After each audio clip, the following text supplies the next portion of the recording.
Live talk with Benita.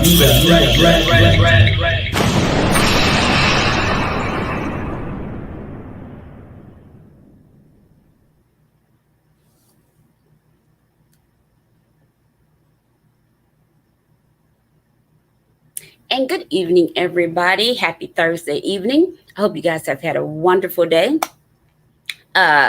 Tomorrow is my birthday, so I'm super excited. I'm going to try to keep my composure so I can focus on the show tonight. But don't judge me if I get happy a few times, okay? All right. Hope you guys had a wonderful day. I'm Benita, your host. Welcome to another show, Live Talk with Benita Bradley. Again, I hope you guys really enjoyed your day. I hope your day was successful. I hope you did something to make you feel good about you. So while we're waiting on our panelists to buzz in, you guys know, on my show, we talk about things that most people won't talk about. We deal with the hard subjects. And the reason why we deal with the hard subjects is because I just really believe we have to have difficult conversations if we're going to get results that we need to get as a people. And so for that reason, I'm just not afraid to have the hard conversation. And so, and these topics last week and tonight, and possibly next week, we may have to do a part 3. It's a hard conversation to have, because I'm asking the question, are Black women out of order? Are we out of control? Have we done what we were supposed to do? Are we seeing things that we're supposed to be seeing? Are we taking accountability for our own decisions? Things of that nature. I have some incredible video footages to show you tonight, and I'm telling you, some of it, I'm gonna be honest with you, some of the videos kind of made me feel some kind of way, because some of them, this is my opinion, some stuff I think still holds to that double standard. That's what I think, because men and women are so different. And sometimes what we think, how we feel, all of that is different. Good evening. Good evening. Good evening. Good evening. How are you? I am well. How are you? I'm doing well. Thank you. Why don't you introduce yourself to the people? My name is Pastor C. I am a native of Atlanta, Georgia. I am the pastor of No Limit International Ministries. I am a mother of 3 and a wonderful grandmother of 5 now. I have a grandbaby. Yay. And so I apologize for getting on late. That's what you do when you live in the country and you thinking that your internet gonna work on time. Amen. We're gonna keep that couple, we're gonna keep moving. Amen. Also, I am a pastor, life coach. I also mentor women who deal in different areas of their life. So as they call me, I'm the spaghetti coach. I help them maneuver through life. Amen. Yep. Amen. That's right. Wonderful. God bless you. Wonderful. And good evening and welcome to the show. I think this is your first time being on the show. Yes, ma'am, it is. And it won't be your last time. Good evening. Also, Instagram. We finally figured out how to keep you guys with us. So you'll be with us until you cut out. So I was just going over what we'll be talking about. And you got your email with the talking points on there. Mm-hmm. And this is one of those hard conversations. Yes, it is. One of those hard conversations. Yes. But we have to have them. We have to have the hard conversations, and then we have to have people who are not afraid to have the hard conversations, who can have these kind of conversations with intelligence. I don't know who this is. Whoever this is, you're having trouble. I can't see your name. Let me know. Hello, Elder Kimberly. Welcome, welcome, welcome. Um, because if we don't have the hard conversations, nothing's going to change. Nothing. You're And correct. we can, I mean, from our house to the church house, absolutely Correct. nothing will change. We Correct. have to talk about our behavior. We have to talk about what God wanted, how He intended for us to behave. We got to talk about a myriad of things. And Correct. that's how come I know this is going to be broken up into several different parts. So we started last week and we started talking about femininity versus feminism. And those terms could never be used synonymously. One is so far from the other. And when we look at this feminist movement that came about, I think where Black women got lost in the shuffle of it all, we thought that was for us. Correct. You know, we thought, oh, okay, so y'all going and get rights for all women? No, baby. All public rights, yes. Political rights. Right. No. They didn't go get rights for us. That was for them. That had nothing to do with us as Black women. And so we thought then we're going to attach ourselves to their wagon and just ride out. Correct. So then whatever they thought, we start thinking. You know, I think what happened with us, we took on that and we just went too far. Correct. We went too far. We didn't see our mothers and grandmothers talk back and, you know, pop their neck and all loud and vociferous in public and, you know, out in and out the house with bonnets on and bedroom clothes and slippers and all of that. We didn't see that growing up. We didn't have those kind of examples. We did not. And so, you know, we didn't have that. We didn't have sitting around. I never heard my mom and her sisters sit around and talk about who husband is worth the least. You know, can I interject right there? Can I say something right there? Woman of God.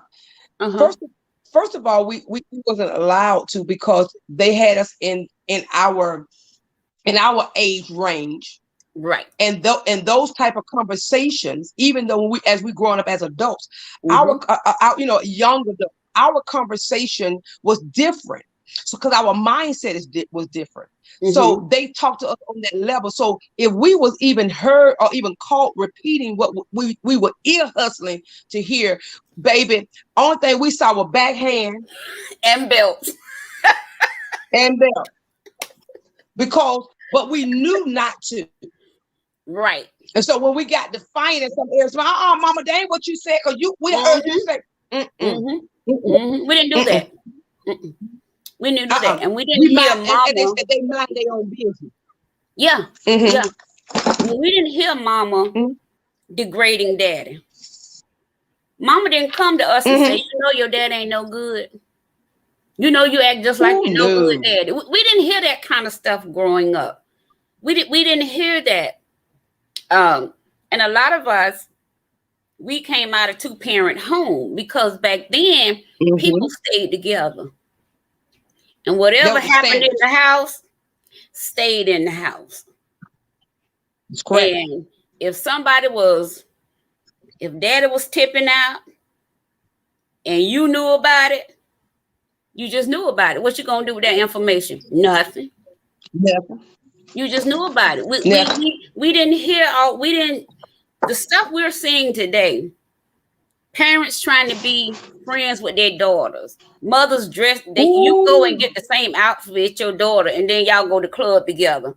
Y'all light up together. Y'all hanging out together. Y'all dating friends together. I'm just like, where they do that at?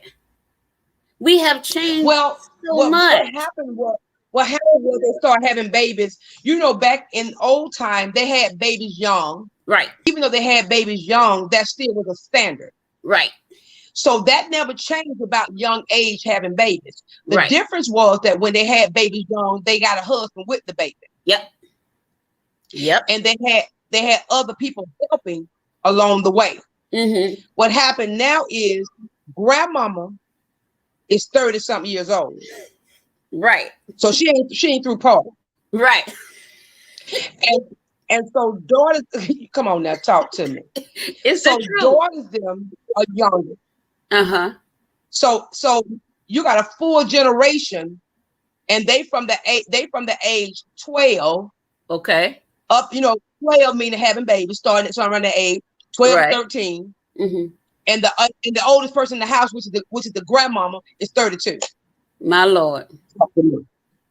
There's no way order could be there. No. Because who's going to set the tone for order? Who's gonna set the tone for order? Who's gonna set the tone for structure? Who's gonna set the tone for this is how we must be as Black women? Who's gonna set that tone? Mm-hmm.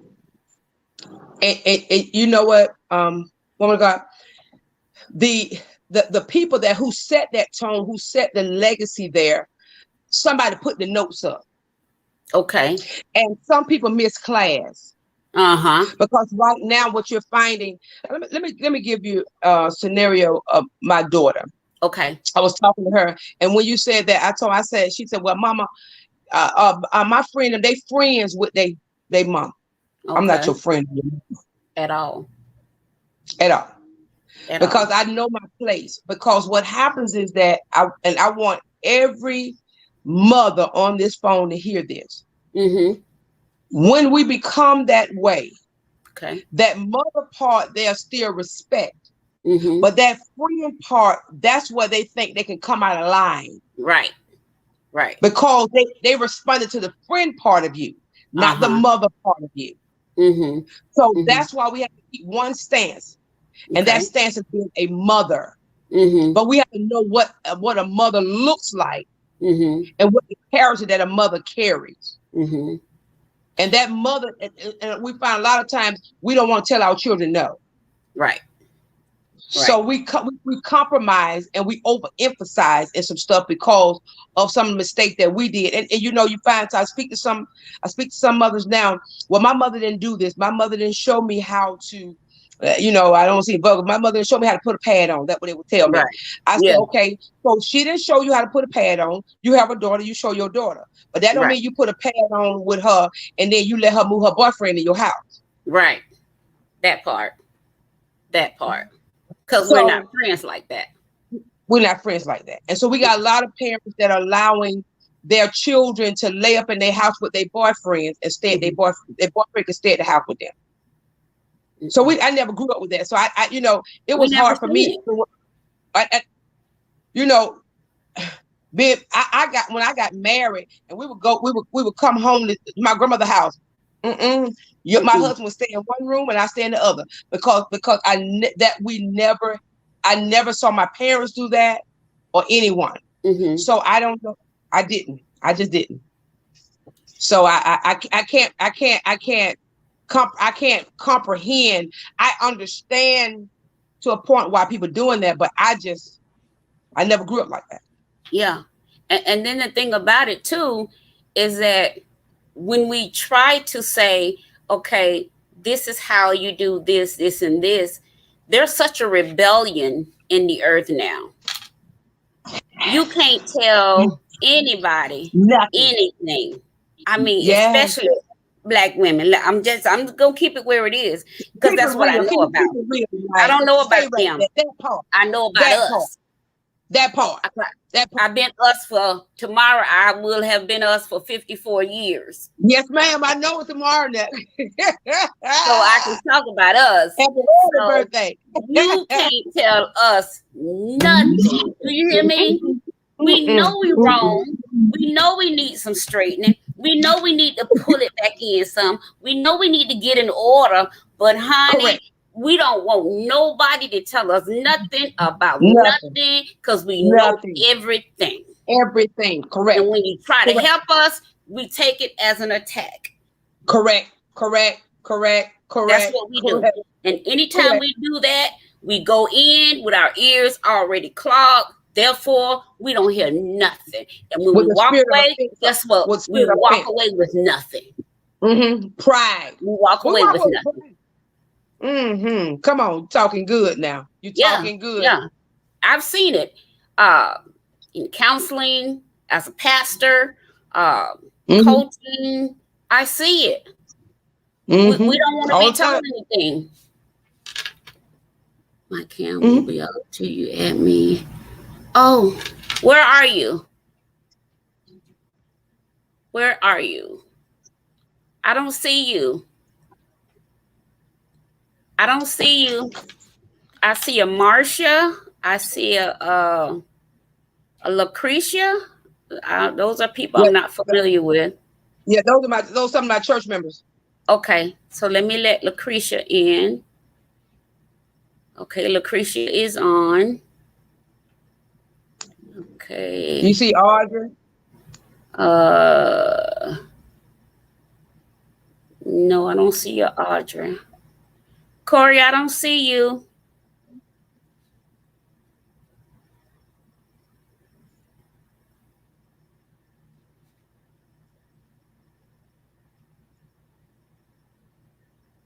You might have to go out and come back in, Corey. Oh, you're on the wrong show.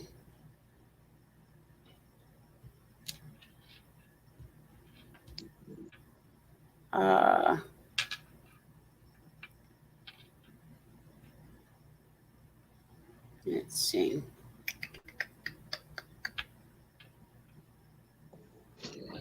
Hold on 1 second.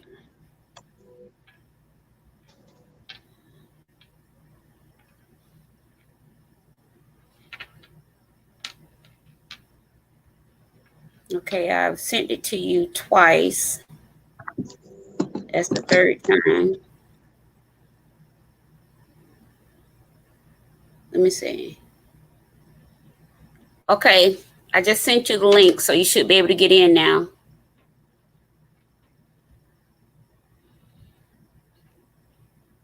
Okay, Audrey is driving. Okay.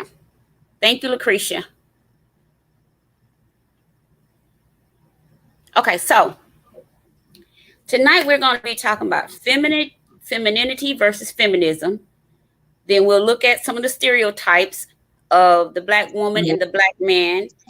And this is where I kind of had a problem, because I kind of felt like some of them had double standards. And you'll see when we get to, I'm a little troubled because it bothers me. It just bothers me to no avail. The double standards that I'm seeing when we get to the stereotypes between Black men and Black women. Are there any Black women who actually make good wives? We're going to look at a little bit of data and statistics on the decline of marriage in the Black community. Did you not know Black women now are the most unmarried group of women? I know. Something's wrong. Yeah, there's something wrong. That's the subject I can't wait to talk about. Yeah, something's wrong. We don't want to admit something's wrong, but something is wrong. And then we're going to talk about the interaction between the Black man and the Black woman. How do we see each other? How do we interact with each other? Okay. Now, you know, this is our conversation. And you know, this is our off the line conversation that we have had through the years. Yes. Absolutely. Yes. Okay, Corey, I think I got you in. I see you now. There you are. Hey, buddy. Good evening. Good evening. How's everybody? How are you? Fine. How you doing? I'm doing fabulous. Just fabulous. All right, Corey, introduce yourself right quick. My name is Corey Keefe. I'm a dating expert and coach with over 20 years of experience. I have traveled over 130 countries. So I have seen a lot of different cultures, experience in dating in other countries, and I can compare that to the United States. I help people get better outcomes on online dating. those who are new to it, not familiar with it, so they can find their true love, live happy ever after, and have that Walt Disney fairy tale dream that they always dream of having. Thank you, sir. So then we're going to talk about, this is going to be another hot button topic, y'all. Y'all ready for the next topic we're going to talk about? Yes, I want to add on what the pastor said earlier. I've been listening to the whole show the whole time. I just couldn't get on. Okay, hold on. Let me finish going over the topics. Okay. So the next topic we're going to talk about is, has the Black church helped or hindered Black women from getting married?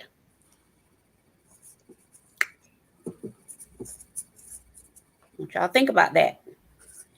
And last but not least, we got to get to this one somehow or another tonight.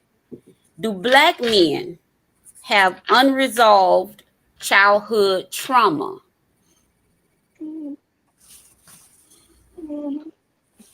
Because I said it before and I'll say it again.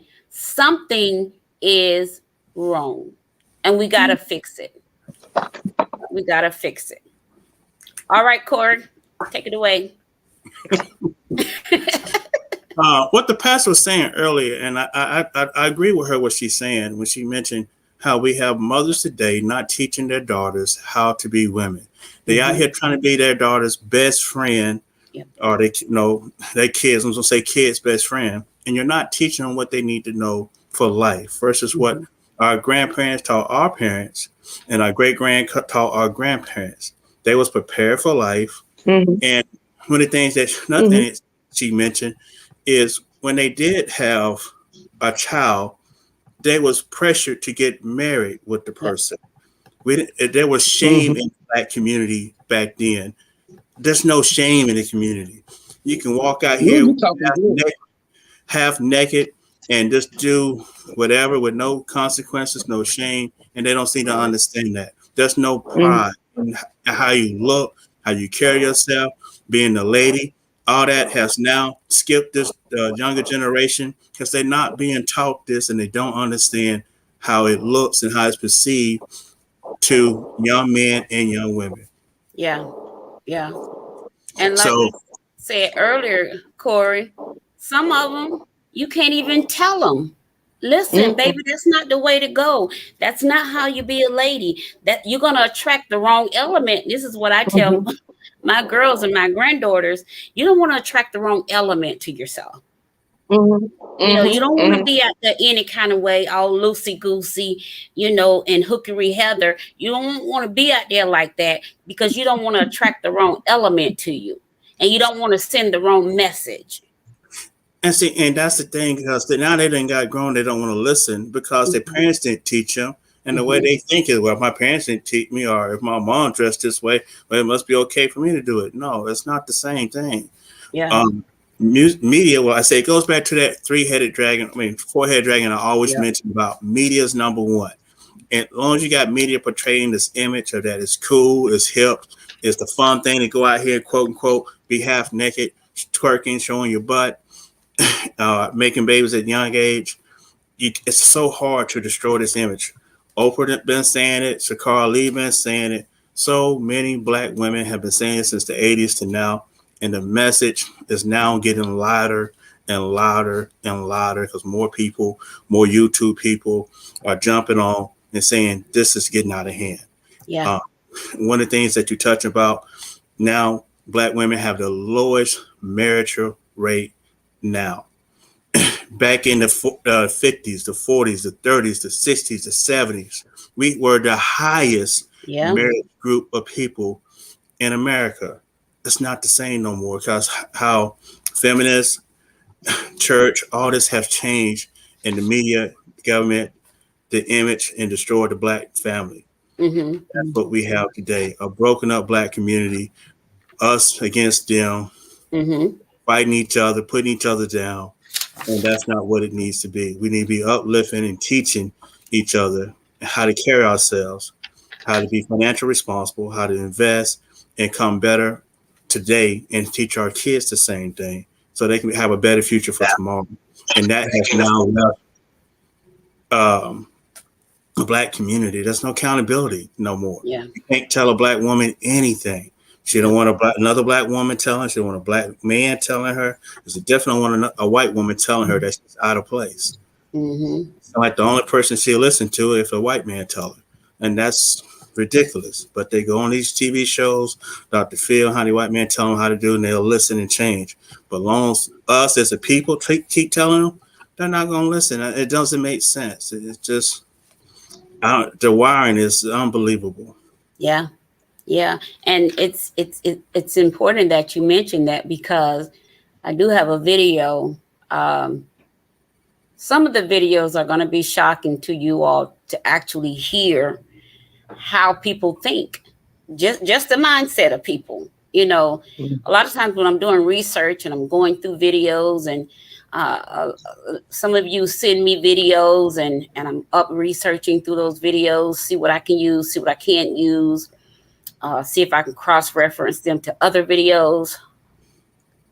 Sometimes I just be like, did she just say that?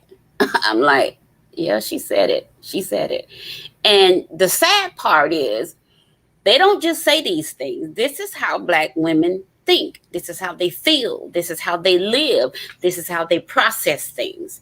And when the feminist movement came in, again, that had nothing to do with us as Black women. We just hitched our wagon to theirs. We didn't know where they were going.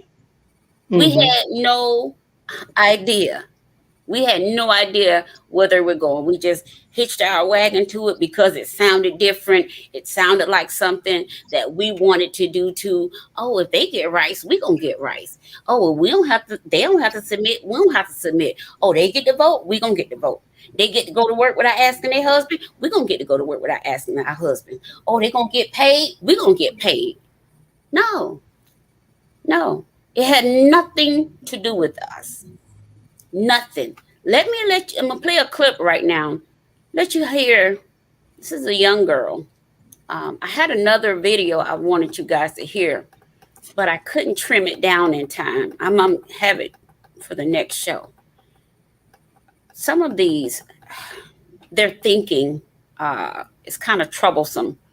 She's gonna talk about feminism, and she's gonna give her opinion on the difference between, and this is to let you guys know, feminism had nothing to do with Black women. So you have white feminism, and then later on, you had to have the Black feminist movement. So then, if the first movement was all encompassing, then why did you have to have a second movement to do the same thing, but for Black women that the first movement did for white women? And this is what we need to understand. And listen, let me give a disclaimer. All the views and opinions expressed are not necessarily mine or the views of this show. However, there is a lot of common ground that I know we're going to cover. And you cannot argue with history. And history does dictate to us that the feminist movement was not necessarily for Black women. It was for white women. All right. So here's the first clip. Let's take a listen. What is white feminism? White feminism is a set of actions that center the experiences of white women when combating against sexism and misogyny within our world.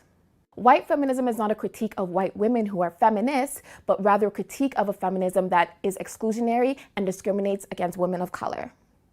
So I've struggled with calling myself a feminist because I know the history of feminism and the fact that it has historically excluded women of color. When you look back in history, you will see how white feminism has influenced our policies and the way we approach issues of gender equity in society. White women were first granted the vote in 1921. Women of color weren't allowed to vote until the 1940s. Indigenous women weren't even allowed to vote until the 1960s. So to address this problem, your feminism must be intersectional. Intersectionality is acknowledging how different parts of our identities shape our experiences and the way we move through our world. These identities include race, class, sexual orientation, gender identity, and even religion. What I'm seeing right now is a shift within the political dialogue. We see a lot of white female politicians come forward and talk about how sexism and misogyny has impacted their work life. Now more than ever, because of the fact that we're putting an intersectional lens on our feminism, we're really expanding the conversation to women of color and Indigenous women.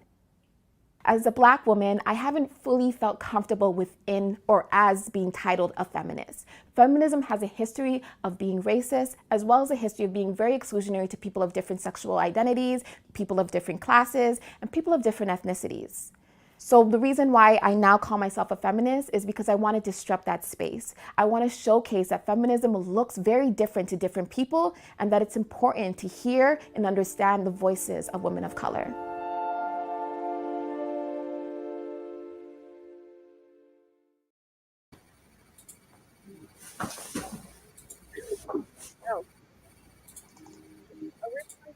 Cora, so let me ask you guys a question. When you hear the word feminist, what comes to your mind? You want to go first, or you want me to go first? You go ahead, ladies first. Okay. When first hearing feminist, two things come to mind. I always think about the little story about the lipstick or the cupcake, as the little white girl would now say in this time, the lipstick feminist, meaning that you're the girly type person, Mm-hmm. and that you have all the rights. And when I hear that word, I think about taking off my bra and showing my bra that I got power. Yeah.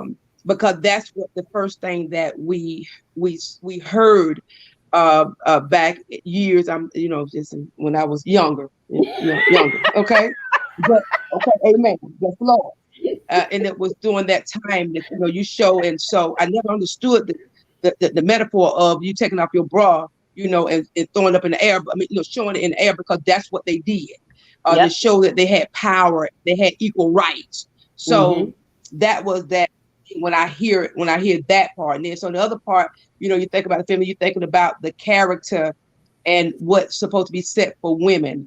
Right. So I think about the lipstick and cupcake type of modern that they put out there, quote, not for black women.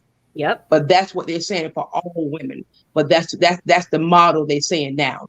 It's the lipstick feminine of who you are as a character of a woman. Right. Showing the real character. Right. But to me, it's the bra swinging up. I always think mindset. about that too. And to show you that was never meant for us, listen, we couldn't even walk around in the house without a bra. Let alone go outside. Swinging a bra out. They didn't care if you didn't have nothing but some bumps. You better go put on the training bra. Or wrap yourself in them bands like they used to do back in the day. To hide yourself. Yep. Like Cora said, we don't have any shame. Anything and everything goes now. You want to let it all hang out. You just let it all hang out. And it's not even so much the young women. I want to talk about it. Can go ahead on. I want to talk. Can I go there? It's not all the young women. Corey, I'm gonna let you go ahead and talk on feminism, and then we're gonna circle right back around to this foundational, this matriarchal foundation that we were supposed to have. But if I'm dressing like my teenager, something's wrong. Something's wrong. I'm going to say, I'll come back to that one. I think people really have to understand how feminism movement was weaponized when it became a Black woman movement. Keyword weaponized. Because the government, at the time, we was fighting for civil rights. And we was marching and doing all this stuff. And the government weaponized it and pit. At the time, when we was marching, we had Black men, Black women, and our child was with us, marching with us. Yep. They weaponized it. Now they put the Black man and the Black woman against each other, fighting each other. That destroyed the family right there. But over, who cares if you want to wear a bra, don't wear a bra. It doesn't need to destroy what's more important. You took something that was so silly to ruin a bigger movement. Mm-hmm. And that's what is going on today. It's still destroying Black families. Yeah.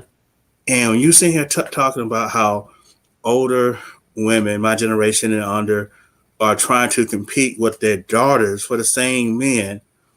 Oh, oh my goodness. It's a mess.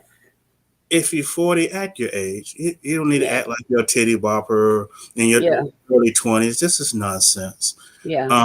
Because you see celebrities do it, hey, they got millions of dollars. They can do whatever. You want Yeah. to, like I said, the average income for a Black woman in America is $27,000. A Black man make more than a little bit less than double than that. So y'all need each other. The Black family need each other. We don't need to be fighting and pushing back. And that's a lot of things people don't understand. The government has always been, that's that number 2 dragon ahead I talk about, that's going against the Black community. Mm-hmm. When the government using things, you had the welfare program, you had the crack epidemic, that destroyed mass incarceration in the 90s. It's like every decade there's some type of thing they're weaponizing against the Black community to destroy it. Mm-hmm. And today's women don't seem to understand that because they're not paying attention to history. If you don't pay attention to history, it will repeat itself. And that's a common cliche that's said over and over and over again.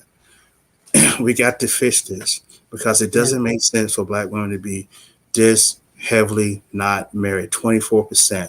That is extremely low from 80%. That's a big drop in over just one person's lifetime. Yeah. And the only thing changes the media, the content, the tax, and how they use certain things to weaponize in our own culture. So they're taking our culture and using it against us as a weapon. And people are like being a fisherman. They jumping on the hook and being pulled up. Yeah. And we talk about it.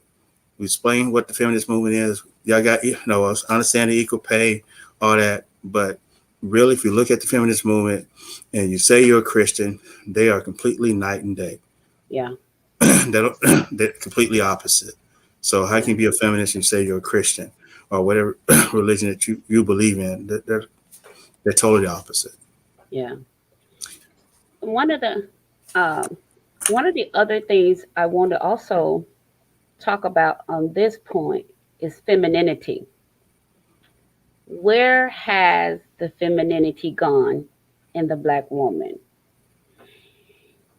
We see so much masculine energy. We're not soft anymore. We're not approachable. We're not dainty. We're not, we just don't have that. We don't have it anymore. What happened to it? How did we, because we saw our mothers and grandmothers, they didn't just go out any kind of way. They didn't behave themselves unseemly. And then they didn't date or they didn't, our fathers weren't just any Joe Blow from around the way. Our fathers were men of substance, men of mean, men who had character and men who took care of home. So where did we lose our femininity? Where did we lose it? When did we stop? And I know a lot of this came in with this feminist movement. I was listening to a video and the lady said, the man asked the lady, well, you don't like men to open the door for you when you're out on a date? She said, for what? I could open the door for myself. She was like, my hands work just fine. And so the man was like, well, I'm not saying that your hands don't work. I'm just asking you, I like opening doors. You don't want me. She says, then she went on this tangent about, I make my own money. I'm sitting there looking at her. He said nothing about money. All he asked her was, did she like the door to be opened? She done told the man how many degrees she got. She told him how she can make her own money. All this just hard with it. It's like you trying to match his masculine energy, not realizing you were never created to be masculine. Because when God formed Adam, he took him out the dirt, out the clay. But when he took form of woman, he took him from inside of man, a clean place. He didn't take us out the dirt. So why, where did we lose it? Where did we lose our mannerism? Where did we lose our etiquette? And don't let a black man tell us to smile. Smile at what? Ain't nothing to smile about. You know, okay, can you just speak to people? Can you at least speak? That's not gonna kill you. Why are we so masculine in our energy?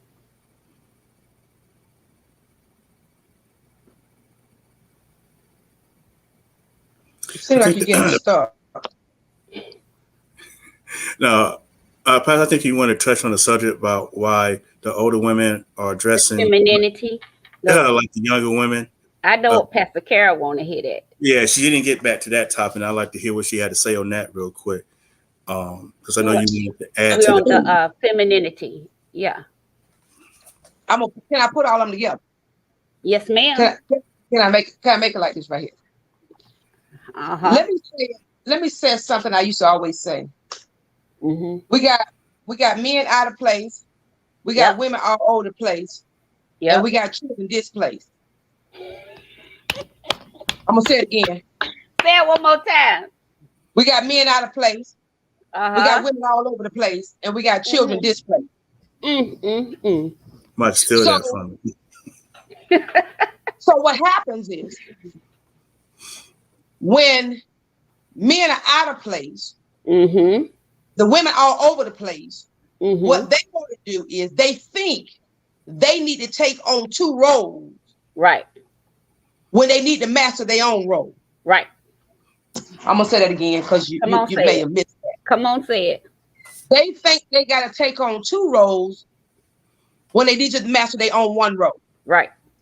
I tell people all the time, it irks me when I see mothers out there saying on Father's Day, they got people saying Happy Father's Day to them.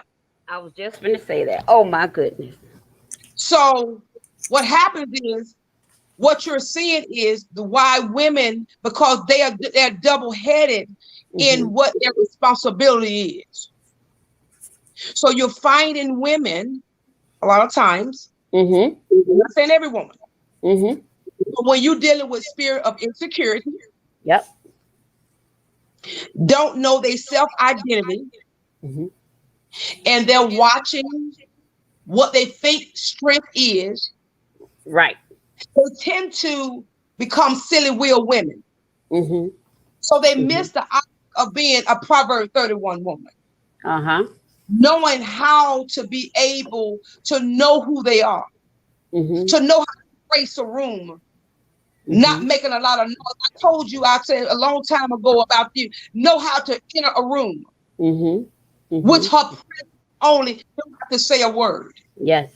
Yes. And so my mother told me years ago, class is taught and not bought. Yeah. So a lot of times what you're seeing is that the women who are dressing is because something that they're missing. So it's not just, I'm talking to women who are 50 and up, and they still, that's what they think is okay because they have not identified who they are. So they're looking for it from the outside and what the world perceives it to be. And some don't want to give up that what they had back in them days. You know how it is. Come on now, you see some of them still wearing their cheerleader jackets. Stop playing. I'm gonna move on from that. But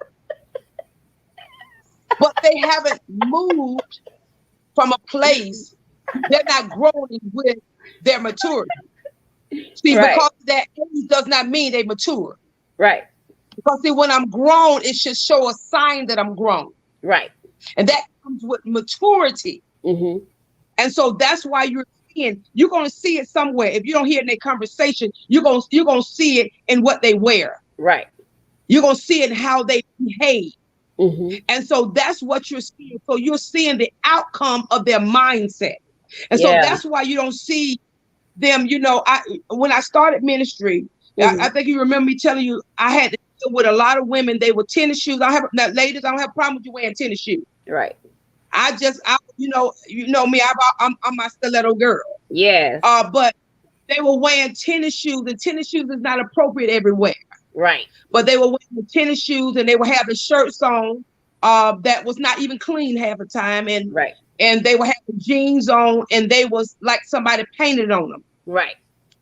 Oh yes, ma'am. Yes. And and they were showing too much. Right. And so what I found out is that a lot of women became rebellious, especially when it came to the church. When you talking, they said because they felt that you were judging them. That goes up in that category. Yes. You judging me if you telling me how to dress. Right. And so they don't know what it is to be adorned the right way. Right. Because they think that a lot of makeup.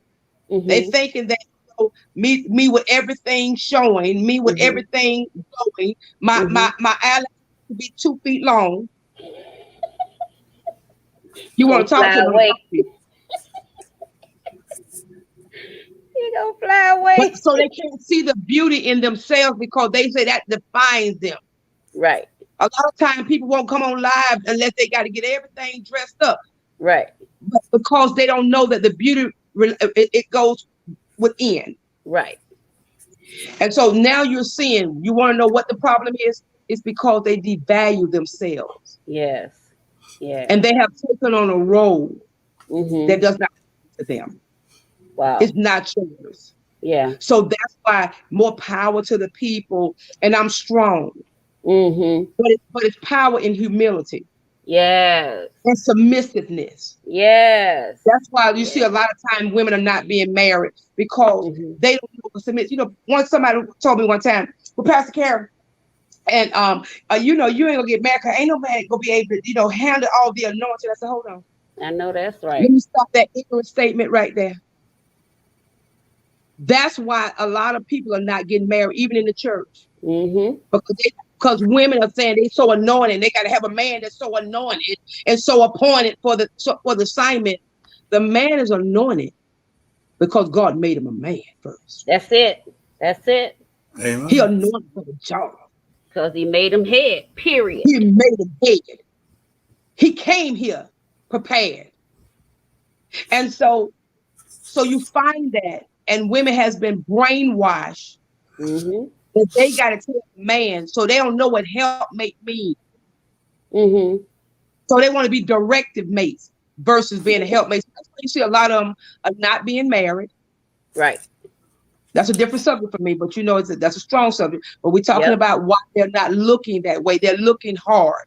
And another reason why some are looking hard because they're hiding, because a lot of them have been abused. And so if I look a certain way, I won't be a target for you. Right. So so you have different issues of why some of them are looking that way. When I talk to them and I counsel them, some of them are dressing boyish because I'm hiding myself. Right. And so when I'm hiding myself, you won't notice me. And so now I got this wall up. Yeah. So there's a whole lot of different reasons, but you got the ones that overdoing it. Yeah. Because I'm trying to, hey, notice me. Right. And then you got the other ones out there. It is what it is. That's the bonnets. You gonna take me like you see it. Right. And the house shoes. Right. Well, I'm gonna be honest with you. It used to be a long time ago. People talking about the bonnets, but I'm glad they graduated from the shower caps. So I'm right. Right. From the shower cap and the y'all talking about the pajama pants. What about the house coats with the one button and the tie thing? And they hold it like this. And you had to hold it together like this. your mama and grandmama standing out there watching you get on the bus like this, and your friends, we be looking at people like, oh my God, is that your mother? Yes. And so, but one thing I do tell women this. My daughter just got married. And one thing I told her, I said, baby, you're married, Right. but remember that you're married. Mama told me this a long time ago. The same way you got them, it's the same way you got to keep them. Yep. So my grandmother used to always raised me, and I want to say this for some that who may be listening. My grandfather, we found out that he was cheating. Mm-hmm. So I just knew that my grandmother was going to deal with it, right? Right. I never saw my grandmother deal with it the way I thought it should have been dealt with. Yep. Okay. Yep. Every day she was still cooking his meals. Yep. And all while she was cooking and preparing his meals, I said, Mama, I'm about 21. I said, Mama, why are you still preparing his meal? She said, he hadn't broke his agreement. I said, he did. He's cheating. She said, he has not broke his agreement. He's still providing for this family. Yep. He's still bringing everything in. This me. Yep. That's a rebel now. Yeah. The devil is a liar. You're ready to fight somebody. I'm ready to fight, right?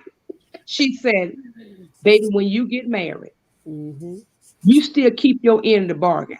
And you pray and you watch God. So I said, you must forgave him. She said, I sure did. So she said, I can't. She said, if I'm gonna forgive him, she said, he know I know. He knows I know. So now at this point, I chose to forgive him. And because I chose to forgive him, I can't allow him to relive what I said I forgive. Yes. So what she continued to do was she said, a wife don't compete. And so she said, I stay in my wife mode. To the end. I was it 58, 59 years in marriage. She said, no, I'm not doing it. Yeah. And so she taught me those things. She said, she told me, she said, and everybody, she said, you all didn't need to know. She said, because everybody don't need to be in your marriage because now your marriage is dictated by everybody else's opinion. Yep. She said, remember that. I agree. I've always said that. I've always said that, and I know the first time I said it years ago, I got some pushback from women, but I still stand by what I said. That does not have to be the deal breaker. That does not have to be the end of it all. Truth be told, we've all been through some stuff. We've all had to deal with that at some point or another, even in our marriages. And we didn't just pack up and leave. We didn't broadcast it all over town. We didn't put out an ad in the paper. We didn't go run it down to the church and tell everybody. What we did was prayed. We prayed and we asked God to show us how to deal with that. I'm not talking about my mother and my mother's mother. I'm talking about what I did. And so sometimes we can't just say, and I hear women today say, oh, he cheat on me, I'm gone. First of all, if I got skin in the game with you, no, it's not going to just be over like that. I'm not just going to be gone. You know what I'm saying? I'm not going to help build this. And then if you do go out there and cheat or whatever, I'm not giving anybody permission to cheat on me. Don't get it twisted.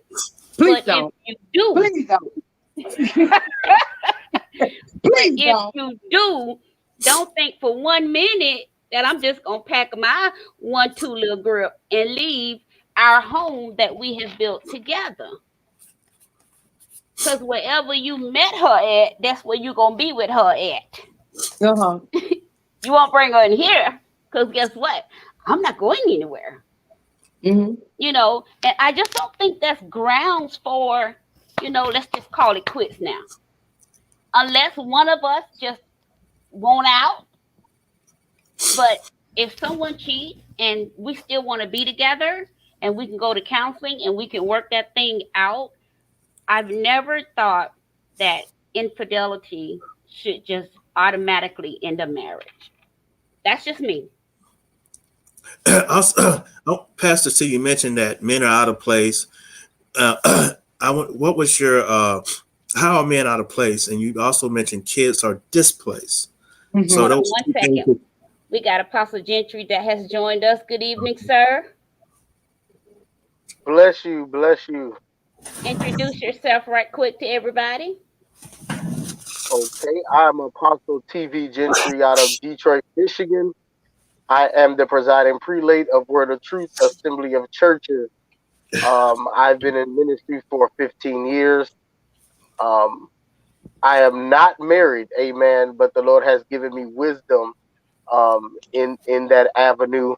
And so I've been able to counsel and coach, if you will, and even do different teachings concerning marriage and even concerning those who desire to be married, the singles. Um, and so I really think that this platform and this conversation that we're having, I was on the part one of this, amen. I was on another part. Yeah. We had another conversation a few months back. My And skin so is my I sin. thank God for this.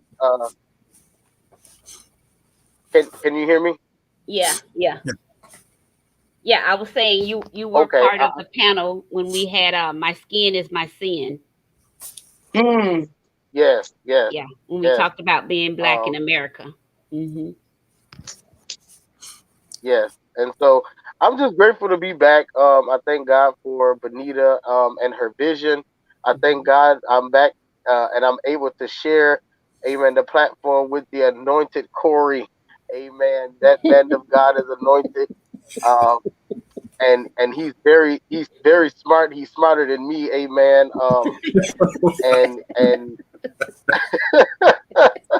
you know, I just really thank God for him, amen.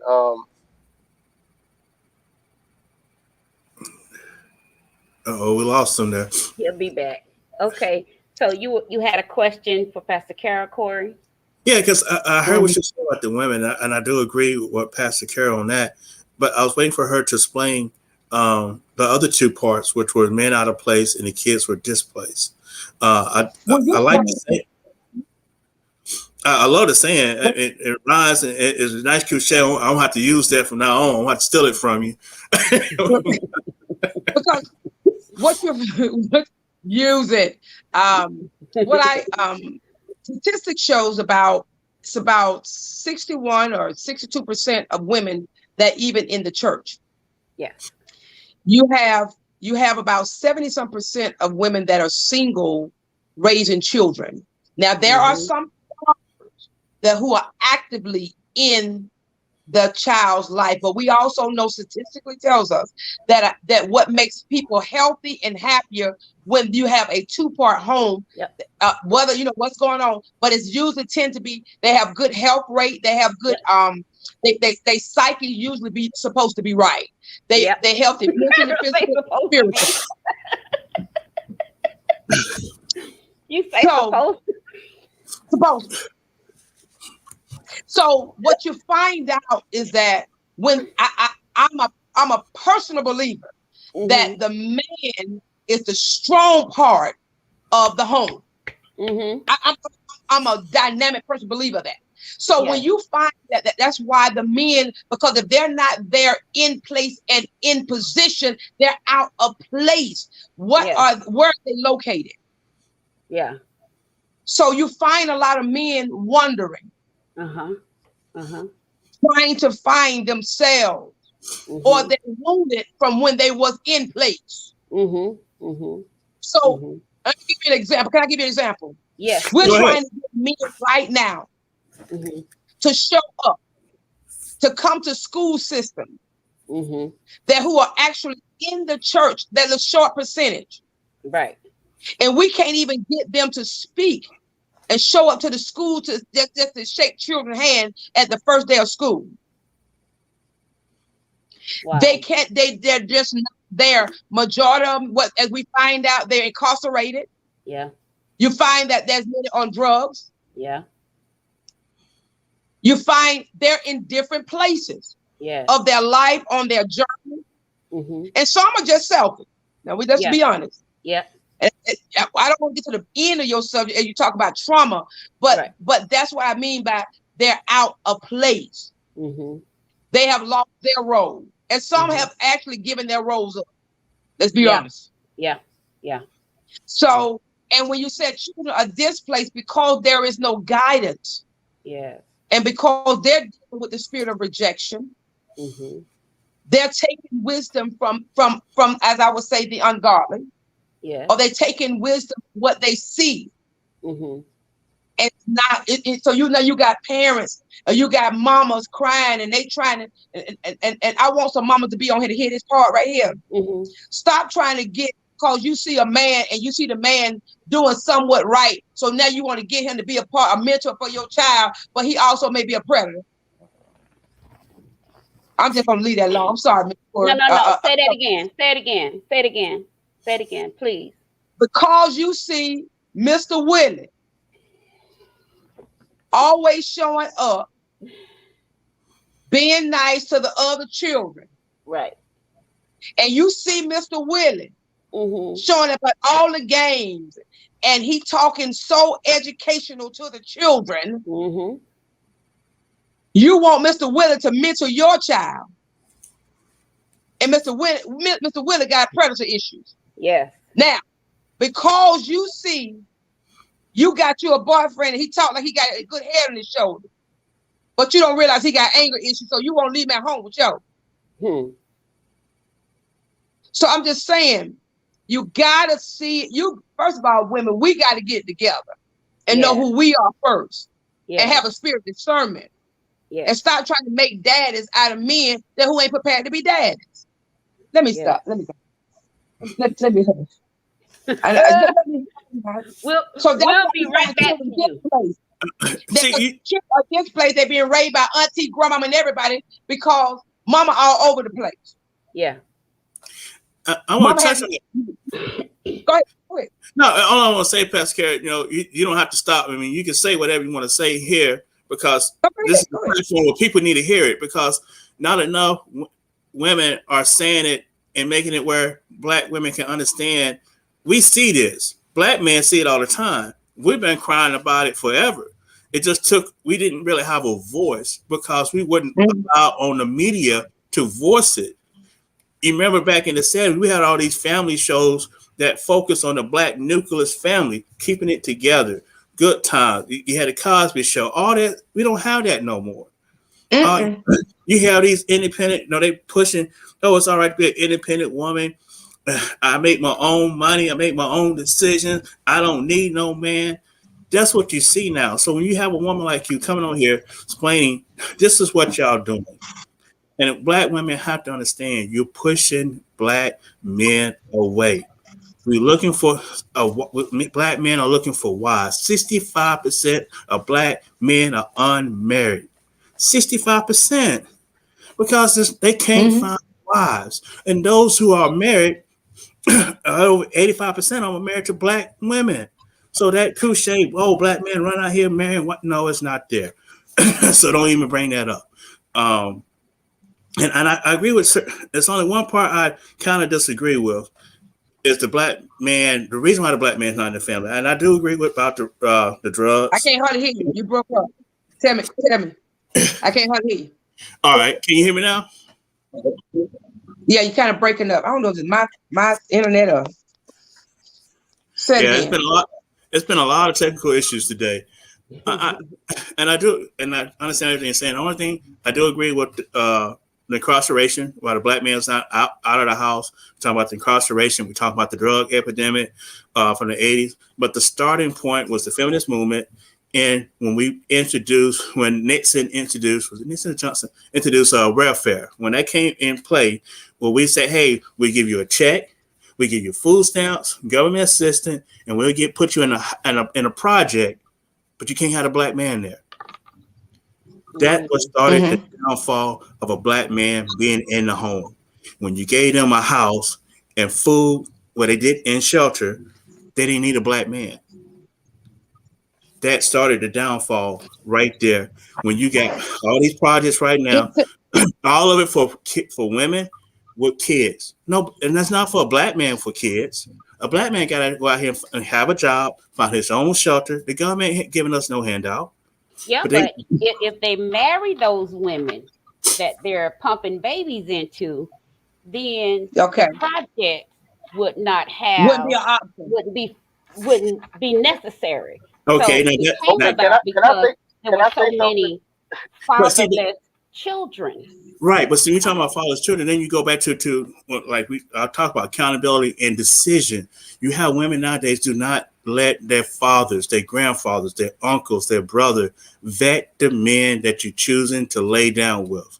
All this, I'm young and dumb and out here full of calm. No, it's a consequences for every They still action. say the same. Young, dumb, full of calm. They still saying it. They was talking about back in the day. Go ahead. They still say it. It's back in my mind. But go ahead, go ahead. You can't. You have both people. You have to be accountable for the decision. If a man can't just break his way into your house, he can't sit there and do all these other things. You don't want to choose to open your legs. There's consequences to that.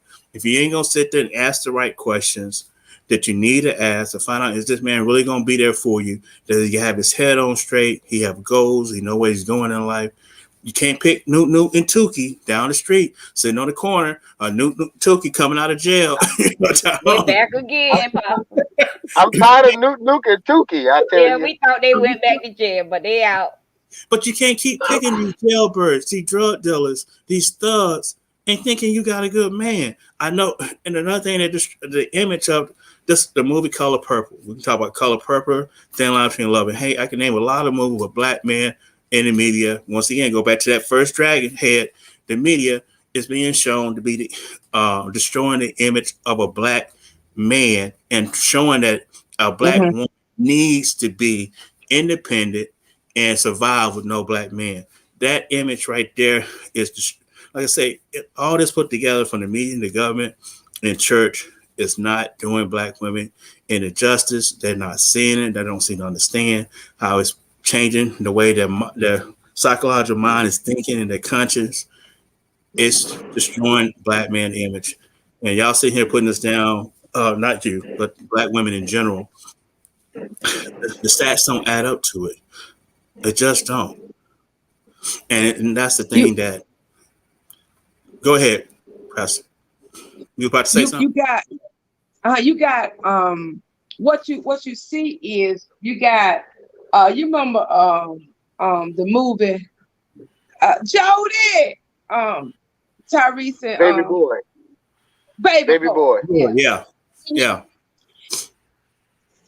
We're painting these images, not just women, but we as blacks, we need to get in positions and get at some tables where we can make some decisions and we paint those images. Because what we have done is that we allow people, the Caucasian culture to come in and paint the picture that what we should see. But if we as blacks, we have the forums, we talk about that type of thing, but what we need to do is come together in our form of finances and funding and begin to have these not just talks all the time, but have where we can be able to start putting things in action so they can see it. Because there is some black families where they still kiss their wife and husband as they go out the door. Yeah, there is still some black families that still together, and it wouldn't cause children had to see mom and dad and beat each other on Friday, start on Thursday night, and daddy missed a check on daddy lost a check on Friday night, and then Saturday night they still cussing and fussing, and Sunday they up going to church, and Monday they back at it again. Everybody good. Everybody ain't that stereotype, but they have take a quad of people to make it seem as that. But I say that we as black people, that the issue is that we are not educated, not talking about from a book standpoint, but just from a knowledgeable standpoint, and the things that we have been through and things that we haven't taken that energy and that knowledge to begin to build from it. What we do is we beat from it. So now we build and we beating. So I'm gonna keep beating you and keep beating you because I'm mad with you, because I'm mad because you didn't do that. I'm mad because you didn't do that. I'm mad because you wouldn't hear from me. I'm mad really because I made the wrong decision. Yep, And so there I it is. always tell women and men, look what you're raising, because Yeah. they got to date somebody one day. Mm, And so your children can, and so what happened, I want to add to the point that I was telling you, the children can only go as far as you take your knowledge. Right. So I can't push my children if I'm not sitting down reading. I'm not sitting down, keeping learning myself. So you got so many people reading self-help book, but they ain't got no help. Come on. And they ain't helping nobody. So what I'm saying is that we need to change the mindset as a whole, as a race, Mm-hmm. to begin to learn the tables, find out what tables we're sitting at and what tables we're setting. When you set the table, it needs to be, we learn how to set the table where? People always say white people taught us how to set the table. No, we was trained to set the table for the white person. Yeah. Yeah. Oh, y'all miss Yeah. Yeah. We set tables So at we home. teaching children etiquette when we was the one that learned. We the one was trained to be able to do that. We know that. Yep. So a lot of this thing that we're talking about, people of God, is that we have to get back to knowing what we need to be freed from ourselves. Mm-hmm. So that's why a lot of people are not being married, because they don't take the union as what it should be. Yep. Because when I find out what a union really is, what it means to come in, and I want to talk to a woman just for a few seconds. Come on. So when we learn as women how to catch the tears, oh my God, if you have discernment, you will know that man that you have a union with. See, they so busy talking about sex in the marriage, but baby, it ain't sex no more when you get married. It's a union. Yeah. It's a whole different ball game. Yep. And so now you understand that when you talk to the man, and when he began to those things that you can catch him in the spirit. Mm-hmm. So you can be able to speak to those tears before they fall. Mm-hmm. And so what happens is that the men have shared their heart to women who came back and used the very thing they shared with them to begin to be a shooting gun for them. So that's why men are not marrying these women, because what they're doing while they're dating, they finding out that the women are so hurt. And when they talk to them, now they put their heart back in. Yep. Or they try to pick it back up. And so now they got a mirror of the image that women are loud. And you got these issues. You still dealing with your baby daddy. You still, and y'all been broke up ever since y'all had that first baby at 23, but y'all still kick it every now and then. Don't talk to me. Let me But how old the baby is? Well, how old the child is now? Man, real name's wrong, but man, let me. Okay, can I add something to that? Yeah. I'm just saying, y'all leave it alone. Y'all playing with me tonight. Pastor was just talking about something that we really don't talk about, which is deliverance. Number one. Yeah. And one of the main issues that we have when it comes to marriage and things like that is soul ties. Okay. Yes. And that's one of the things that she was just speaking on. You keep going back to your baby daddy because you still have that soul tie. And then also one of the things that have messed up the black community is what they call common law marriage. There's I don't have to go before God and do my vows, but because we've been staying together for 10 years, and if something happened to me, this person who in common law can't do nothing. You know what I'm saying? Common law has messed some things up as well. But like I said in the first video, it really changed after World War II. When they came with this feminist movement and different things like that, and they began to make their own money. They began to have their own cars. They already came with children. Okay, they had their own house. They was going to work. They was buying the bacon. They was frying it in the pan. What did they need the man for? Okay, and I just really think that if we would know our heritage and where we come from. I don't really want to use history because one of my uncles actually pointed it out to me. If you separate that word, it's his story. Okay. And what happens is as Corey was talking about, the government, they will tell their story, and it's up to, and they want us to believe their story. Yeah. You know what I'm saying? The things were worse than what they're actually saying in history books. Yeah. Okay. And I think that even now we suffer as Black people. We suffer from the slave mentality because we have never had anything. Now we got to show we got to show everything we got on social media. I got my stimulus. I'm gonna take a picture of the stimulus and put it on Facebook. Okay. I got my taxes. I put it on Facebook. I bought me a new TV. I put it on Facebook. Listen, I went to the bathroom and let me tell you something. I was constipated. I took a picture and put it on Facebook. So all I'm saying is everything that we do, you know what I'm saying, do not have to be on Facebook. Okay, it don't have to be on TikTok. It don't have to be on Snapchat. It doesn't have to be on Instagram. It doesn't have to be on whatever all these other places are. Okay, and I'm so serious. Listen, they put everything. Listen, they will put it on there. They say, "Listen, y'all, I just blinked," and you like, okay, that's what you're supposed to do. You're supposed to, but we have this we have this mindset because we have never had anything. People with money, I'm gonna tell you something. People with money don't have to show they got money. Come on. Somebody that's wealthy don't have to show they have wealth. Somebody that is smart don't have to show how smart they are.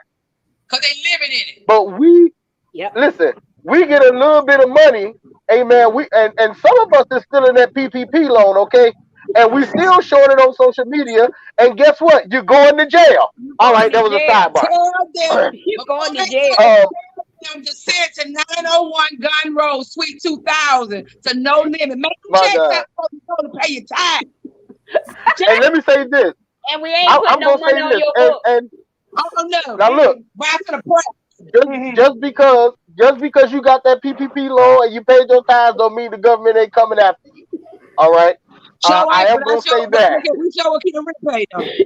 I know that. But I will say this: the Bible does declare that the wealth of the wicked is stored up for the just. Okay, and so, amen. Don't get me started, Pastor. You gonna get. But all I'm saying is, I think that if we all would just look back, towards slavery, we had, as Black people, we were a unit. We worked together. Yeah. Okay. Yes. We could nothing break us apart. We was singing and we was working and all types of stuff. I'm telling you. But now, listen, I know people right now that and they Black, and this is what they say. I don't want to stay nowhere near a Black person. Yeah. If they see a Black person where they at, they be like, how he get out here? How she get out here? Yeah. But at the end of the day, and it's not that they're racist, but it's to go against each other. Yeah. Come on. Yep. Because the media. We come on. trained. The media. The young folks were trained to hate on each other, and so I mean, but that's why it's the media. That's why it's so hard for us to get along with each other, because we've been trained to hate on each other and not like each other, but give honor to others that hadn't even helped us. So the enemy is done that we like the enemy, hate the one that helping us. So don't get me started. Yeah. Yeah, I mean, but you know what? I think that when we talk about that part of it, because if you look at any other group of people, you know what I'm saying? The Chaldeans, they stick together. They don't know each other, but they stick together. And the Arabics, listen, Habibi, they say Habibi all the time. Habibi, and we all, and listen, and it means love to you or I love you. Okay. Yeah, I love you. And at the end of the day, these are people that don't know each other, but because they're of the same, they came from the same place or the same part of the world, they support each other. Okay. Yeah. You look at even Africans. And one thing that my uncle asked me the other day, and I could not, and he does not go to church. Okay, let me first say that, but he know the word. This is what he said to me. He said, "What? We don't have to go back as far as slavery when we come together. How about Black Wall Street? Okay, we we have to go back all the way back to slavery. Yeah. All right. Because that's where a lot of this stuff stems from. I don't know who that is, Facebook user. Amen. But Because I think what a I lot am of going to say, the Black to you- culture as a whole has PTSD. We don't want to talk about those kind of issues. We just want to act like I mean, everything is everything. But there are a lot of psychological wounds and traumas that we as Black people have not dealt with. What we'll do, like you said earlier, we'll move away from each other and think that's going to solve the problem. well, you know what? We don't deal with that in the Black community because it is a sign of weakness. And the other thing is we don't want to be labeled. And But we already and I'm gonna say this too. Come on, but then the Black church also sometimes can mess some things up as well. For example, sometimes people need to be on medication. Everything is not a demon. Okay, let me say that again. Sometimes people need medication. It is not always a demon. Okay. And we have to understand the difference from, like, for example, I'm gonna give one example, and I love to give this example. But you have, let's take depression, for example. You have clinical depression, and then you have a state of depression. Clinical depression, you depressed and don't have to have a reason why. You don't know why, but there's an imbalance in your body that's causing you to feel this way. Yep. Okay, Or that person needs medication. Then you have someone. You're breaking up some. Say that again. I said, or sometimes there's an imbalance in the brain chemistry, in the neurotransmitters. Sometimes they don't always click together like they should. Yes, there's an imbalance somewhere. Something is off. And then watch this. And then you have the ones where, listen, somebody broke my heart. Ends is not meeting. I lost my job. That is a state of depression. Now that right there is a demon. That right there is a spirit. Okay, we need to know the difference. And I'm not against medication. I'm not against going to the psychiatrist or the therapist, and I'm not against all those things. Just because, yes, I do have a healing and deliverance ministry. But watch this. Sometimes that medication is just for you. Okay? And that's all the healing and deliverance you need. Come on. You need to take your medicine. All right? But I don't get me started on that. But I just think that as a community, if we were to really come together and strategize and begin to really support and uplift one another, I think we'll be in a better spot. You know what I'm saying? But right now, like I said, we have people who don't want to listen to the elders and those that know, those that have come before. I put my pants on like you put your pants on. I'm grown. I'm this. I'm that. Like you said before, I make my own money. I got my own. Why I need to listen to you, and I'm doing good, and blah blah blah. But watch this. All of that can be going just like this. Yep. Just like that. All of it. To that comment that Facebook user put up there and had asked a question, because it goes back to what Pastor Gentry was saying, that we don't have to go all the way back to Savior of a time where we was all together. And I want this user, and it's a little bit off topic, but I want to answer the question anyway for this user. What you have to understand is every time Black people came together and have done something to move us up as a group of people in society, we have been destroyed by either the government, media has always weaponized something against us to destroy us. The Caucasian white people have always destroyed us as a group. If you take it, Black Wall Street, Black Wall Street, until it wasn't the only massacre. If you Google it, there was a massacre in Atlanta. There was one in Alabama, Florida, Missouri, Illinois, Indiana, New York, almost every state had a massacre where black communities came together, built their own little black Wall Street, their own community. White people came in and burnt it down. Take the civil rights movement. We name a few leaders. We all know Martin Luther King, Malcolm X. Those two leaders were assassinated. It's already known the government did it.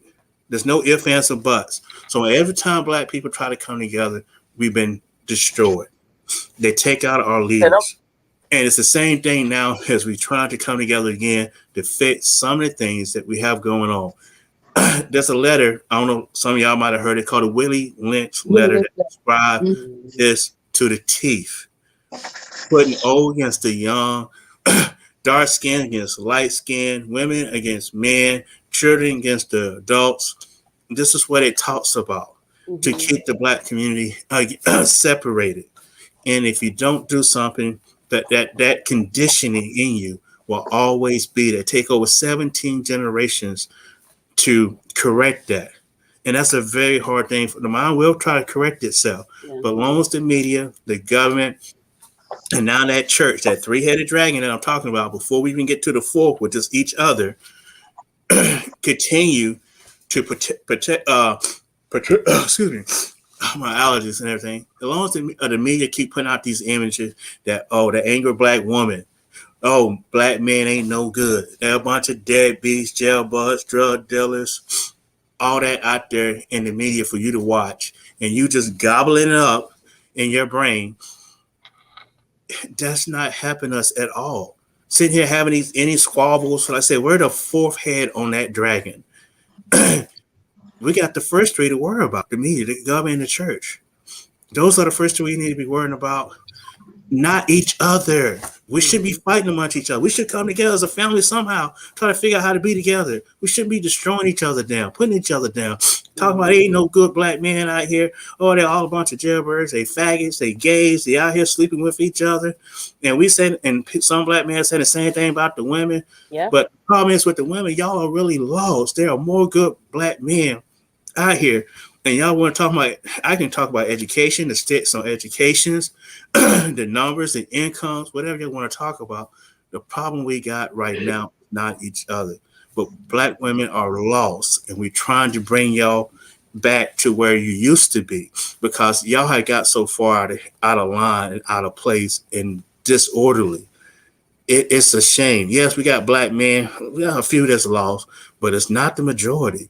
We got about 10 to 15, 20% of black men kind of out here a little lost. But black women, man, it's like almost 70% out here lost. Because you see it all the time. This social media has this man, when I saw that come up, when I was as a computer and electronic engineer, and I knew when Facebook came out, well, first started off with MySpace. And how MySpace took off. I saw the end of society, communication. Prince EA, if you never heard of him, Google Prince EA. He has a video talk about technology.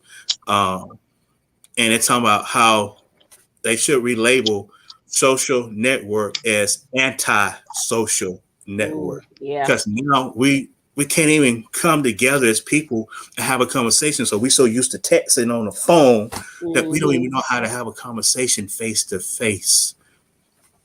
We depend on our phone so much, we can't even remember our best friend's phone number. Back in the day, we didn't have cell phones. The only thing we had to keep up the phone was just right here in our mind. We had to remember everybody's phone number right here in our minds. And we didn't have no GPS. You got a piece of paper, you wrote it down, or you got your map, you learn how to read it. You go to the next day, you visit your in-laws or the family reunion. We have came so dependent on technology. And what we should be using technology for is to learn our history and what has happened to us and why we're so broken up as a society of a group of people. So, yes, there has been many Black Wall Streets, many of them. That's not the only one. But that's the one that has been made public and everybody is talking about it. There was a movie about the movie with is it Rosewood? I'm saying the movie right? The Rosewood about the Florida massacre. Yeah. That's the true story.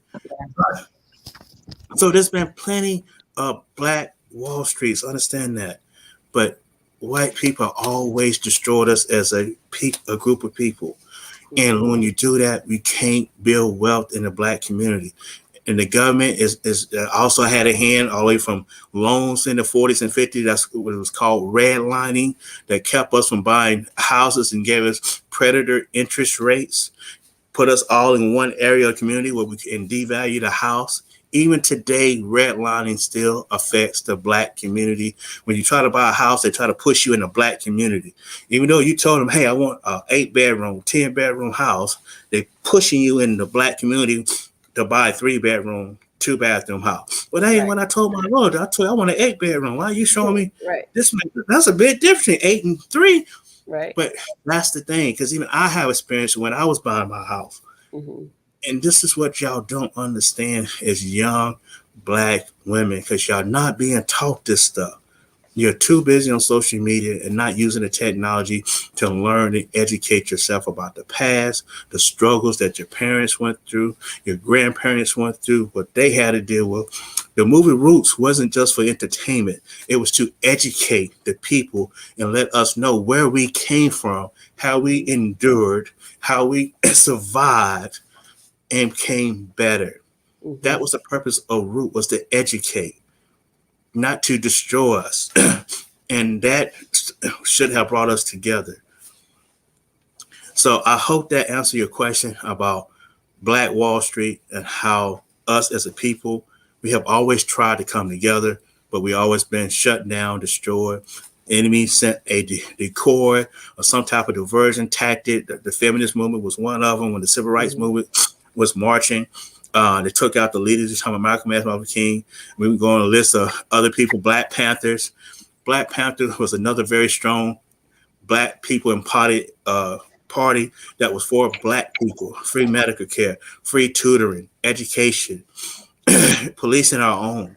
Instead of going out here calling police on people, police our own, and punish them accordingly. And help people get jobs. That's what the Black Panther was for.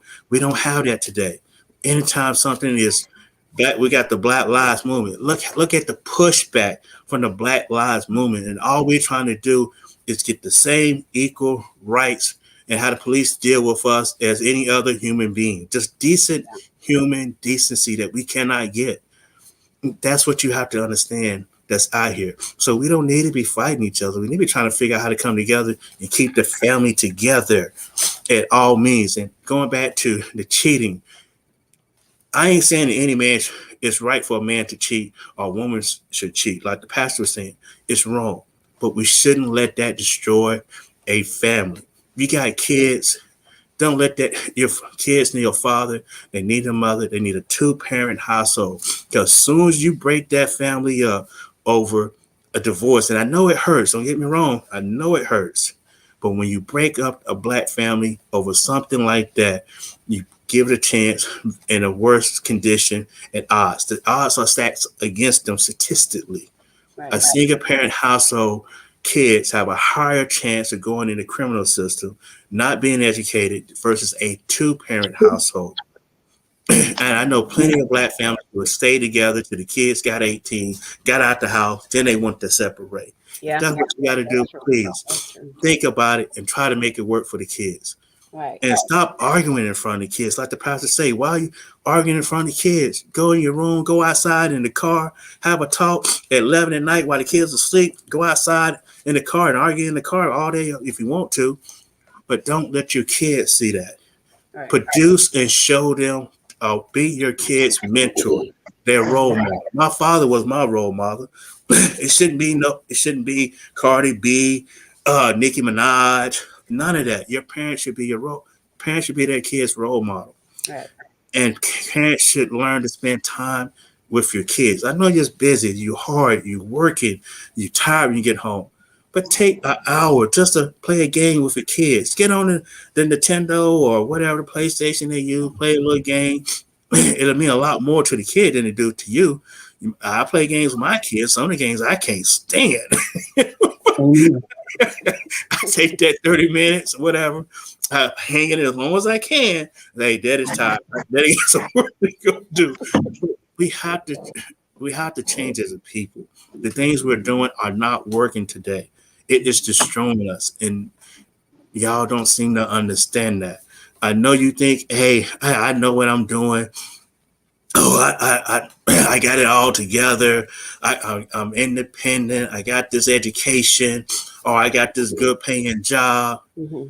I'm telling you, time moves so fast. Yeah. Before you realize it, you're in your 40s and your 50s. Either you're not married, the kids got older, that they have no mentor, no father role. And saying like the pastor was saying, Pastor Carol was saying, women are out of place when you're trying to be the father and the mother. You can't be both. You can only be one. And the one that you that the role that you're in is what you was born to be. If you was a woman, you was born to play the mother role. If you was a man, you were born to play the father role. A mother cannot teach a young man how to be a father, just like a father can't teach a daughter how to be a woman. I can tell her some things that I might know of, but I can't teach her everything. And a woman might know some things, how she want a man to act and how he's supposed to be. She can't teach him everything. It takes a man. And we got to stop fighting over and using the kids as weapons. That's just crazy. Yeah. All you're doing is messing up the child. Mm-hmm. So they asked a group of black women. Mm-hmm. So can I say something?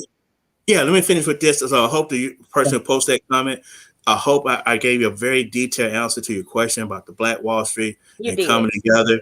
Like I said, I wanted to break it down so you can understand it, even though it's kind of like another topic for another day or another show. But I didn't want your question to go unanswered. So I gave you the background, the breakdown of it, and brought you up to today. Thank you. Pastor Kara, you up. Something the pastor was saying earlier, we was talking about, we're talking about clinical illness, and I want to pull that all the way back up to where we're at now. Okay. And we understand that, we know that when Jesus went around, he was healing what? The sick. Right. Mm-hmm. Some of the things that we understand, that things that are not normal, or that is something wrong.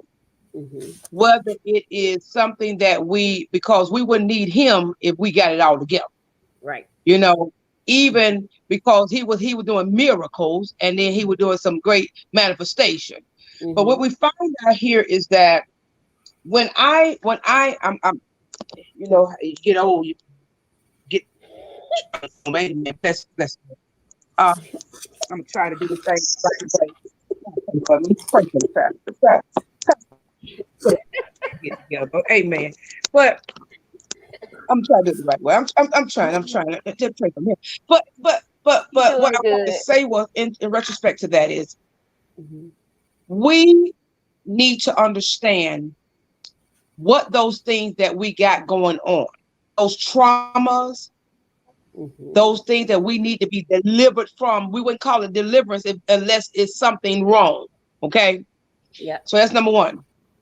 I heard the man of God when he was, of course, said that, that some women some, we're going to say all, we're going to say all men, we're going to say some, that having these issues in life that is causing them to alter how they treat others. But if you can't treat your own self right. Do we lose her? Oh, I knew she was going to hit a good point. So while we're waiting on them to come back in, I do have a few clips, and you guys did an awesome job heading into the next segue of clips. Actually, each one of you hit on something that segues into the next group of clips I have to show. So that is amazing. Before you can head to the next clip, we'll let her finish. We'll let her. Yeah, I will let her come. I'm going to go to the next clip after she finished. Okay. So what you find out is that you're finding that people are, as I said, the key thing is that people are hurting. Right. And people don't have any guidance. And when they don't have guidance, I just want to tell you, a young lady at one time, I was fussing at her, and I said, I was fussing, and I mean fussing. Mm-hmm. Mm-hmm. I said, don't you know that I told you, don't need no phone. Don't you know that you're supposed to clean up behind yourself? And girl, she told me. What? I was never taught that. Ooh. So The question is, where is the disconnect? Mm-hmm. When you have something we said earlier, people. Mm-hmm. We said it when we first came on. Mm-hmm. We was taught that, and it damaged some. Yes. Women should be seen and not heard. Yes. That damaged some women. Mm-hmm. So when they start talking, they're doing too much. Amen. Uh-huh. But we were also, when we were told that we couldn't share some information. Mm-hmm. So now we got a muzzle over our mouth. Mm. And so we're reacting to it. Mm-hmm. And so now that because we didn't tell about some of the things that going on, now what ends up happening, because my mouth is covered, Mm-hmm. I'm treating the men wrong. Mm. Because I didn't get to tell Mm-hmm. what's really going on with me. Right. So Right. the men look at you now and say, you crazy as hell. Yep. That's what they say. Yep. But they don't realize you've been through hell. Yes. Yes. And you were told you cannot share it. Right. Because if you share that information, that means there's something wrong with you. And then I'm just being honest with you. Yeah. So, and the reason why society is saying that so many black men, because of what they do, is they target, as I said, television, it tells a vision. Yep. It targets those areas so that you can believe that, because that's what they're telling. Right. But again, I'm going to keep saying the same thing. But the one that knows the truth, if we keep back and keep our mouth closed, if we're not getting those arenas, that's what they're going to still see. Yeah. Yeah. Yeah. Absolutely. Let me go. You have a Facebook comment. Let me go into this clip right quick, because it talks so much. All of you hit on points here. And they ask women a question: why are black women so angry? You know, after that, I think it was Pastor Kara talking about identity, having identity crisis. I got 3 short clips, and 2 of them are real short. And then that last one I got to show y'all these clips. All right.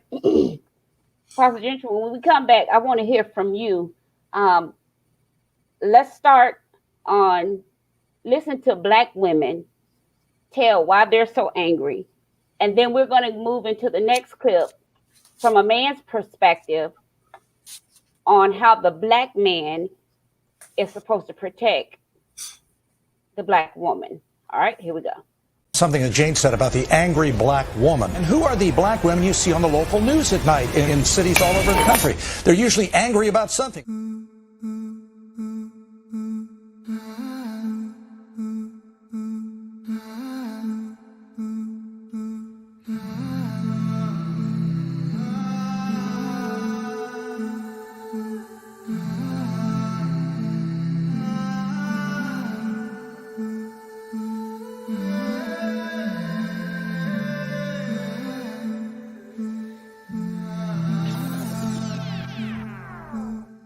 The most disrespected person in America is the black woman. The most unprotected person in America is the black woman.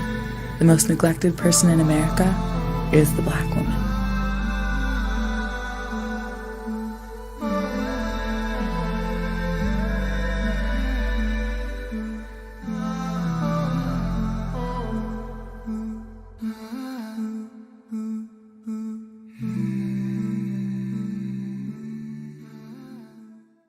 I think about all that black women do for society and how the thank you that we get is just constant disrespect, how we're not protected, how we're sexualized and fetishized in the media, how it's kind of like we're abandoned. Society does not have a black woman's back. She didn't even do anything. She just was being black. When you're born and you're born a woman, you already have one thing stacked against you. You're born and you're a black woman, you have both of those things stacked against you. You just have to work hard as fuck. And there's no system in place to help you thrive. It's really sad to think about how young it is that we all internalize those things. I may not have had the words for it, but I knew that I wasn't going to be accepted being a 4C, you know, dark skin, thick black girl. Like, I just knew that. People in elementary school who would call like me a monkey or something like that. And it's sad that we like to think that we've come so far, but we haven't. It's mind-boggling, the fact that Black people in general, and then also Black women, are still being compared to animals. I feel like I'm a very strong person, but I'm always afraid to show that I'm too strong, because I'm always afraid that it will play into that stereotype, and all of a sudden I'll be looked at as masculine because of these stereotypes that are put upon Black women. Black women should be quiet into themselves and sort of have their heads down and just like kind of try and blend in. You are not allowed to be a bigger woman, tall, and also stand up tall and be confident. It's just like not allowed. The thing that makes me most angry is the fact that I feel like no one really has my back except other Black women. It's really tough to feel alone in a fight to be seen as equal and just as successful and just as amazing as anyone else. The variety of Black women is really important in media because we are seen as only one thing, and that's sassy, or we have too much attitude, and we can never be anything else without that. There's no such thing as an angry Black woman, but a Black woman who happens to be angry. I'm gonna do everything that I can to then channel that very deep pit of anger that I have into something to show you that that's not who I am, that's not who I've ever been, that's not who Leslie is, that's not who Michelle Obama is. Like, I get that that bullshit is out there, so then I'm like, what can I do with my work, with my art, to change that, to change the narrative, to tell people that, you know, we're more than this. For the young Black girl out there, I would say, think about all the things that we contribute every day to society and how we built this country on our backs, like we did it. So think about how, even though that's a tragedy, think about how awesome we are. Like, all the shit that we have gone through, we still win the gold medal. I mean, come on. You are worthy, you are beautiful, and no one gets to take that away from you. Like, the minute that you let somebody else dictate who you are and your beauty, like, you've already given that to them. I don't get, like, you don't get my worth, it's my worth. And just because someone lays down rules of what is beautiful, that doesn't mean that you have to agree with that. I think that it is important, though, that when you are feeling that intensely about any kind of injustice or some kind of people belittling you for something that you don't deserve to be belittled for, it is important to be in that moment when you feel it, but then I don't want to live in it.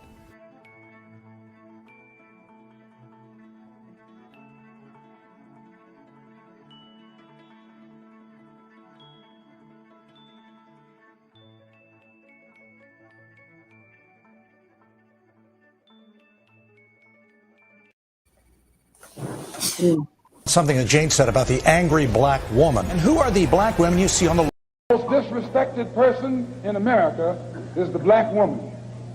The most unprotected person in America is the Black woman.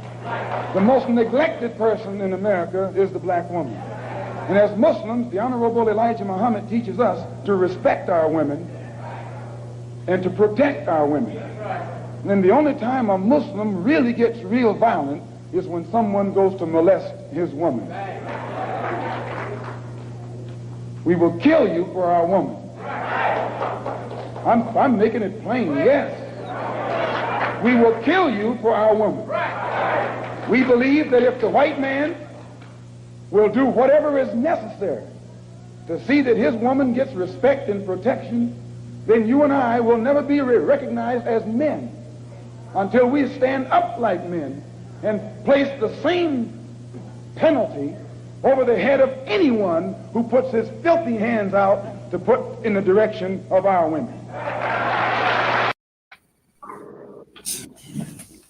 So that goes back to what Pastor Carol was saying when she was saying that men are out of place. And because men are out of place, women are all over the place, and then the children are displaced.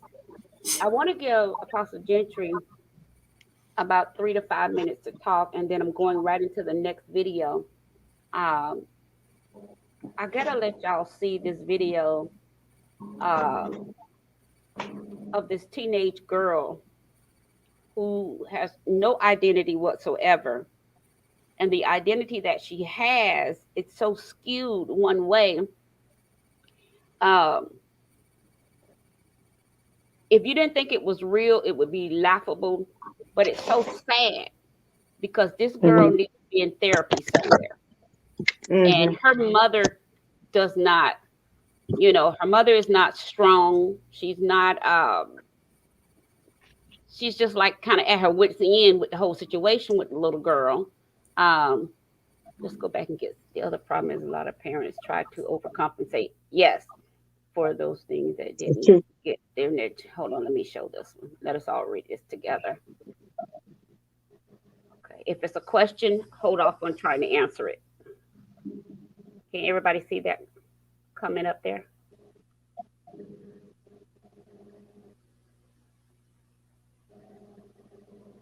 All right, let's go to the next. I think we said something. I think we spoke on that something earlier, though. Yeah. We hit that point. Yeah.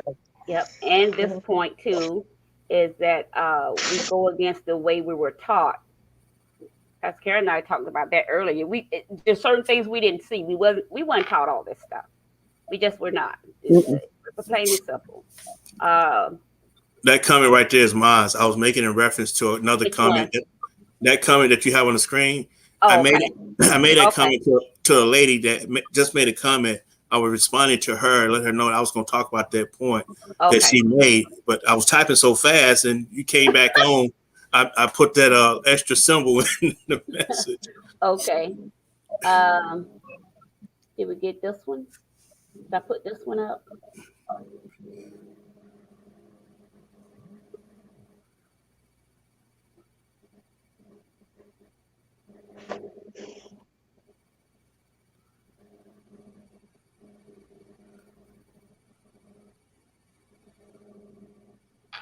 Oh, Elder Kim, you coming with it tonight, honey.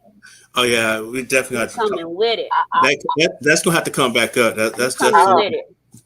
Okay, let's see the next one. Let's see the next one.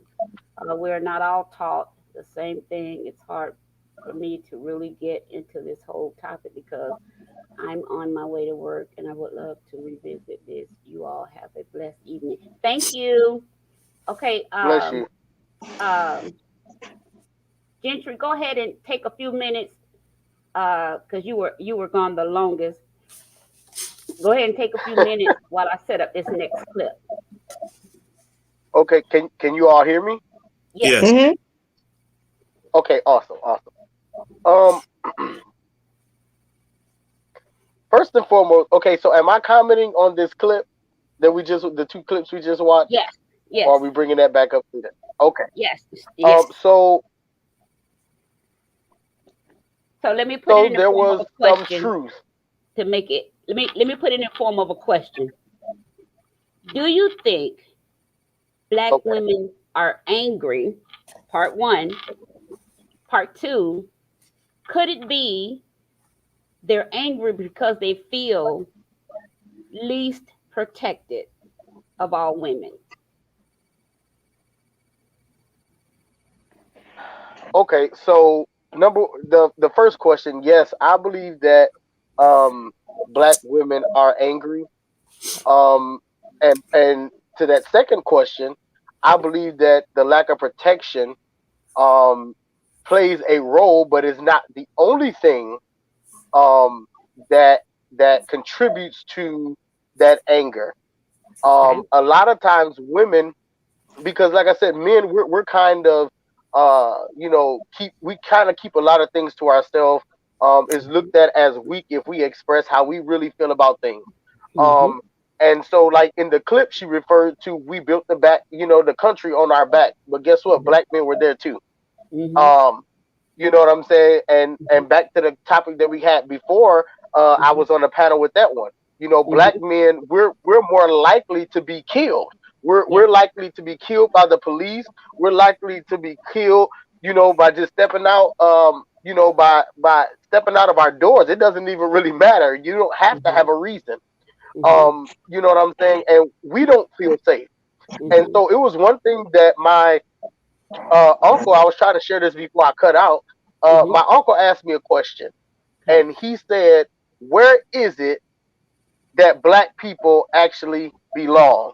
Where is it that we feel that if we go to any country, is there any country, okay, is there any continent, is there any place where Black people will be accepted?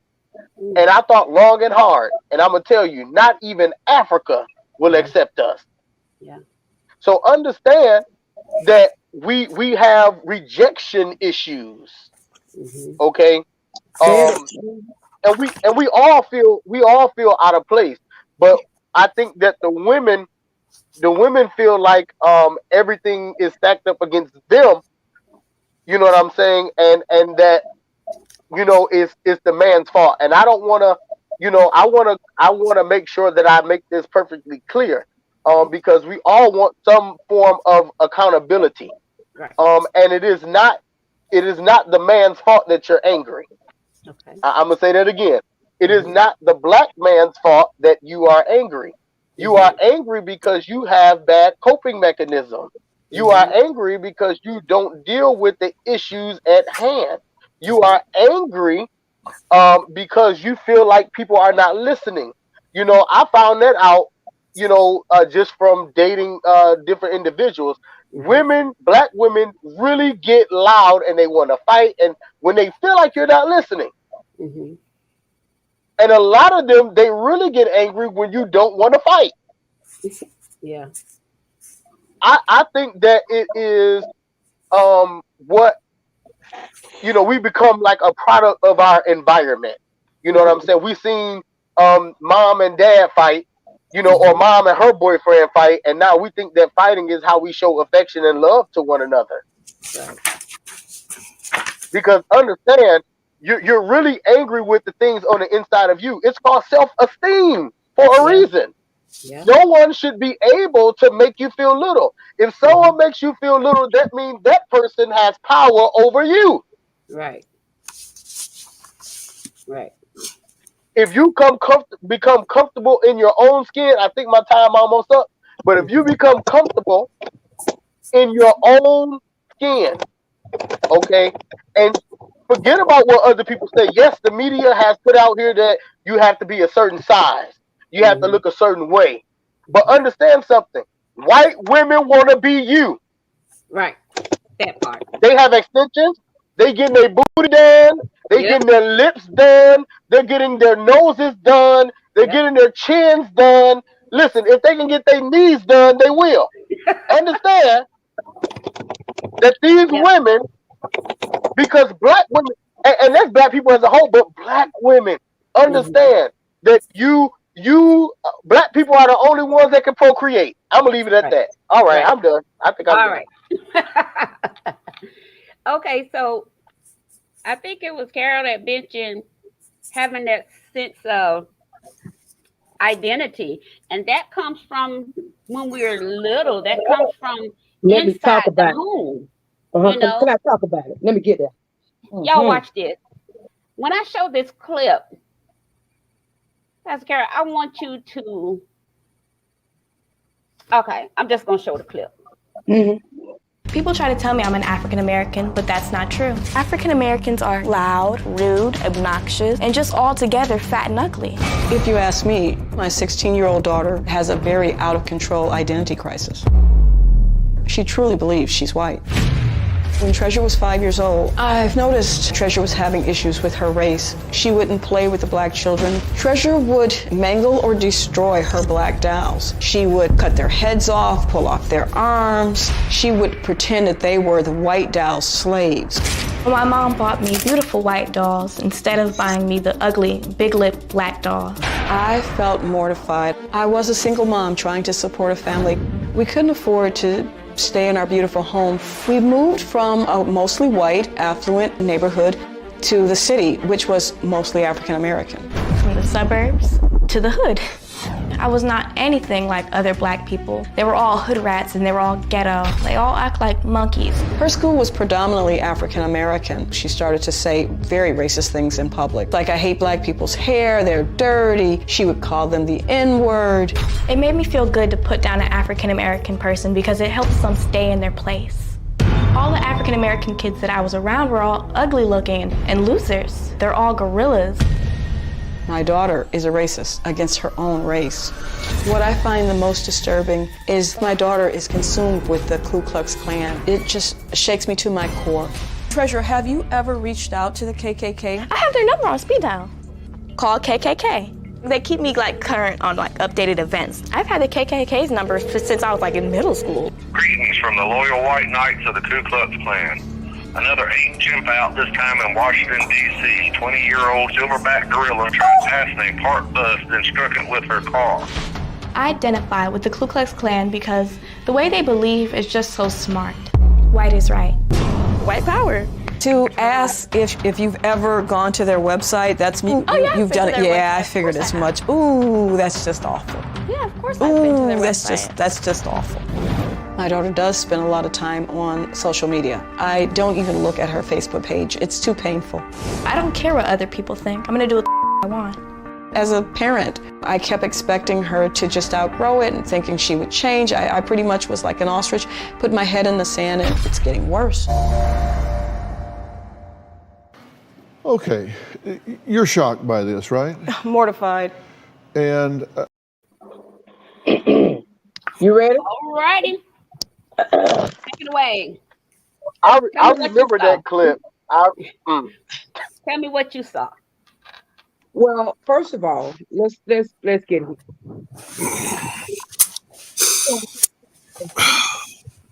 And I saw a child that know how to survive. Let's look at it another way. If I know how to join them and think the way they think, I'll survive out here in society. People do it all the time. She just learned it early. But what I didn't hear was that her mother taught her about her culture. So if we don't educate our children about our culture, they have a choice to choose from. And so she didn't give her enough legs to choose from anything. She saw her daughter with big lips, but she didn't know how those big lips mean. She said she hit her head in the sand because she didn't know how to handle it. So that's why she in front of Dr. Phil, because she didn't know how to address it. So so what happens is, because I don't know how to address the situation, what I'm gonna do is I'm gonna hide from it. Yeah. And I'm gonna act like it's not there, because she says she wanted it to go away. And how do things go away? And that's what's going on in society. Because we think that after a while it's gonna cycle out. But what happens in those cycles, there's issues in those cycles. So that's what you're seeing. So when it's sad, because if you ask a typical Black person about their culture, they can't tell you. Right. She said that they moved from one area to another. She called it the slums. Because she disengaged. And so she disengaged from what she thought or what she was.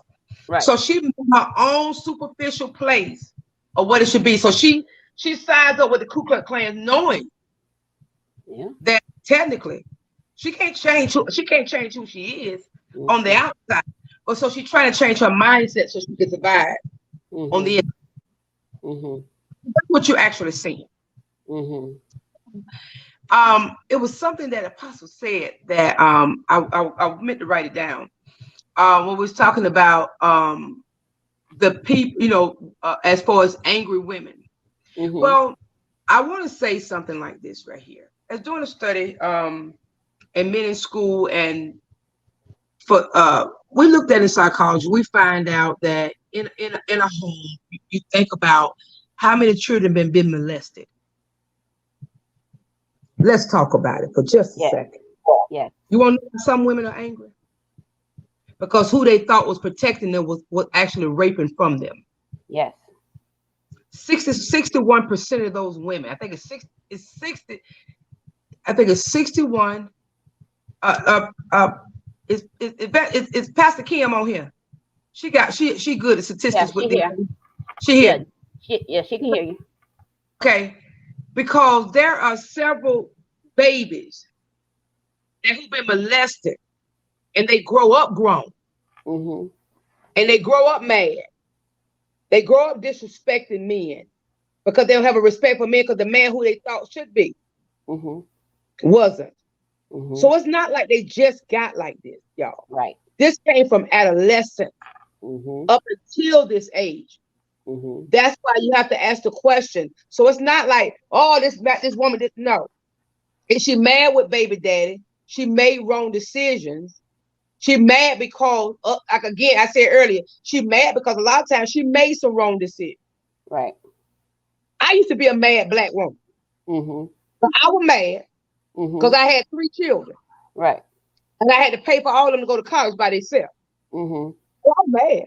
But I was mad enough that it changed who I was, but I was still mad. Right. Because God made all of us, we can get angry. Right. But not that I would push somebody away. So there's a lot of reasons why some women are mad. So thank you, Pastor Ken. I knew you would know the statistics on that. But so when we see that, there's a lot of people, you have to understand why some people, it come from childhood culture, what's going on. Right. Because these women, I love it when, with that Farrakhan that was speaking, when Farrakhan said protection, let me tell you, for me, I was married 17 years, right? And the reason why there's 2 reasons why I married my husband when I was young. It's because he had his own life.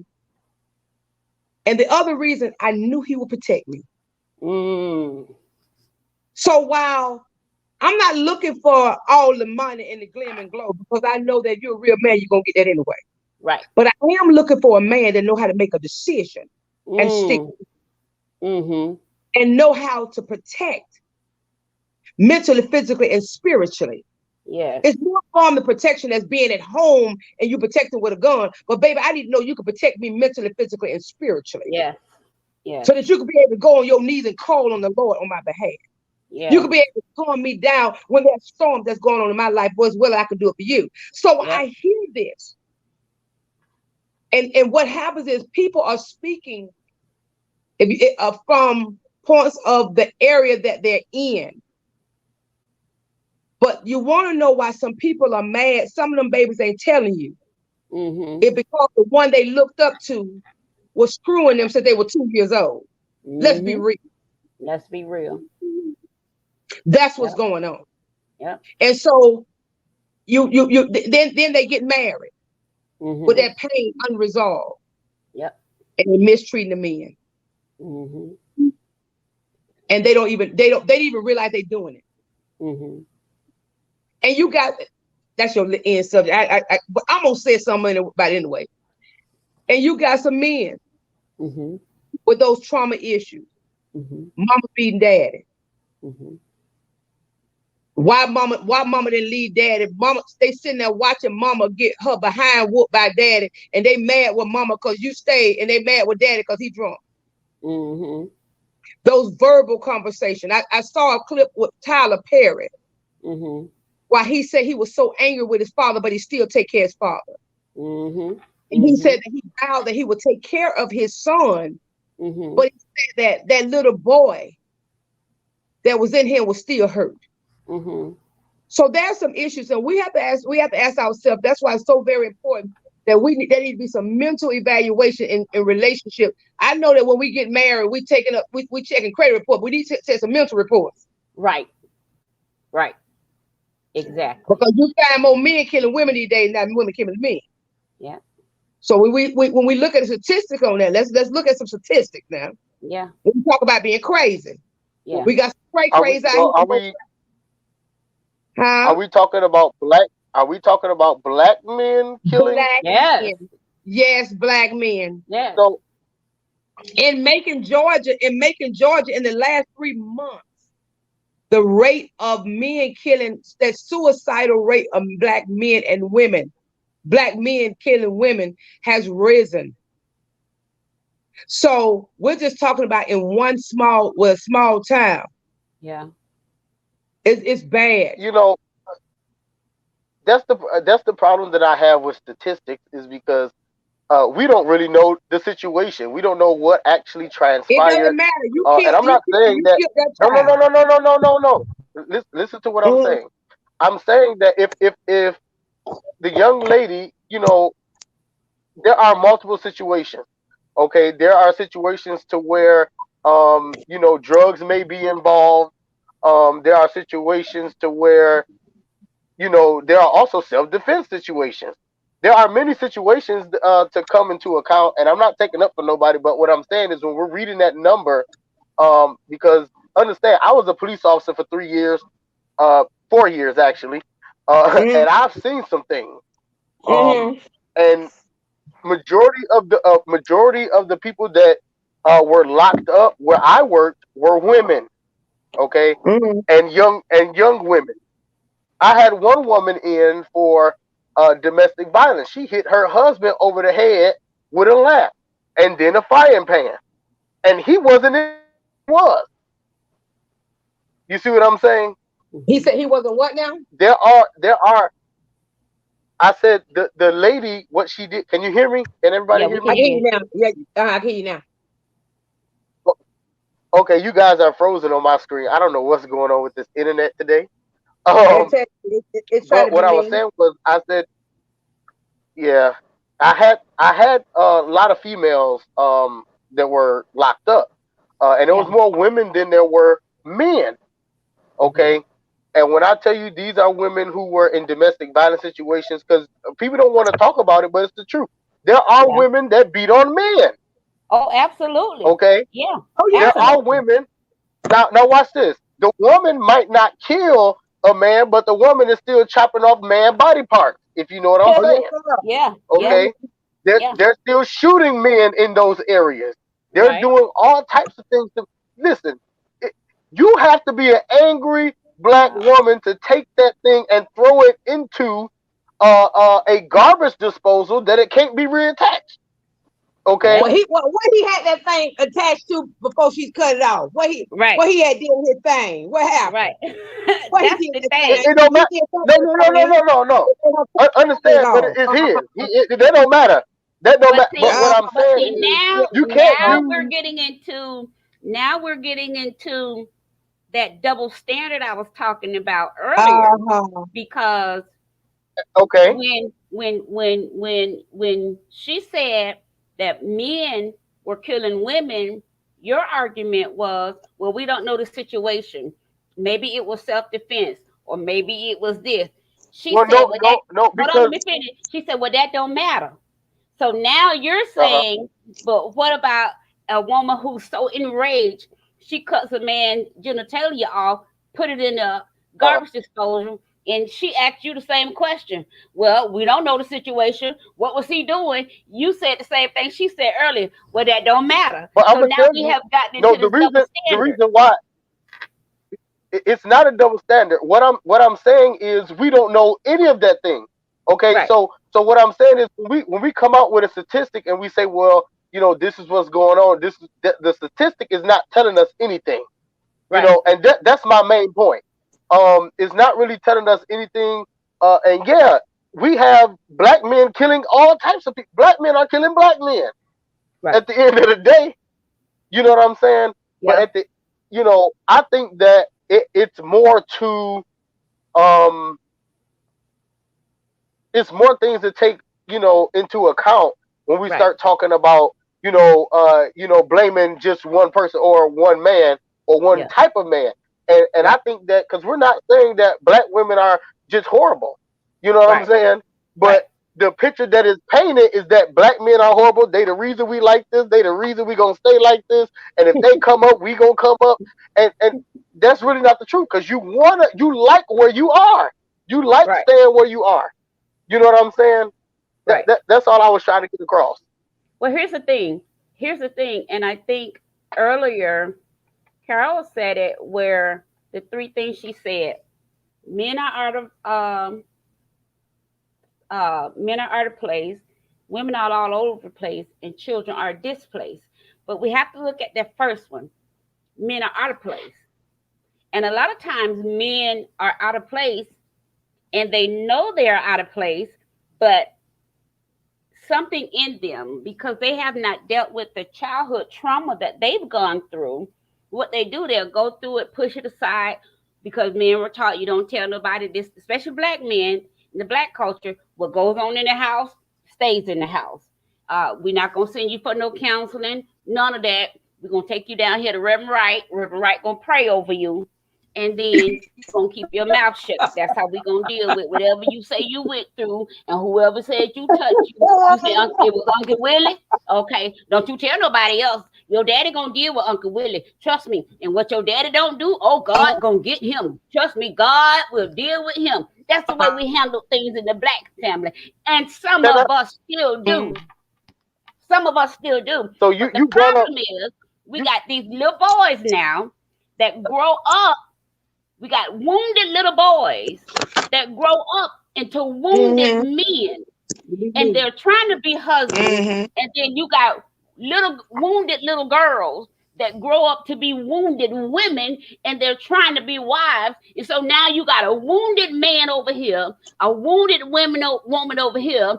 Then they get together, drop off some little wounded children in the middle, and the whole family structure is blown up to hell because nobody took the time to deal with their trauma before they decided to bring somebody else into that circle of trauma that they knew was in there. They knew this. Well, can I? Well, how did they know it? They knew it because of what they went through. And if you have never received professional counseling, I'm not talking about going down there to the Reverend Frank now. You go down there for prayer. But you need to go see a psychiatrist, psychologist, a life coach. You need somebody to sit down that's going to be objective. Somebody that's going to not give you a bunch of scriptures, because right now we don't need to know that Jesus wept. You go to church to find that all of that. Right now, we need to get a plan together to help you come up out of that, what we call that dark place. You need a plan to put together that'll help you move forward in life, because now you're in what we call the stuck place. And because you're in the stuck place, I don't care what you try to do. I don't care how successful you think you are. Sooner or later, that stuck gonna show up on you. And the thing about it is, everybody around you can see it. You're the only one that won't be able to see it because you're the one stuck in that place. That goes for our black men as well as our black women. And it's unfortunate because then we raise little black children that don't know how to deal with trauma because we tell them what we were told. So now the mindset, well, if I survived it, you survive it. But guess what? You're not surviving it. You're existing through it. There's no survival. You're existing. You don't know love. You don't want love. You can't give love. You can't receive it. You're existing. And so a lot of times we think what survival looks like is actually existing. We're existing in time. We're existing in space. We're existing here on earth because no one told us. Listen, brothers. Listen, sisters. There's something going on with you. You got to fix that. If we fixed all the women and we left the men like they were, pretty soon we'll have to fix all the women again. So what we got to focus on, we got to try to fix them both at the same time. Because most people were broken when they were little. They were told not to tell nobody. They were told to be quiet. Their love was taken away from them. They were told that God gonna take care of them. They were told that, oh, you got to forgive. They were told all kind of stuff. Don't hold that in your heart against them. And you thinking, so ain't neither one of y'all nobody gonna do nothing? So he just gonna keep living. She just gonna keep living. So how we gonna work this out? The church is not innocent at all. The church is not innocent. Our hands are not clean in this matter either, because we'll see that someone has an issue and we'll let women marry men with issues. We'll tell men to marry women with these issues. And we know their history because we've pastored them, we've shepherded them, we've sat with them, we've cried with them, we've prayed with them. And we won't tell the man, well, doc, let me work with her some more. She needs some more therapy or counseling, and vice versa. We won't do that because now that's going to cost us something as pastors. It's unfortunate that people will go through an entire lifetime and not deal with the things that happened to them in their childhood. Let me show you this clip real quick. Let me just show you this clip. And you all tell me, as men, I want you guys to tell me, as men, how important do you, as men, think it is that men learn how to get the help that they need? I want you guys to look at this clip. Tell me, how important do you think it is? Because like I said, if we fix all the women and we say, oh, the men are okay, we're going to still have a broken family, still have a broken system. We got to try to fix it all at one time so that it does not, this pattern, these cycles don't just keep repeating themselves. And then we just keep acting like we don't see what we see in the Black community. It is a problem and we got to fix it. We are all out of order in some form or another. And most of it has to do with the fact that we don't like to talk about trauma. We don't like to talk about issues like depression and anxiety and PTSD, things that happen to us. Look, well, we had no control over it, particularly men. Black men don't like to talk because y'all were taught you got to be strong, but Black boys don't cry, shut up and be tough, all of that. And it's not making us as Black women have a lot of success, because if we don't know how to deal with us, we're definitely not going to know how to deal with you all. Y'all watch this clip, and then I'm going to open the floor to both of y'all after this clip.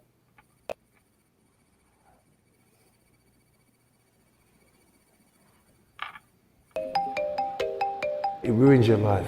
If I wasn't abused, what would I be today? Black men. It's the culture. We don't think about to get that person arrested. It's the background that we come from. I've been there too. I was sexually abused as a teenager by someone older who I trusted. And when I looked for help, I couldn't find any. I even tried to find something to show that I wasn't the only Black man out there who had been abused as a young person. I found nothing. My experiences made me want to find out what is holding back Black male victims of sexual abuse from speaking out.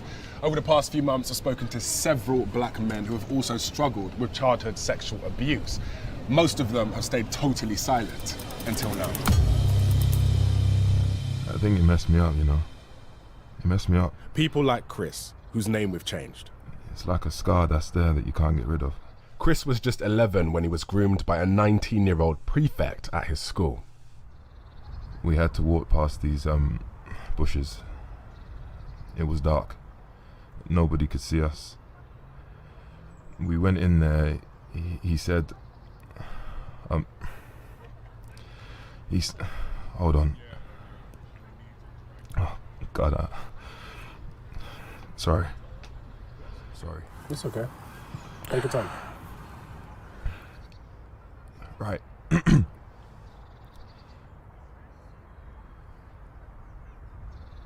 He asked me to take my pants off, and I had no control. I took my pants off, and then he raped me. It was quite painful, to be honest. I became that withdrawn after that. And then I was sick for a while as well. I think it was depression at the time, but when you're a kid, you don't know these things. I'm 11, I became withdrawn completely. I just changed, and it shaped my personality today. So when this happened in school, did you speak to your teachers, did you speak to your family? No, I didn't speak to anybody. How can you? I'm a grown man now, but it doesn't go away. I didn't address it. See, that's the thing, I didn't address it, and because I didn't address it, It didn't go away. After having a breakdown at university, I was made to see a therapist. And it really helped discussing what had happened to me, and it helped me move on in life. But like Chris, most black men don't ever speak up. Nationally, black men are 17 times more likely to be diagnosed with a serious mental health illness than white men. For many black men, that's because their first experience of talking about their mental health and how they're feeling comes at a crisis point. This is one of the therapy rooms that we use. Something that Willis, a trauma therapist, knows all about. There's a large number of men that will access or begin to speak about their abuse whilst in the criminal justice system because they've reached a point where it's almost as if they're at that broken point and there's nothing else to lose. The impact on black men holding on to their stories and not speaking out is one of explosion or implosion. So for me, the explosion is whereby, there's this outbursting and outpouring of emotion and pain in a way that can't be met because it's just an explosive experience. The implosion is that sense of depression. I'm holding a parliamentary report into childhood sexual abuse that's just been released. But even in this chunky document, someone like me, a black gay man, is still hidden. Right at the end of it, it says that black and LGBT survivors' experiences have not been included because of a lack of information. And it calls on the government to do more research. So what is the solution? Meet Sols, Kevin and Stefan. 3 black men living very different lives, but all experiencing the same struggles because of the sexual abuse they faced as children. They're all determined to speak up to help the next generation of black men. If I wasn't abused, what would I be today? Stefan runs a charity aimed at young people, encouraging them to give up gang violence, something he struggled to do. It ruins your life, going in gangs and being powerful and strong and fighting the world, no matter who it is. And then at night, going home crying to yourself, saying, over your demons that you're dealing with yourself. Until you deal with those demons yourself, you're never going to be the person you want to be or the person that you're supposed to be because of the abuse that you've had. Oh my gosh.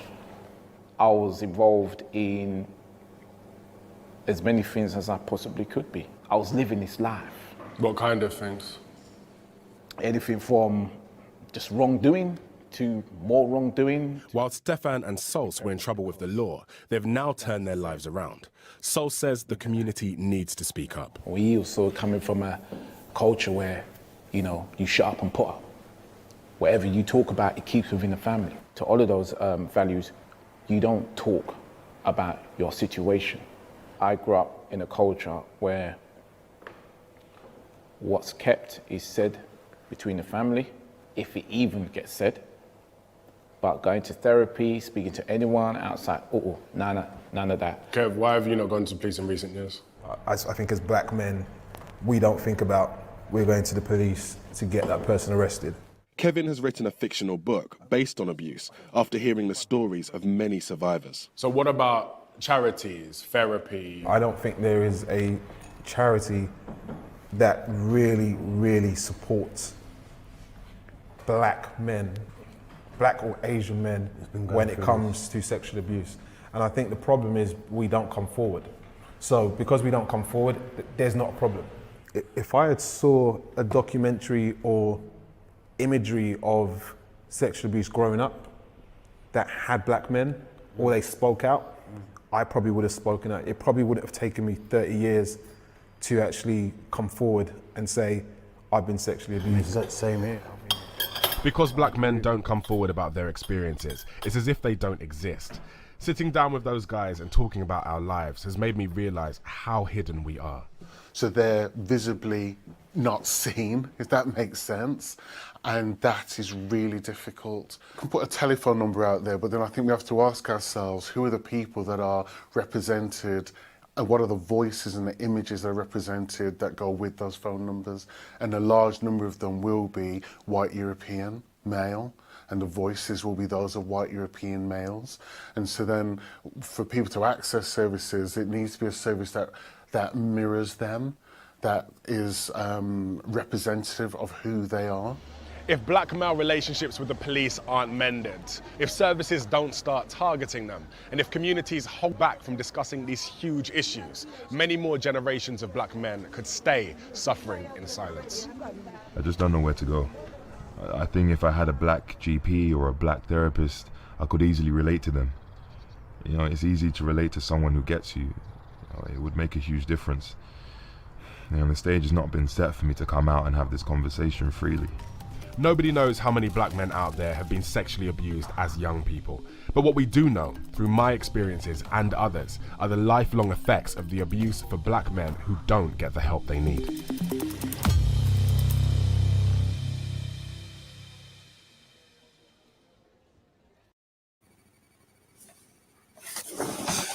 Gentry, what's your thoughts on that?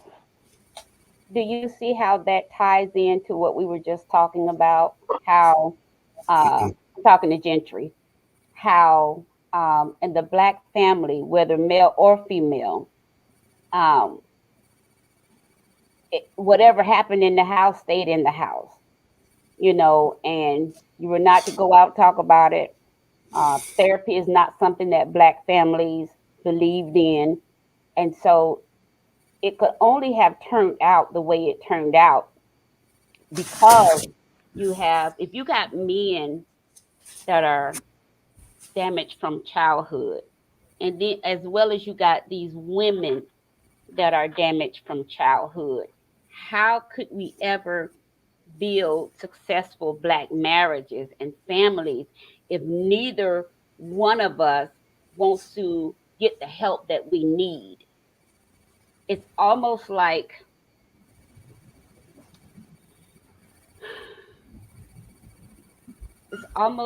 trying to climb a wall with slippers on. You know, how do we get black men and black women to understand therapy is not your enemy?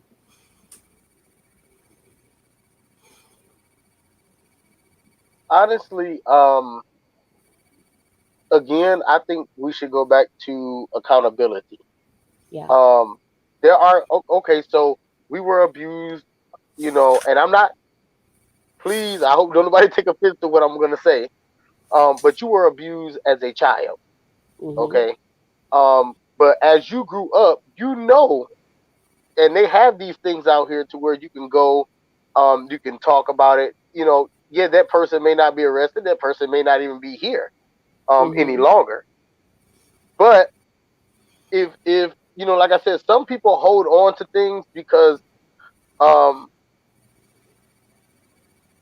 it's like I'm trying to word it right. I don't want nobody to get mad at me or nothing like that. But I think that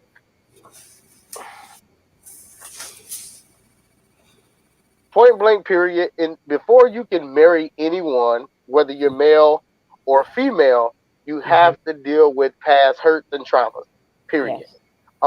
Molestation is just one thing, but there are men out here who are, how can I say this?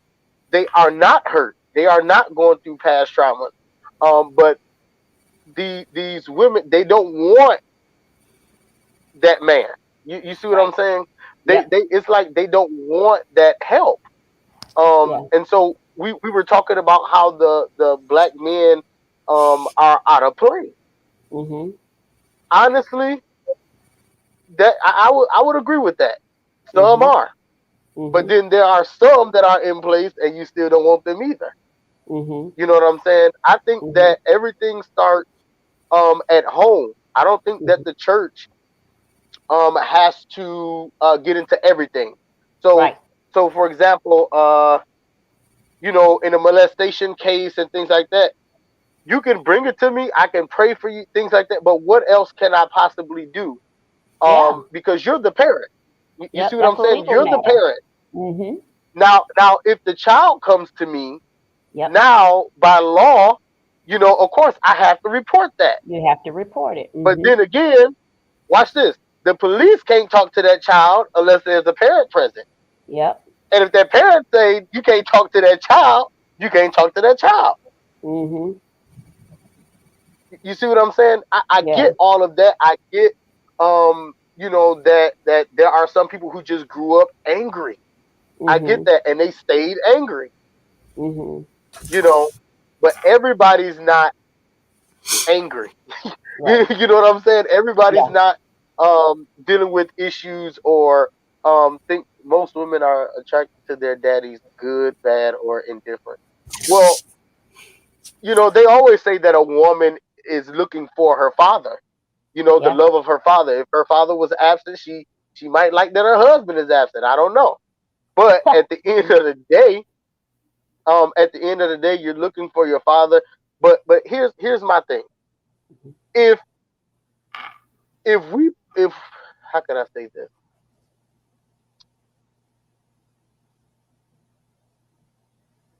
If we would just get out of the mindset that it is a weakness to say things like, you know, I've been hurt as a Yeah. child, I went through this, I saw this, but you know, I think that a lot of those issues is, you know, like I said, it stems from World War II. You know, you Yeah. got the women are independent, and when the Yeah. women became independent, what is the man's role? The man's role switched. So now the Mm-hmm. man, you know what I'm saying?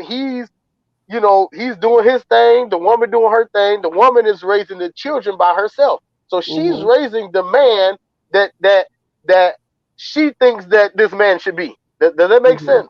Yeah. All of Yeah. the things Yeah. that she has seen, or even out of her hurt, she's raising this man, Yeah. you know, and you have to have a male figure, a good Right. male figure, a male role model. You know, my Mm-hmm. mother raised me. She was a Mm-hmm. single parent, Mm-hmm. but I had uncles. Mm-hmm. Okay, I had pastors. I've had, you know, different mentors, people that I looked at as brothers, things like that. They were able to help me. You know what Mm-hmm. I'm saying? Mm-hmm. And so I don't think that, honestly, I done been through some stuff as a child. I Right. done overcame some stuff as a child. You know, Right. um, and I didn't have to go to therapy. Right. You know what I'm saying? Mm-hmm. It's just, you know, like I said, it's all on the individual basis. Yeah. People deal with things differently. Um, Mm-hmm. and so I'm just gonna leave it at that. I mean, I don't think that that is the reason why. Mm-hmm. I'm gonna leave it alone. I'm gonna Yeah. let Corey talk. I'm gonna leave that So alone. the reason why I showed that clip was um to show you all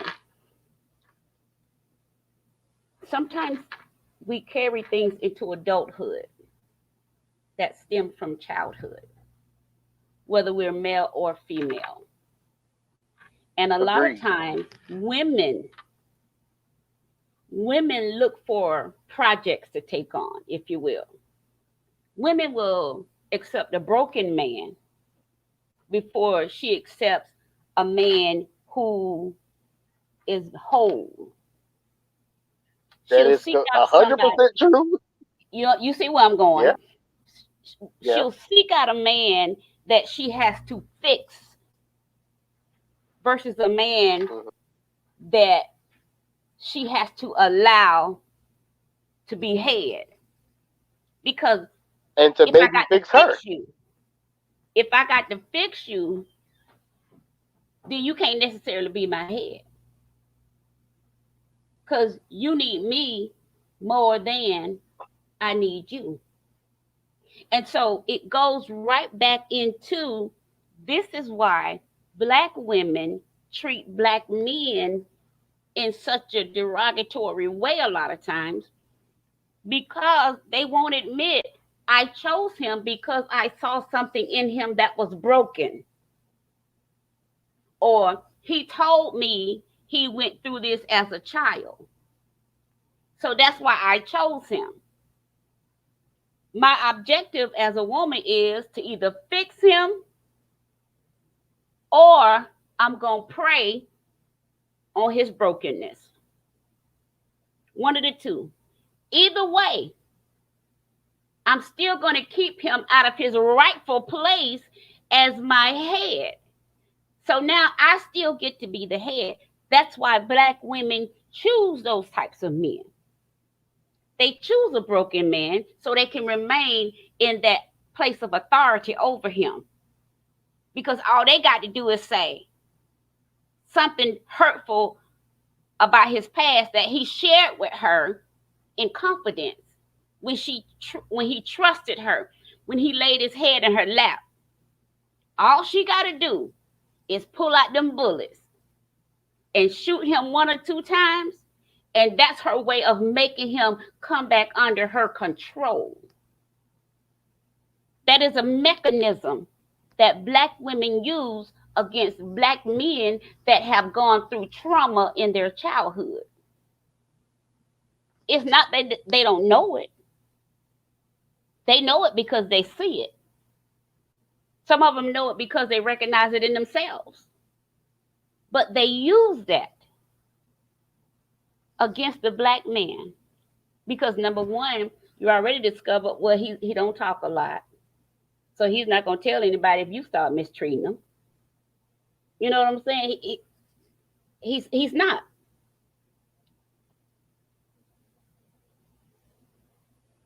But it shows. It shows. It shows. And yeah, that's right, Kim. We're nurturers by nature, so we try to fix people. And it is a disservice. Ladies, hear me on this. We do a disservice to a man to go into his life with the mentality that we got to fix him. We do him a great disservice. That's not fair to him. You know, you take him out of his place of authority. You emasculate him. You make him feel like he's one of the children instead of the head of that household. You prey on his weaknesses. That's what you do. You prey on his weaknesses. You prey on his hurt. You prey on his trauma. And all you got to do is say something to bring him back in order. Let him try to take his authority back. All you got to do is say the right thing to him at the right time, hammer down on him in the right position, and whatever you say, your word's going to tear him right back down. Every time he's trying to get back up and get back in his place of authority, here you come with your mealy mouth self, and you're going to tear him back down. Why? Because he has exposed his hurt to you. And this is why Black men don't talk to some of you Black women, because when they open up and they say stuff like we saw on the clip, you use that as your ammunition to keep them in their place or to keep them out of their proper place of authority. Why? Because you don't want to submit to that authority in them. That's a witch. Boom. Full circle. Full circle. You know, a lot of women choose broken men simply, I'm going to say this, because they don't want to come up. Yeah. Okay? They don't want to change. Yeah. They want to remain the same, and they want to mold you into someone that's going to do what they want you to do. Yeah. Yeah. Mm-hmm. Come on, it's the controlling thing. Because if you have is already in position to lead and things like that, you're not gonna get that man to do what you want. Right. He's going to do what you need, but you're not gonna get him to do, to just take anything and allow you to talk to him any kind of way, to allow you to just go. And I do say allow because people don't understand submitting.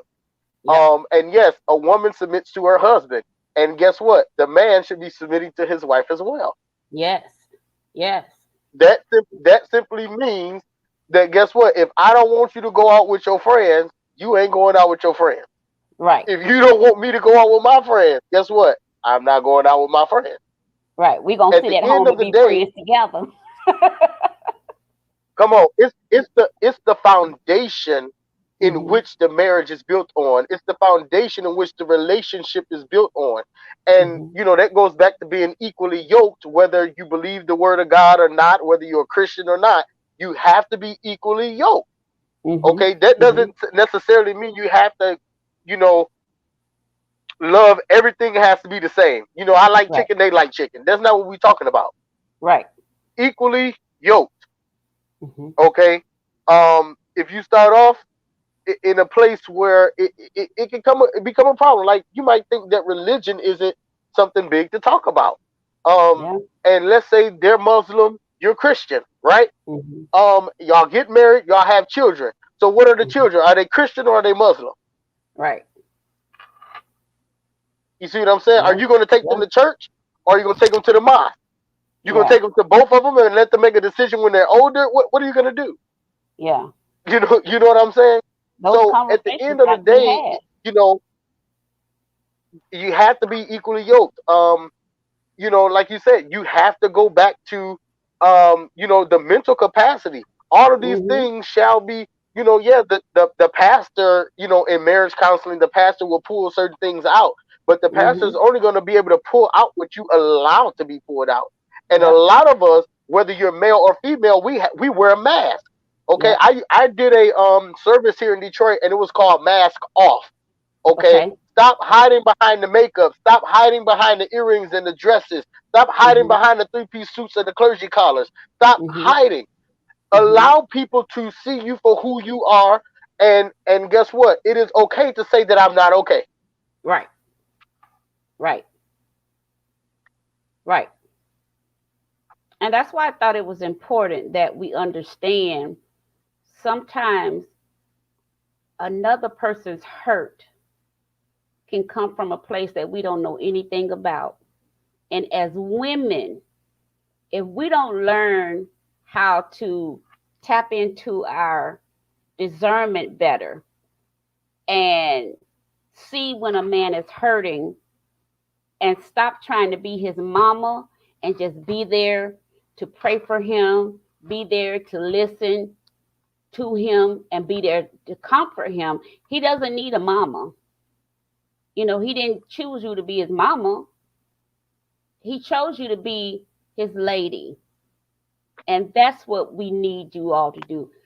We need you all to be ladies. Because at the end of the day, if you get with somebody that's broken, if you're already angry, that's going to make you angrier. Your anger going to turn into resentment. Your resentment is going to turn into bitter. And once a woman is bitter, Lord have mercy, I don't care how she looks. Once a woman gets bitter,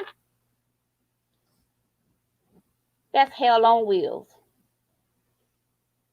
It's difficult to deal with a woman who is angry about everything. I'm talking about everything. Nothing makes you happy. Everything. She mad because she woke up. Come on. Yeah. Look at the children. You mad at the children because the children look like the man you chose to sleep with. We don't have enough accountability in our community.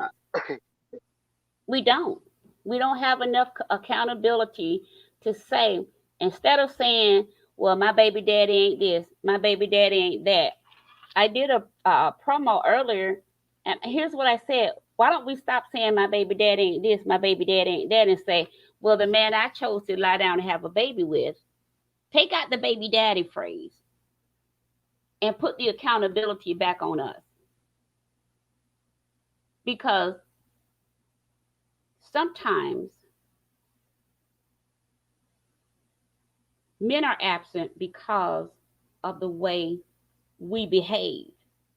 And then when our children see how we behave towards their father, especially if we're raising girls, our girls are going to emulate what they see us do. So if we show a girl, child, you ain't got to listen to him. Don't no man have to tell you what to do. She's going to grow up thinking, oh, I ain't got to listen to no man. So now you're going to either have her in these crazy in and out relationships, or you're going to have her in a same-sex relationship. She's going to be hard. She's going to be hurtful because she's going to experience a lot of rejection, because men can only take so much of your neck rolling, mouth popping, finger snapping, and all of that. They can only take so much until they either snap on you or they just walk away. Because we don't know. Women, we don't know what these men go through on a daily basis. Well, what about what we go through? Okay, let's deal with that.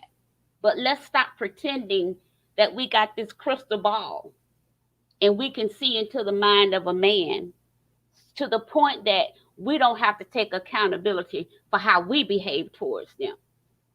That's not our job. That's not why we were created. Our job, we were created for the man. We were presented to the man.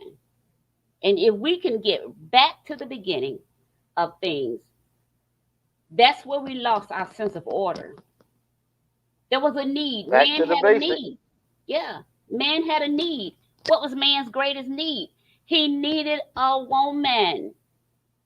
Everybody, oh, I want to get married. I want this. You don't even know what marriage is really all about. I said the other week ago that if I decide to get married again, it's not going to, love ain't got nothing to do with it. It's going to be out of duty, respect, purpose. Those are the things that come to my mind. I'll be 54 tomorrow. I'm not looking, as Corey say, for no Walt Disney World Cinderella ending to life. That's fairy tale. That's pixie dust and fairies. That's not what I'm looking for. People need to be realistic. Women, be more realistic. Learn how to take accountability. Everything we have done up to this point have brought us to where we are. All the wisdom and knowledge that we refuse to hear women have brought us to where we are. Men talk. Trust me on that. Men do talk. But do you listen? That's my question to you women. Men do talk. They will talk to you. They will open up. They will share with you. But are you listening? Is his secrets, are his secrets safe with you? Can he trust you to be vulnerable and you not tearing around and keep all those his little secrets in your pocket? You got an ace in the hole. You just waiting for him to do something so you can just throw down your cards on him. That's what Black women do. And I can hear y'all say, oh, I'll never do that. I didn't say all, but a lot of Black women do that. And so men say, well, I just can't do that. And I don't think it's because, I don't think that Black men are looking at other races because they think other races are better than Black women. I think that they're not looking so much for other races, they're looking for other experiences. I think that's what it boils down to. And if anything we say, we can bring us back to order, bring men back to their place, bring women back in order, help the children get back in order. I believe that we can fix the problems across the board in the Black community. Next time we're going to talk about holding the church accountable. We're going to talk about that. I have some clips to show you on what some of these women think about the church. How has the church influenced Black women, particularly to stay single?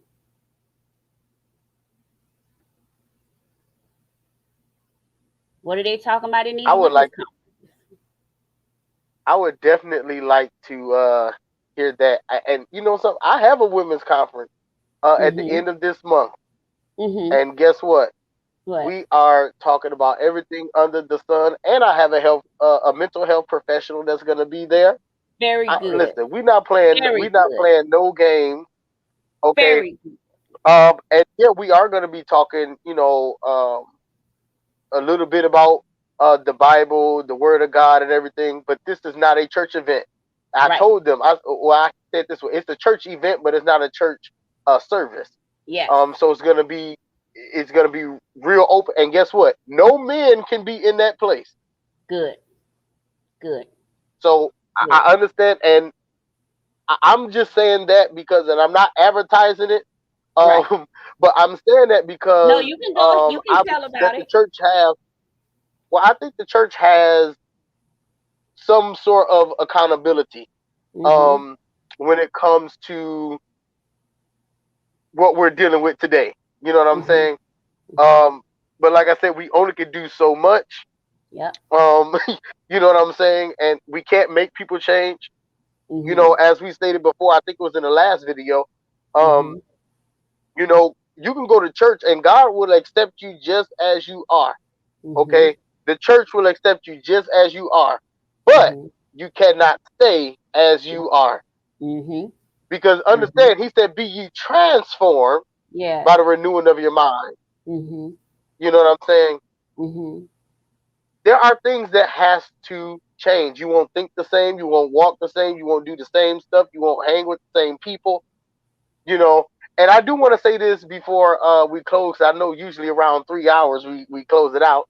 But I want to say this. It is okay to be angry. You know, women, it's fine. You know, Jesus got angry. It's okay. But the moment that you become disrespectful, you know, you can get your point across without cursing. You can get your point across without poking them in the head. You can get your point across, okay, without, you know, destroying property or, you know, doing all this petty stuff that we do. Let's have conversations as people, as human beings, okay? Because when Jack and Susie have a problem, we don't know too much about it. Right. You know what I'm saying? Yeah. They may talk about it with their friend, but one thing about it, we don't know about it. Yeah. Yeah. We have to take accountability for ourselves. Do not stop stepping in a man's face. That's one thing. Okay, women, black women, I want y'all to say this. I want y'all to hear this.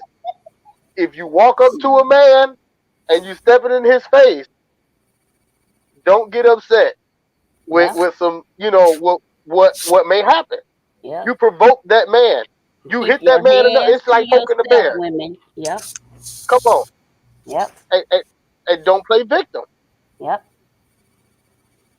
Corey, Corey looks like he got something to say. Yeah, he been brewing over there. I'm gonna be quiet. I've been trying to get in since the first video, so I'm gonna have to go all the way back to the first video. So it's a whole lot I gotta say. One of the Facebook user posted, I love black men, but here's the thing. I have a great black dad, a great black son, have a great black granddad, great uncles, and husbands. Unfortunately, all black women can't say this. We are what we learn and see every day. Yeah. I understand that statement, and to that user, I appreciate you posting that. The problem we have today is we see our grandparents and our parents who was in a marriage 50, 60, 40, 30 years. Yeah. And we deviate from that plan that they showed us how we are supposed to be as a man and woman. And we come up with our own idea of how we want to do it. And it doesn't work.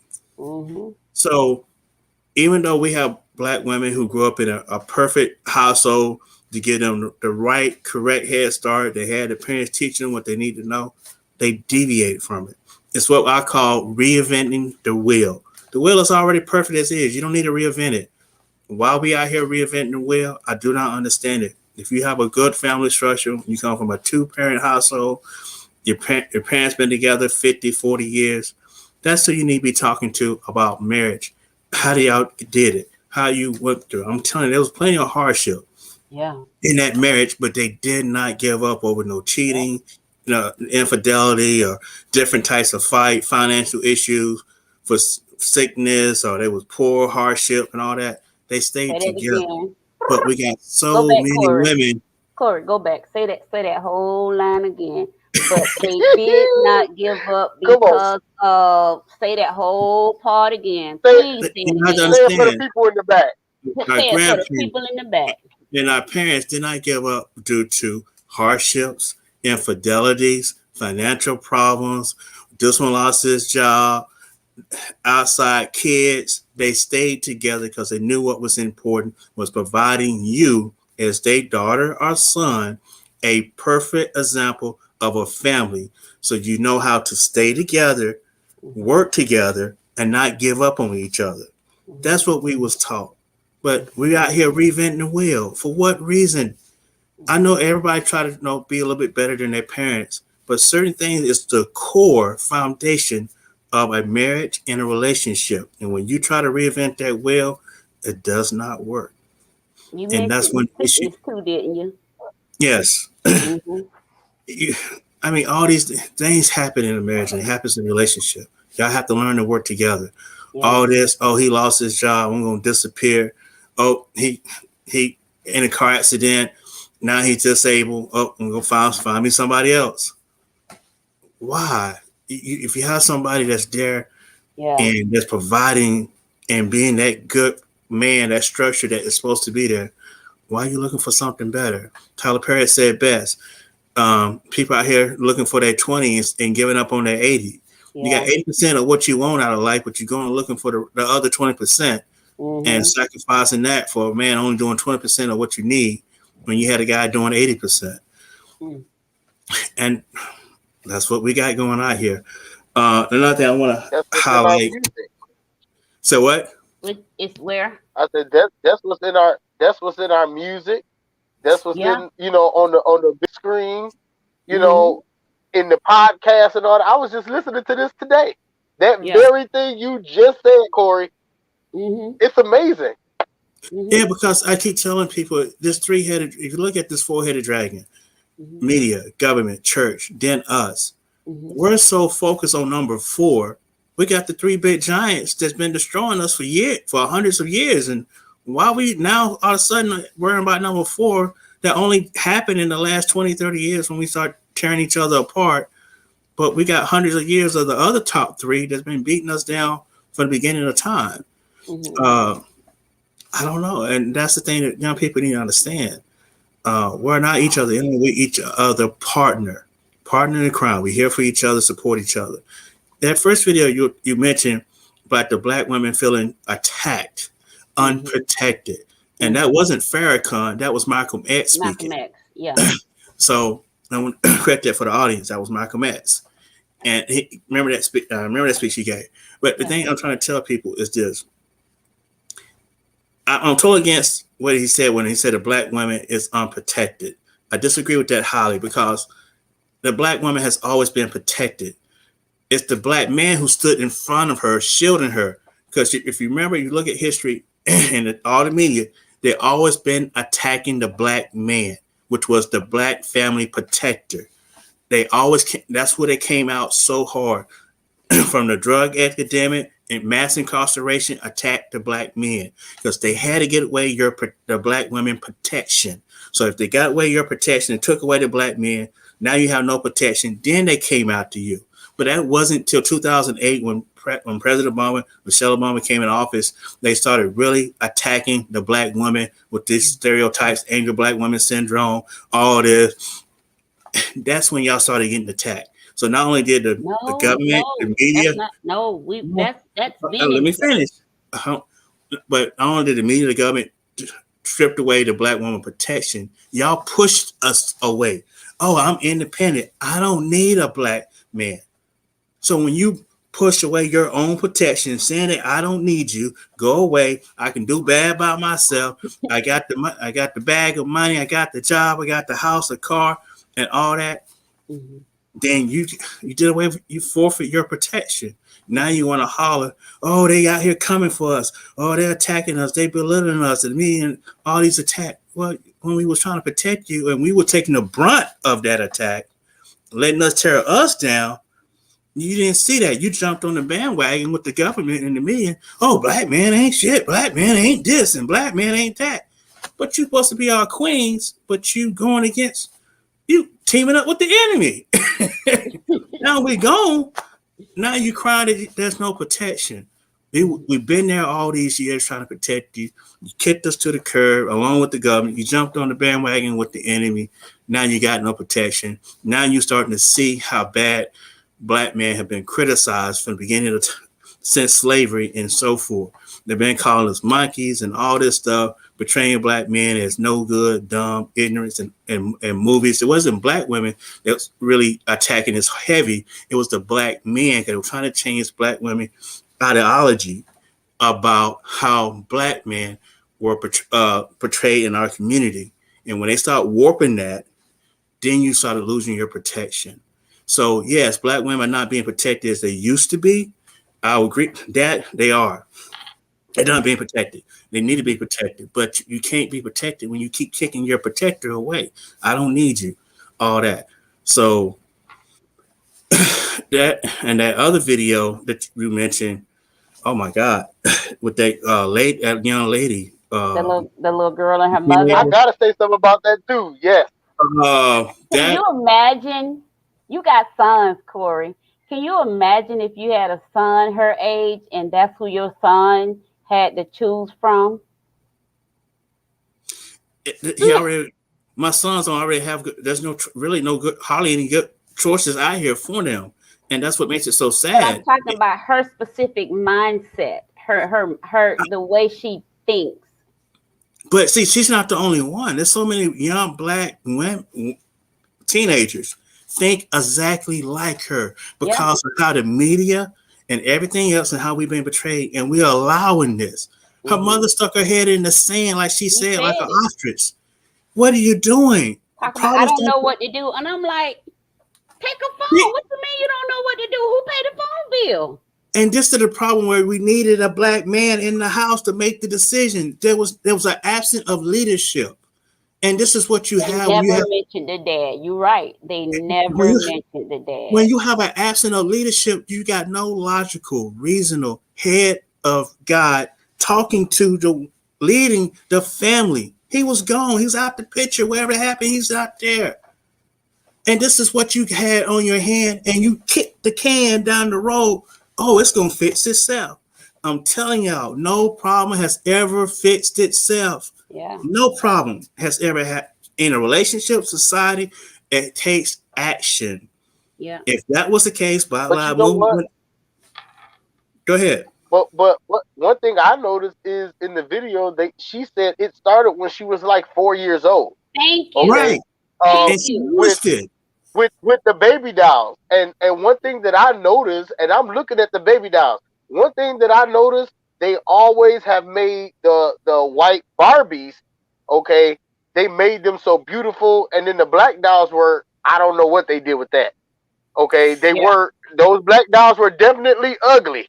Okay, and then they started coming out with brat dolls and different other dolls that will make, make it black is beautiful type of thing. Her, I think that it's not just because she went to a school with all white people or any of that. Mm-mm. I think it's more so maybe she went through some things where people were talking about black people, and in order for her to survive, she put that all the way deep down, and she really believed that she was not black. Because she's not that attractive of a little girl, first of all. But see, there's a documentary. I wasn't going to go there. I wasn't going to go there. Let me not stop that real quick. attractive for her Let to me be stop you real saying quick. black There's people are ugly. Their lips are big. They look like monkeys. Their hair is nappy. Little girl, her hair was nappy. But here's the thing. Her hair was nappy. But here's the thing you have to understand. There's a documentary, it used to be on Netflix, and there's also a few research talk about black and white and racism. And what they did was they started with 4-year-olds and 5-year-olds and asked them which doll was ugly, which one was cute. Oh yeah, I saw that one. And these are kids. Yep. The media have already warped their mind where all of them thought being black was ugly and being white was beautiful, pretty, and handsome. Yep. So if the media had done that and teaching 4-year-olds and 5-year-olds to already have that concept. It means it started a little bit younger than that. 3-year-old. So we as parents have to change what our kids are watching. We have to monitor it and be careful what we allow them to watch on TV, because this is how the enemy gets in your home and start to change and warp kids' minds. And y'all not understanding SpongeBob and all this stuff you let the kids watch, because now the TV is your babysitter. Come on. You know, the TV is being your babysitter. No, you need to be the babysitter, not the TV. Spend times with the kids. Teach your kids about life. Play with your kids. Understand you work and all. You got 2 jobs, whatever. This is the outcome when you have the father missing in the house. There is no good outcome when the ordained leader that God has put in place to lead the family is absent. You have these bad results with the kid, and this is horrifying. In the first 3 minutes, I always say, "Oh my God!" When she first came out her mouth about she ain't black, I seen it too much. I see it all the time in young black kids. That was your comment that said, "Oh my God." Yeah, that was me. Because okay. it was 3 seconds in, you know, and I'm saying, I saw it, but I couldn't tell who it was. Yeah, that was me, because, and I agree with you, Kimberly, that most women do not have a genuine concept of what is covenant relationship. But all this starts all the way back from our parents and coming to us. Said, and how before that, she said because of this. So I think that's a continuation. Yeah, that's before a continuation. That. Okay, I was just about to say. Talking about how the black woman how she really became unprotected. Okay, but that's going back to the Willie Lynch letter that I was talking about. And when they talk about how to shame the black man and strip his role as the leader in their head by hard time with feathers, beating them to death, and tied to a horse and going different directions, breaking them, and all that to show that she has no protector. That is correct. But as years came on, we get in the generation in Black Wall Street in the 30s and 40s, black men started coming back and taking their position as leaders. And when we started taking our position as leaders after slavery, we changed the mind of our black queens, the women, and we started, our marriage rate shot up to over 80%. We were striving as a black community, but then history, the government, the media didn't like it. White folks come in and destroy it in America. So for those who are watching internationally, just let you know, this is what happened in America. When you're talking about y'all in Europe and all these other countries, so I know we have people watching in other countries. Because I put this on my channel and YouTube and other places on Facebook. So I got people watching from overseas because I sent the link to them. So this is what happened in America. White people attacked the center, the nucleus of a black family, which is through the black men. Then when they stripped him again, down we got the black woman unprotected. Black men did come back, became the protectors in the 30s to the 70s, but he got stripped again because we had a welfare program, the feminist movement, all these things was like a multiple attack from the government from all angles at the black man that totally destroyed the black family. And now we went from 80% marriage rate way up here, up high, to way down here to the bottom of 24%. Least married people. It's bad. And y'all don't understand how damaging it's doing to the kids to have a one-parent household with no male guidance. Even my own, I have a daughter that's lost as I don't know what. And it drives me up a wall. But I'm trying my best to ring her in like a cowboy. Come on, I get you back in with the hurdle. Come on. and man, but I always tell, that's why I tell parents, and I truly believe in this. And the Bible said, if you raise your child in me, with me, and for me, if they ever lead astray, he will bring them back. That is your last saving hope you have to do as a parent. Make sure you instill the fear of God in them. So if they do wander off, they got God to protect them, and he'll bring them back eventually to their senses. Other than that, you have to do your part as parents. All these excuses, I work too much, God don't have no time, I'm tired, I work a lot, I'm tired. Hey, but my kids is more important than anything in the world to me. So I'm going to make the time, even when dad is tired, about to fall asleep, I can't tell you how many times I was playing the game with my kids and passed out like, on top of them. But it was there playing the game with them. That's what you have to do. Is just what the sacrifice we have to do as kids. I mean, as parents. Another thing I want to talk about that you mentioned, when Black women say that they feel like they're not being protected, think about what you've done to run off your protector. How do you protect somebody who don't want to be protected or don't know they need protecting? That's the problem. Y'all don't even realize you need protecting. We as Black men, we see the enemy. God has gave us that power. We're trying to protect you, and you don't even see the enemy coming. You kick us to the curb, and now once the enemy jump on your back, you want to turn around. Oh, I need help! Help me! Right. Well, ain't no Black man around. You were smarter. I told you were smarter than me, didn't I? That's why it's a certain order to this. And I wish I would understand that, Black men been getting destroyed for years and dragged through the mud and been attacked so heavily with laws and media. That three-headed dragon was working there, was killing us. Now the three-headed dragon is out to y'all. And now you're starting to understand how it feels like to be demonized, attacked with no protection. Salara Lee Sister Salara Lee has said it many a times. Even in the 80s, she saw it was about to happen. She wrote a book about it. That it was coming for Black women. Nobody listened. They pulled her. They had on all these networks. And when they started seeing Black people come together in 89 and 90, early 90s, they yanked her off the networks because Black people started to have these conversations and started to build up groups and try to better the community. They yanked her. So every time we get a leader that comes up and unite us, they attacked it. And I'm gonna have to bring this up. I call this person my uncle, but you really want to understand how bad it is. The reason why Bill Cosby got attacked so viciously and so unjustly is because of what he was trying to do for the Black community. Bill Cosby was getting ready to buy a media network, not just a sitcom. He was buying a whole media station to produce Black content.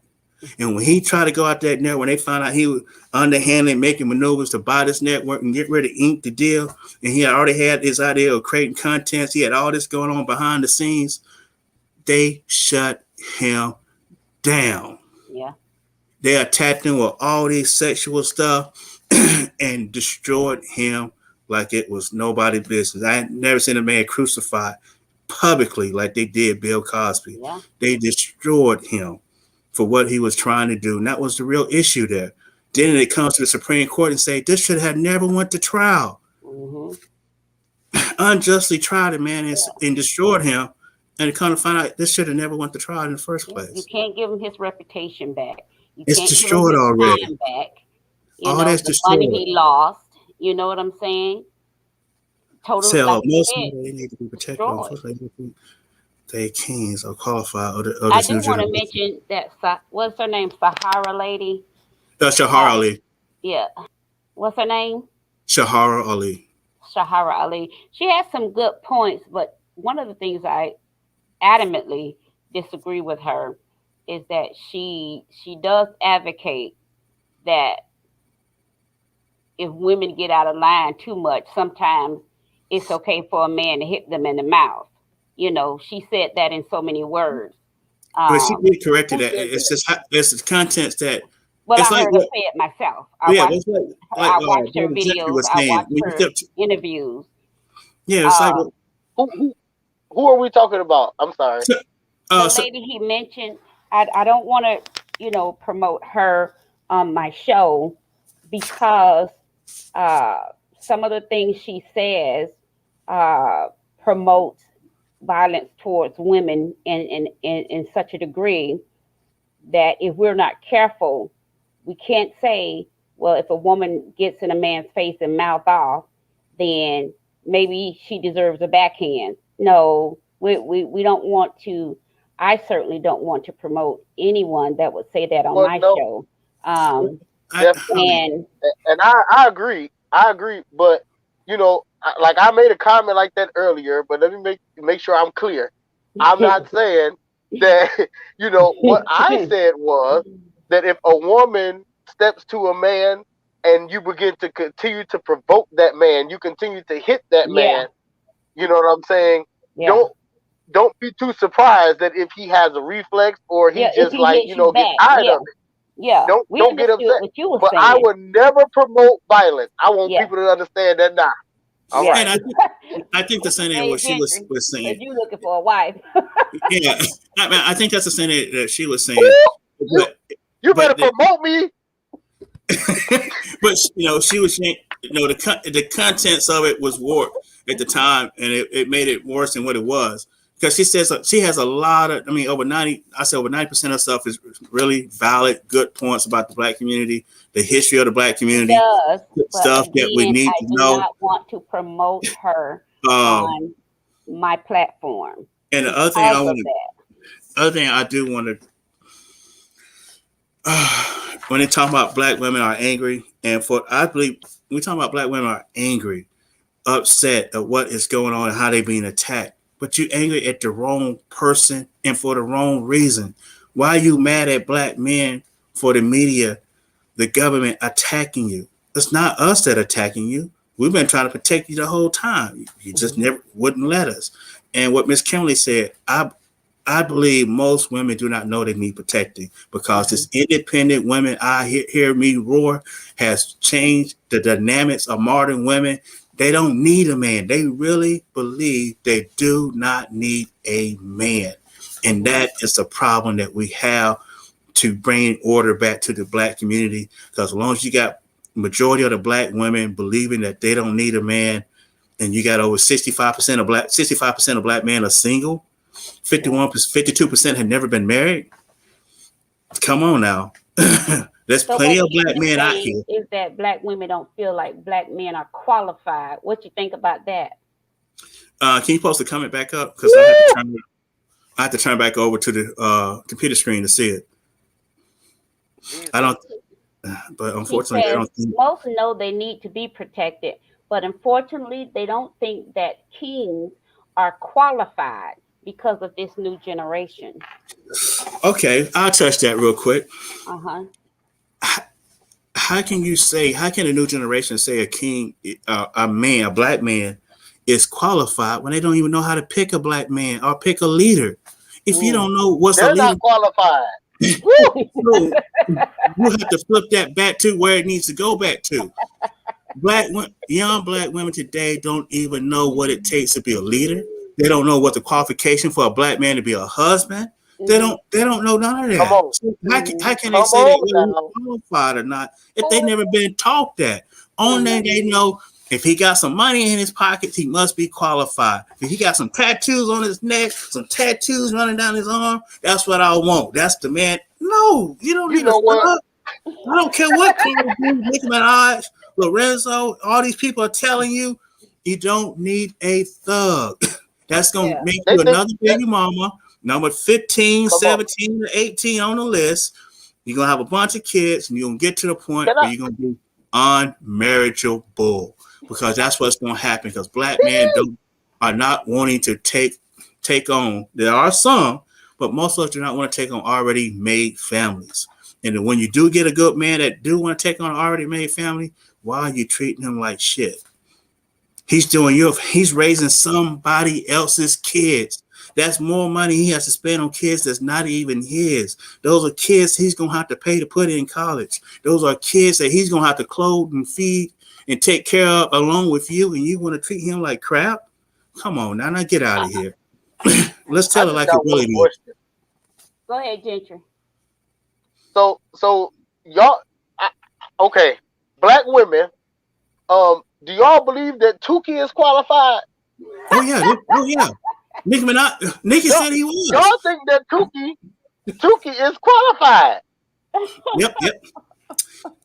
Cardi B said he's qualified.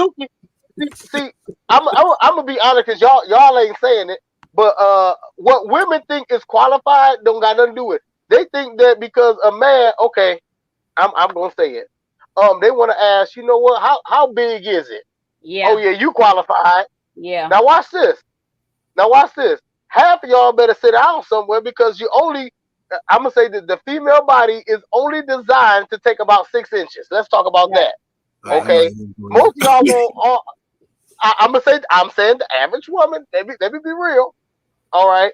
Then y'all want 12. Okay, come on, hold on. You want 12, but then you can't have the 12. You ain't gonna be able to have no children. And then by the time you get 50, your wall's gonna be torn down like the walls of Jericho. Benita, what walls? What walls, Benita? They're gonna be down like the Twin Towers. What wall? All right, let me save you here, Pastor, because I don't want you to lose your congregation over this one. Look, I'm sure if they know me already for any amount of time, they know him. Yep. Okay. Okay. I know a lot of statistics about because I deal with this in dating. So this one I want to tell y'all is black women. The average size of a penis in America is 5.5. That's the average standard size. Now, if you start looking at other countries, depends on what country you're looking to. Asian is 3 point something. Certain countries in Asia is 3 point something. Other ones are less than that. So in a woman body is only designed to 6 to 8 inches. It's actually 6 to 8 is basically what you're designed to handle. Anything over than that, if it only fits 8 and you cramming more in there, you're gonna stretch out. You're gonna have internal bleeding and other torn tissue. But some of y'all they don't want to hear that. But some of y'all is qualified. That's the man you don't marry. So then your husband, he gonna fall into the deep blue ocean because ain't no life. Oh, I'm about to fall out. Jesus. Okay, but some of y'all have such a high body count that you have made your body down there adjust to larger sizes. But the problem is only less than 2% of men, less than 2% of all men in the world is going over 9. So then if you talk about you want him black, he has to be over 6 figures. Oh, he got to believe he got to be a Christian, whatever. You done already dropped it down to. He got to be at least 6 feet. Yeah, you start adding all these That's other not even parameters. realistic. Yeah, but see, when you start adding all these unrealistic parameters, you got a higher chance of walking outside being struck by lightning than to find what you're looking for. So, but that's their list of qualifications, man. Yeah. This is why we don't qualify. Now, what's that other lady that you had posted a video on Sunday? I can never pronounce her name. Ileana Van Fant. Thank you. Ileana Van Fant. I'm gonna have to practice that 100 times. We got another one to put tonight if we can get out of here within the next 15 minutes. But that's another thing. She said that black women, y'all don't even have realistic standards. Your standards are not what they're not real standards. They unrealistic, and they don't even determine what a good man is. Instead of saying I'm looking for values, morals, and all the other stuff, personality, your character, what you believe in, what you pray to. You looking at bank account, credit scores, cars, watches, clothes, and height. That has nothing to do with a good man whatsoever. And I understand you want physical attraction. I understand that. But another thing that somebody else pointed out about belittling and feeling less than, because a man is trying to teach you something and bring you up, doesn't mean he's belittling you or think you're ignorant. That's not what it means. He's trying to educate you. You are a reflection of your man. So if he's trying to teach you something, be happy he's trying to teach you something. Because some men out here can't teach you a darn thing. Yep. But you all over them and they can't teach you anything. Yep. So if he's trying to teach you how to invest, how to manage your money, that doesn't mean he thinks you're ignorant. No, he's just trying to help you. Maybe think you weak in that area. Because certain times as men, we recognize when you are weak in certain areas. So we're going to come in there and protect you from that weakness by bringing it up and educating you in an area that you don't understand. That doesn't mean we're trying to. You know what? And that's another right there. Right there, I just wanted to bring some balance. Like, hold on, I'm sorry. Right there, I just wanted to bring some balance. Because the balance, I have my king and I am Yeah, we ain't going. We not going there. All right. You better tell him. So he told one side of it where, you know, like I said, the man, we recognize areas where you know, as a woman is weak. But watch this. The woman, because it's the give and take, it's a balance situation. The woman can recognize when we may be too strong. Yeah. What do I mean by that? That means, because we're not nurturers naturally. We're not. No. Okay? And sometimes we too tough. And sometimes we do stuff off of, you know, how, you know, we do stuff and we like, listen, you ain't changing our mind, you know, and then back to women. Women, you do stuff impulsive. You know, how you feel in that moment. We're you know, y'all get mad. I'm going to say it like this. The worst drivers in America are women. You want to know why? Because of emotions. Plain and simple. Y'all can give birth, but y'all can't drive a car. Amen. All right. I won't go that far. But another thing I want women I'm playing. I'm playing. It was a joke. Amen. Corey, you said that it would be difficult for a woman that has a lot of kids, I guess by different men, to get a good husband. Tell women why you say that. I mentioned it, but I said again, I'm not saying it's not impossible. Right. Your chances starts to drop dramatically when you start. And there's a lot of things that affect this, because as a man, I'm a provider, I'm a protector. I'm coming in, let's say I'm dating, I'm going to use a woman named Tisha. I'm dating Tisha. And I'm trying to pick somebody that wasn't in the show. Right. So if I'm dating Keisha, and Keisha has 5 kids and 5 baby daddies, I got 5 different men I'm going to have to deal with as the head of her house. I don't know if there's going to be drama, because some men don't want nobody whooping their kids, but besides them.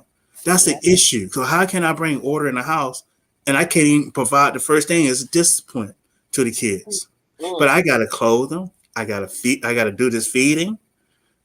All this. I got to pay the lights, the water, the gas. All that as a man I have to do. But I can't discipline the kids, because a lot of y'all don't want your kids disciplined by somebody who not their biological father. That's the issue with most men. That's a major issue. If I can't whoop your kids, we don't need to be together. That's point blank. I'm not saying I'm going to just rail off and just beat them to a puff. You just, I believe you should be there to watch the whooping, to reinforce that you support it.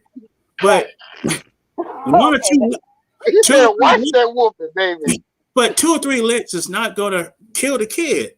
Right. As a girl or a boy. But you have to, so there has to be consequences to everything that's go out there. If you got that many kids and a person going to have to take care of them, if you get somebody to step in, be grateful. Because being a stepfather, I've been that stepfather role too many times. It is one of the most unappreciated roles there is for a black man to step in it. Y'all don't appreciate us. You ain't grateful that you got somebody trying to take care of your kids and trying to be a father figure for your kids. I'm trying to work with the kids on their homework. And you're talking about, why are you helping them with their homework? I never done that. Well, this is what you're supposed to do as a parent. Help them. I really had that to happen to me. Emailing teachers, talking to the teacher, making sure little Johnny or whoever is doing real good in school, they're doing their homework, turning everything in, they ain't acting up in class. I even popped up and went to lunch with my daughter. Hey, just to show that, hey, I'm in here in her life. I want to make sure she ain't being acting a orangutan in school. Right. But the orangutan coming.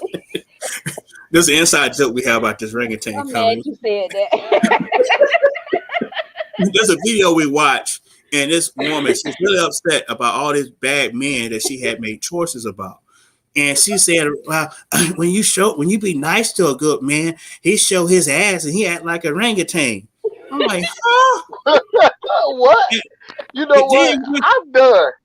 Then the question was asked by the host what type of man she had dated. What her last man? Oh, he had got out of jail and Dookie.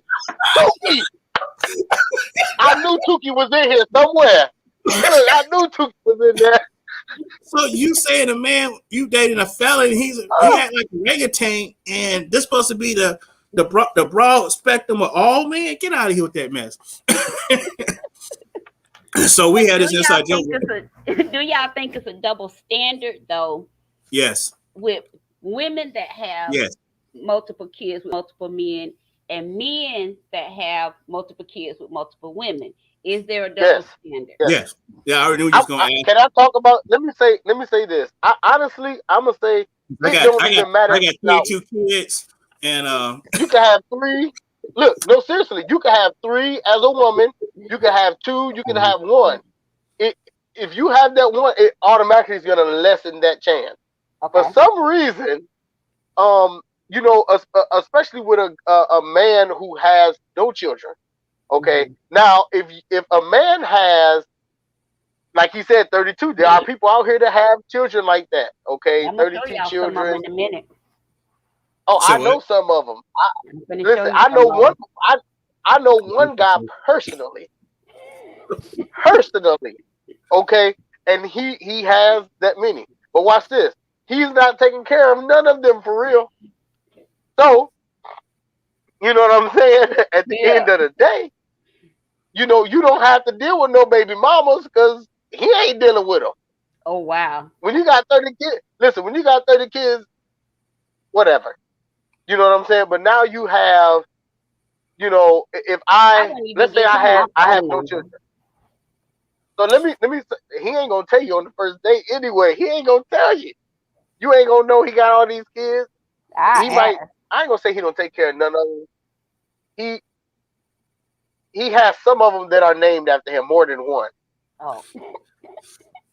So, but anyway, all I'm gonna say is this: if a man has 6 children, and the woman, let's say she has 3, it is definitely a double standard. I don't know why.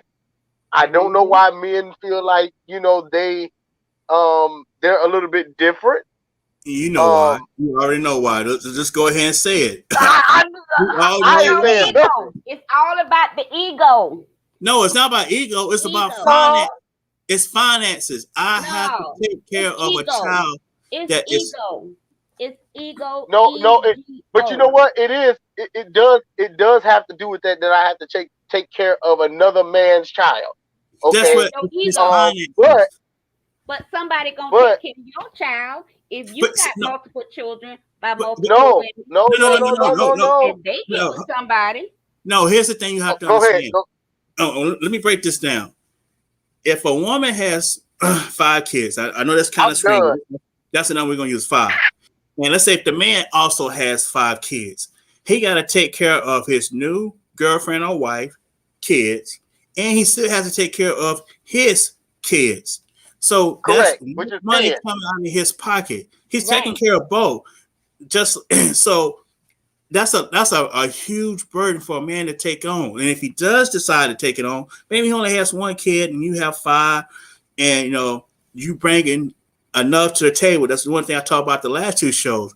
When you have kids as a woman, about different baby daddies, and you wasn't married to none of them, you're going to have to bring a lot to the table because that scale, it's uneven. Mm-hmm. And if you ain't bringing enough to the table, that means that submissive, cooking, cleaning, being a traditional woman, and inspirational, encouraging, supportive. That kid's going to be looked at as a negative. And as far as a man, a woman doesn't have to take care of his kids unless they come and visit. She's not donating money to child support. If you got a man who can't support his own kids, then you shouldn't be with him. You shouldn't be helping a man with money for child support if he can't take care of his own kids. That means he can't take care of yours or the ones that you might have in the future. These are things that this come from bad. Depending on what state you live in, if a woman marries a man, I already know where you're going. Minor children, and correct. He is on child support. He loses his job. They're gonna get that money from that woman. I got that, but what I'm saying Depending is, on what state you live in, now his wife is paying child support to all his baby mamas until he get a job, depending on what state you live in. I got that, but what I'm saying is, a woman should not be paying child support for his kids that he made. She didn't make them. That's what I'm saying. In that But if instance, he marries him, she is going to be legally responsible. There are. Yeah, I got that, but what I'm saying is, you should pick a man. I'm saying she should pick a man if he does have kids that he's doing what he's supposed to take care of his kids. Don't pick men that is not out here taking care of their kids. Then you get in a situation when you do get married. That's what can happen to you. But you shouldn't be picking men like that. Some women, but you know what? No, there are some women who are actually on child support. Yeah, I was going to say because that, yeah. the man is taking care of the child. Now watch this, because it takes two parents to raise a child. It doesn't matter if I can afford to get these diapers and afford to do this, and you know what I'm saying, to get the clothes and the and then they start walking, getting the shoes, and you know what I'm saying, all these different things, and the food in the house, and you know, at the end of the day, you know, like I said, there are women who actually are on child support, and it's not saying that the man needs that money, but that one, they both made them. The man didn't make them because the man can't do it without a woman. You know, and if we break down a woman, the reason why they are called woman is because they have a womb. They're womb man. That's what they have, a womb man. You know what I'm saying? And so at the end of the day, you know, it is the responsibility of both of them. It took both of them to make that child. It is both of their responsibility. Now, I ain't gonna get into the new thing. I was gonna say something else. I'm be quiet because we ain't even get there. Okay. Quiet. Another thing that you mentioned that women get men that are broken. Yeah. And they get the men that are broken, and they take what they're insecure about and use it against them as a weapon. Women should not be trying to, I call, build a potato head. Most of y'all should know what build a potato head was back in the 80s. It was a toy. You shouldn't be trying to do that. Or those who are a lot younger, build a Bob man. Yeah. You should not be doing Build a bear. Build a bear. Yeah, build a bear. You should not. And them things ain't cheap. It's one thing to build up a man a little bit or encourage a man, but he should be already at that place where he should be building you up and teaching you. This is where we go back to accountability and poor choices and not picking leaders. You should not be picking followers. You should be picking leaders, somebody who can already got their life together, who can guide you, lead you down the right path. If you're out here picking Newton Tukey and Tyrone, as said in that song, then it is what it is. And, you know, life has consequences. I don't care if you're 19 or 18. You can't be living out here like it's hot girl summer and all this other stuff. Pick men that can lead you and guide you, that make good, sound decisions, and you'll have a better outcome in life. You won't have some of these headaches that some people you see on World Star and acting a fool and trying to run over the man with the car and all this crazy stuff. And like Pastor Gentry said, be equally yoked. Make sure your morals and values match up. Not that y'all look good together and y'all take pretty selfies and pictures. That don't make a lifetime of happiness.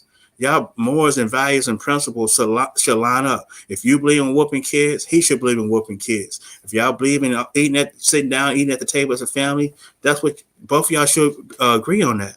Not, well, I agree we should just eat whatever we want to and the kids do whatever. And you start having little bitty problems come major problems in relationship, and they come even bigger problems in marriages. A lot of y'all don't ask the right questions, and it's very sad to see this.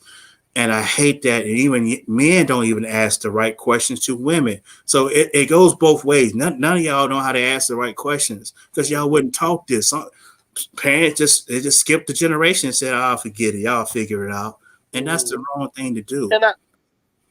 And can I give some of those questions, amen, that we can kind of ask the women, because I know you gave the women some questions, but I want the men to ask the women, you know, first of all, are you saved? Can you pray? You know what I'm saying? Ask them, of course, ask them about debt. Okay, do you have school debt? You know what I'm saying? Do you have, you know, who do you owe? You know what I'm saying? That is very important, because once you marry, and now you just took on the bill. You know, not only with, you know, talking about children, but we're talking about bills that you have not paid that now are my bills. Okay, let's talk about your goals. What do you want to do in life? What do you know expect from a man? You know what I'm saying? What do you expect me to do as your man? You know what I'm saying? What is it that you want? What turns you on? You know what I'm saying? I'm not talking about just sexual, but what, you know what I'm saying? Do you want to go to school? You know what I'm saying? What is it that is inspiring you? Do you want to have children? You know what I'm saying? Because you may want children. That may be a deal breaker for you. Right. You as a man or a woman, this is for both, okay? Okay. You have to know what you are willing to accept and what you are not willing to accept.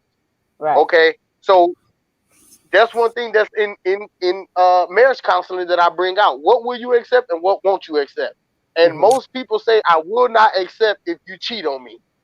Right. I get that. That's understandable. You know what I'm saying? But if it was, you know, if it's something that can be worked out, definitely work through it. However, if it's something to where this person was dealing with a spirit of aversion, he slept with you before marriage, you know dang old well that he gonna sleep with somebody else. If he had a girlfriend and he cheated with you, you know he gonna cheat on you too. That's common sense. So you saying if he cheats with you, he'll cheat on you? Come on. If he's cheating with, what make you think he said he was gonna leave his wife? Let me tell you something. He ain't never leaving his wife. Right. Stop that. Just like what Corey said in the last video. He gonna keep dangling that ring in front of you. I'm gonna leave her and I'm gonna marry you. I'm gonna leave her and listen.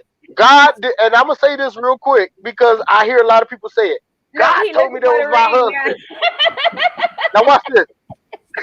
God told me that was my husband. God told me that was my wife. Now, let me say this for y'all, okay? Because I want to bust y'all bubble real quick. God is not going to give you somebody who is already somebody else's. He is not. He did not tell you that man was your husband and he married. He did not tell you that woman was your wife and she's married. Right. Because God is a God of order and he don't do that mess. I want to add to that. I didn't got done preaching. It's time to pass the collection plate. Deacon Corey, go ahead. I want to add a little bit to that. Then I'm going to go on to what men talk and women not listening that Miss Medina brought up. Men and women, I want to name out a few questions. I'm not going to explain them. I'm just going to run through the questions real quick. These are the questions that you should be asking. Are we still on the? Are y'all still talking about the double standards? Because I got a clip. I got a couple of clips I wanted to show. Not yet. I'm not talking about. We're still on the. I want to show these two clips before we leave because we only have a few more minutes left. Let me show these two clips, and I want y'all to look at the different responses in the two clips. Okay. And I guess it will go kind of to prove y'all point, right? That although it is a double standard, it's a reason why it's a double standard. All right. So let's take a look at this. Okay.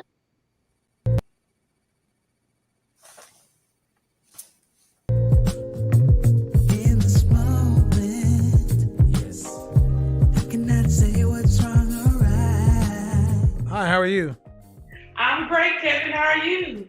Good. What do you got for me? So listen, this is my first time coming on. This is my third time being with you, and I really want to come on and hang with you because you remind me so much of my brothers. I'm the youngest of 7 boys. Okay. And you give us the raw shit. So I was like, oh, I got to talk to him. Okay, so what do you got for me on the topic? So on the topic, I am trying to. I'm trying to get some advice, some big brother advice. Okay, Kevin. Okay. Kevin said okay. But so you gotta get to it though. This is dead. I know it. So I am single mom of 4. Okay. How many? 4? Yep, 4. Okay. I am seasoned a little bit, but I'm not discouraged. Okay. What is the question, woman? I'm sorry. What's the question? So I'm trying to figure out what I need to be focusing on and looking for in relationships. I don't know. What outcome do you want? I want happiness. You want to be married? Absolutely. I've never been married. Okay, hold on. Let's just answer these questions. You're a mother of 4, and how many different fathers? 4. Holy shit. How many times have you been married? None. That ain't gonna work. I've been proposed to 3 times. But that ain't gonna work. That's not gonna work. Yeah, I never accepted. No. What I'm saying is not gonna work. There's no marriage to a woman who has 4 kids by 4 different men who's never been married. What guy wants to follow that? So your answer is I'm done. As far as marriage, in all likelihood, yeah. I mean, how old are you? 44. 44. First off, man, let's take you out of it. Let's say you have a brother, right? Right. 7 of them. And your brother comes up and says, Hey, sis, I'm gonna marry this woman with 4 kids by 4 different men. She ain't never been married. What you gonna tell him? Yeah, man, lock that deal down. Are you asking? Can I respond? Yeah, what you gonna tell him? You gonna tell him a lot? So, well, What are you gonna tell him? Of course, I'm gonna have my own personal experience in it. So, of course, I'm gonna tell him, okay, yeah, absolutely. You gonna tell him absolutely? Yeah, absolutely. So you love your brother so much you would tell him to marry a woman with 4 kids by 4 different men. They ain't never been married to either one of them. That ain't love, ma'am. That ain't love. I mean, there's a history. I mean, it depends on the history. That ain't love. That ain't okay, ma'am. Listen, this is where you women go wrong because you're too into it. Do you have any sons? I do, 2 sons. So 2 of your 2 sons come back and both of them say, "Hey, mom, I found a woman with 4 kids from 4 different men. I'm gonna marry her." You gonna say, "Go ahead, son. Let's go ahead and plan that up." Probably not. Exactly. I'll be honest. Probably not. Exactly. Yes, absolutely. Exactly, because the men you're talking about are somebody's sons. I mean, here's the thing: if you didn't need to be married to have babies, you don't need to be married. You don't need to be married now. That's really how men think about it. Okay, so take marriage out of it, Kevin. So, I mean, because at the end of the day, I'm not one of those people that are like, I want this, that, and the third. I got my own bag. I'm an accountant. All right. I want someone that I can be, because no one deserves to die alone. Well, I get it, ma'am. I get it. Well, how old is your youngest child? My youngest is 11. He'll be 12. All right, ma'am, but still, you got to understand that you're deciding to come to these things at beyond middle age. They have thrown me on the bus with the force. You are, unless you're going to live to be 100, you are beyond middle age. Okay, so it's done for me. I should just go and die. You want me to tell you what you want to hear? Or you want me to tell you what I think? Then listen. You came to these decisions to where now it seems to now be a priority. Because at 44 with 4 kids, you were just out here doing what you wanted to do. You said you got a bag, okay. But now you don't want to die alone. All right, but then here's the thing. I hear you. But there's a man out there who's going to have to attach himself to you. And what is he going to get? Can I answer? Yes. Okay. So when he attaches himself to me, he's going to get an awesome individual. He's going to get a down-to-earth individual, someone that has a grasp on life and what they want, okay? Someone that can provide, someone that knows how to cook, someone that knows how to take care of the household. That's what he's going to get. Somebody's going to. Okay. All right. So let me ask you some other questions. Okay. Okay. How tall are you? 5'9". Dress size? I'm real slack, you can. I done gained a little weight on quarantine. So I'm probably like a 14 now. So I'm 5'9", 230. All right. 5'9", 230 pounds. 5'9", 230. Listen, 5'9", 44 years old. 5'9", 230 pounds, size 14, with 4 children by 4 different men. And everything that you said you were going to provide for a man is you're going to get an awesome individual who has a grasp of something or other, who knows how to clean a house and knows how to cook. Ma'am, he can get that in a 25 or 30-year-old with no children and a dress size 6. Okay. So what you listen, ladies, this is what I'm. Listen. Do you understand what I just said? What you're bringing to the table. Okay, you're an accountant, right? I just want you to give me advice on me. I understand. I give it. Listen. I give general advice on this show because if you need specific advice, use up some of that bag and book a session. I don't just give free specialized advice out. That's what I need to do. So here's the thing, but in general, man, I'm speaking to you in some terms that accountants can understand. Assets and liabilities. Your assets need to outweigh your liabilities for someone to want to take that deal. And the things I've asked you about assets were very vague, but your liabilities are very real. Absolutely. All right. Hopefully that helped. That's it. It's not hard to fool me.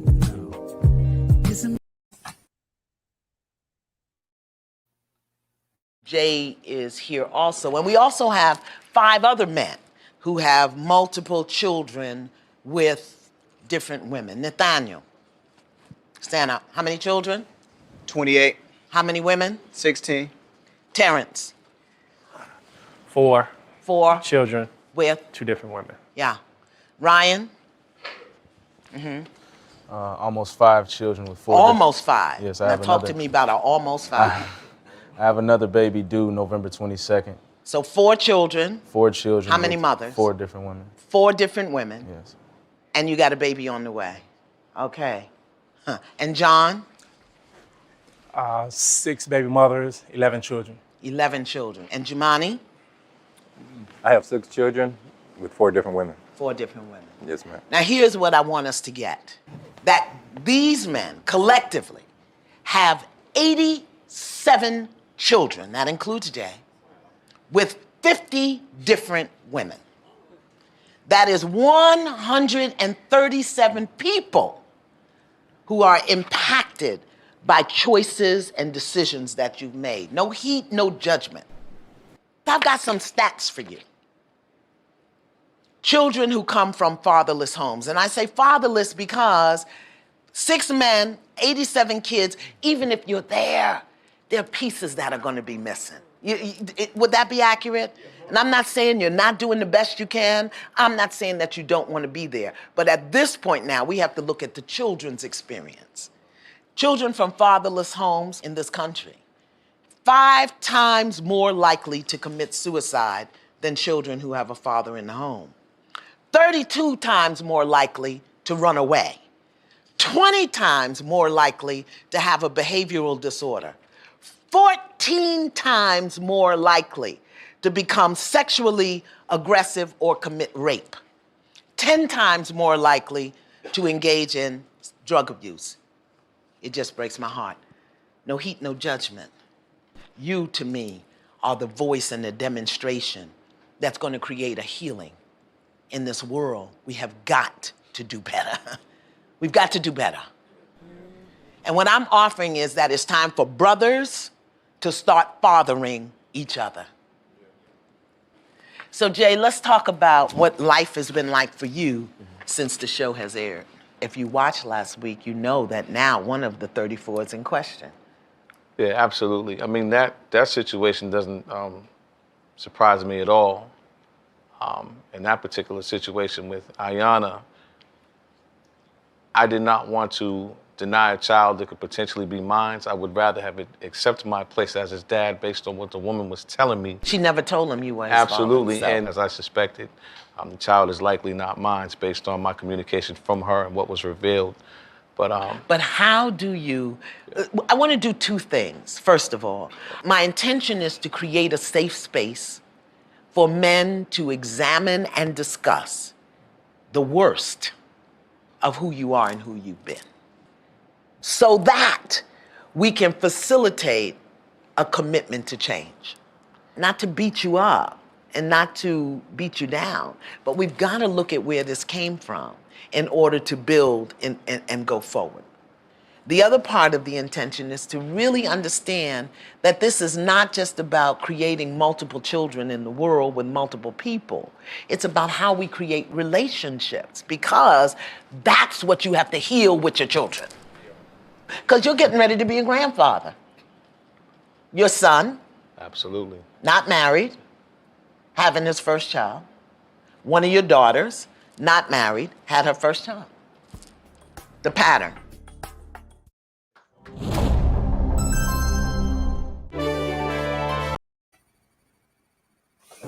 All right. We're going to get ready to get out of here, but I had to show those last two for our closing. Go ahead. I just want to say, the first guy, he's a character, number one. I really don't agree with what he said. I believe that there is someone for everyone. Okay. I because she has 4 children and 4 baby fathers. I don't believe that it's impossible, you know what I'm saying, for someone to be interested in her, even when you include her dress style. But one thing I did find that he didn't mention that was out of place is the fact that she said that she could be a provider. That is the issue. Okay, that's the issue that's going to prevent her, not her dress size, not the 4 kids, but the fact that she has stepped out of her role as a woman to be the man will be the issue with her finding a man. Right. As far as Ayanna with the men, we got to do better. You know, you can't just shoot the club up. You know what I'm saying? Everybody is, you know what I'm saying? We have to be careful. y'all, listen,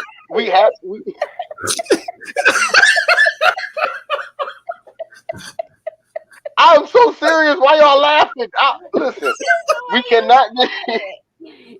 You can't just shoot the. And you weren't listen. serious. Your face, you was like so serious. Like, we got to do better, man. You just can't shoot the club up. You know. No, seriously, you can't shoot the club up with just anybody. Listen, if here's my thing. I'm happy that the Lord saved me from some of the women that I didn't shot the club up with. Okay, right? Because if I would have had it, and some of them was crazy. And you're attached to that person, not just the children, but you're attached to that person, not to 18, but for a lifetime. Okay. And so at the end of the day, we have to choose wisely. That's all I'm going to say on that, because I know we're running out of time. I'm going to let Corey say what he got to say. Amen. All right, 5 minutes, Corey. Damn, I need an hour. We've been on 4 hours. Hey, we need to be on 6. No. That last video, you're gonna have to bring that back on another episode. That video is too powerful. Yeah. To stop there. But real quick, on the first woman, and this is why I say it's a double standard. If you have kids, the more kids you have as a woman, it lessens your possibility of finding a potential husband. I'm not saying it's impossible, but the more you have, the more you get up there, the more you start to fall down on the scale when you got other women with no kids or just one kid. So if you got 5, 6, 8, 10, well, you can find a woman with just 2 or just 1. So that's a whole lot of baby daddies to deal with. So, and you say dress size don't matter. I said, man, 80% of black women are overweight. We got an issue in the black community. We used to eat correct. We didn't have this in the 40s, 50s, 60s, and 70s. Now we're not eating correctly. We got women who it's okay to be fat now. I mean, it's called body shaming. If you big and overweight and unhealthy, you know, if you say anything to somebody who's overweight now, oh, you wrong. Well, that's body shaming. No, you're overweight, medically overweight. You're 400 pounds and only 5'2". We got a problem. How are you breathing, Corey? I'm going to the you're next 5'2", and so what? if she's 5'2" and 400 pounds, I'm trying to figure out how is she breathing? Like I seen it. I seen it. I'm just gonna roll on to that one. And talking about she's sexy. No, you're not. That's disgusting. I shouldn't say that last part. Can we edit that out? we live, Corey. But the next one. Right. You Kim, you talking about Gentry? Is the way Gentry said it. Oh Lord. Everybody was laughing at that. Oh man. And another thing, when you're talking about men with all these kids, I don't know their situation. I don't know what happened. I don't know.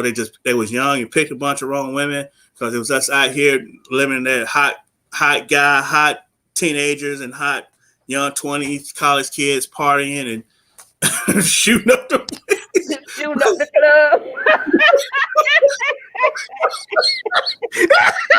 You gonna make different. Y'all not gonna let that go.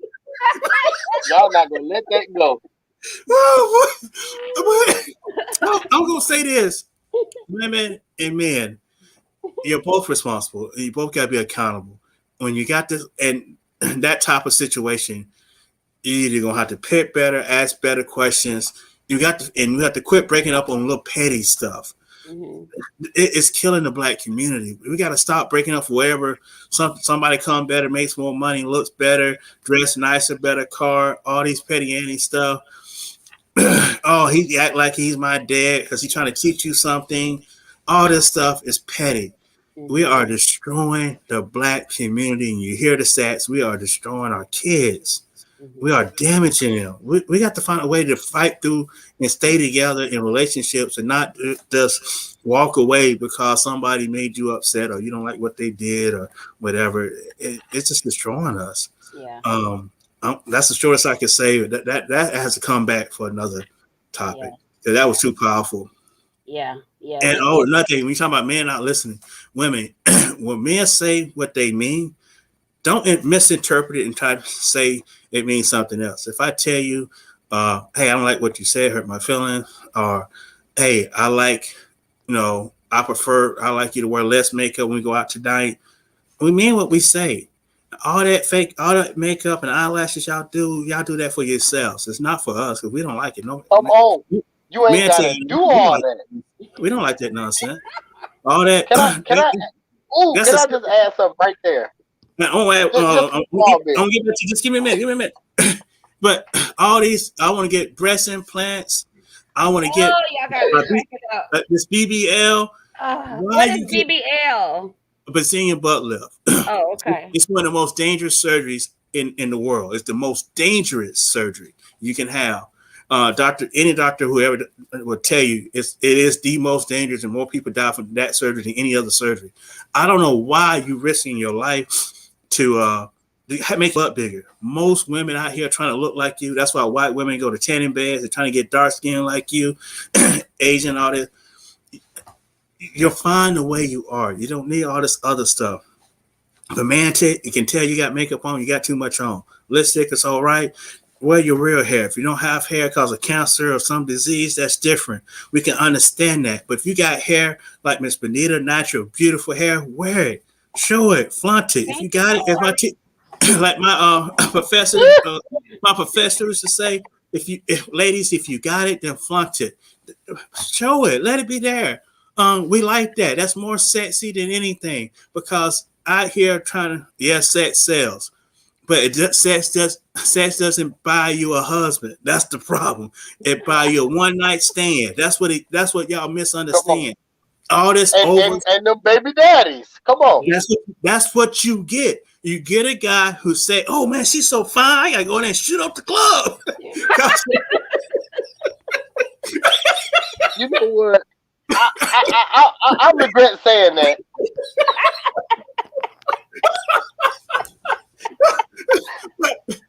Because I'm gonna tell you that one thing y'all don't understand as a man. Corey, if you real pretty, next show, we need to, for the next show, Corey, I'm gonna wrap it up right here. For the next show, we need to have on a shirt that says "Shoot up the club."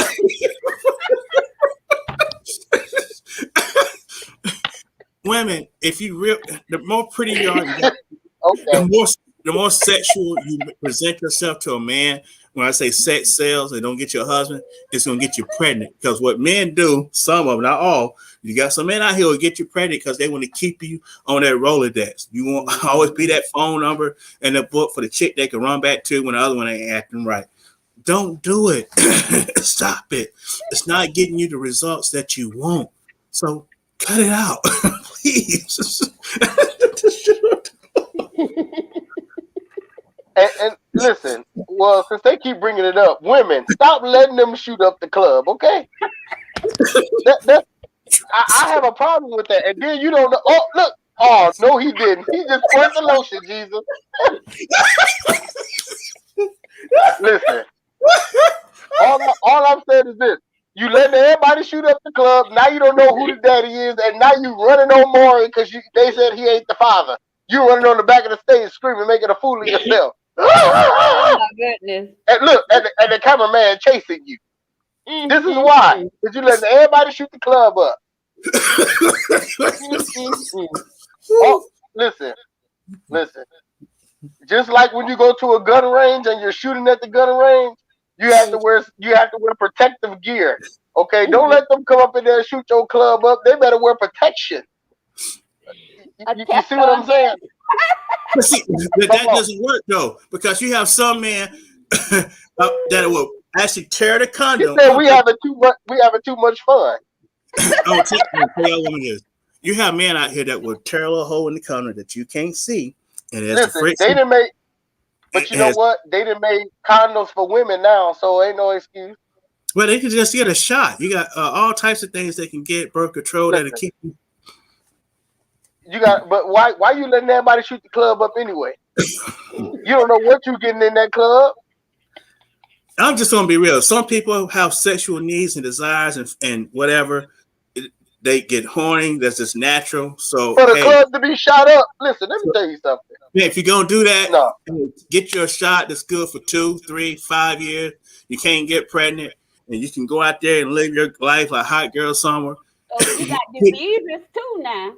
Yeah, and that's what I'm saying. No worries. I'm saying if you at least don't do it, at least have some sense. Don't be out here making babies, because we got some issues. I mean, listen, they had so many children on that video we just watched. Every last one of them shot the club, but that man said he had 16 children. Yep. Well, you had the first one 28. 28 with 19. Let's talk about that. 32. 32 with 19 baby mamas. And I promise you that he don't. That is not what God meant. I'm not judging, but he don't look like he make enough money to take care of 32 children. I'm gonna tell you the truth. He ain't no man on this planet making enough to take care of 32 children. I don't care how rich you. Just like Ayana said, listen, let me tell you something. Just like Ayana said, something is gonna be lacking. Listen, you might have the money, but something gonna be lacking. You're not gonna spend time with all 32 of them children and be in their life proactively. And no, Corey, be quiet. You shoot, Corey. You shooting up the club? I can do it. Now you done talk yourself right into some trouble. Now answer that question. I'm done. I'm single. He said they use the turkey. They use the turkey baster. That's the women. Women do that. Low down, dirty women. You know what? I ain't even gonna talk about the turkey baster.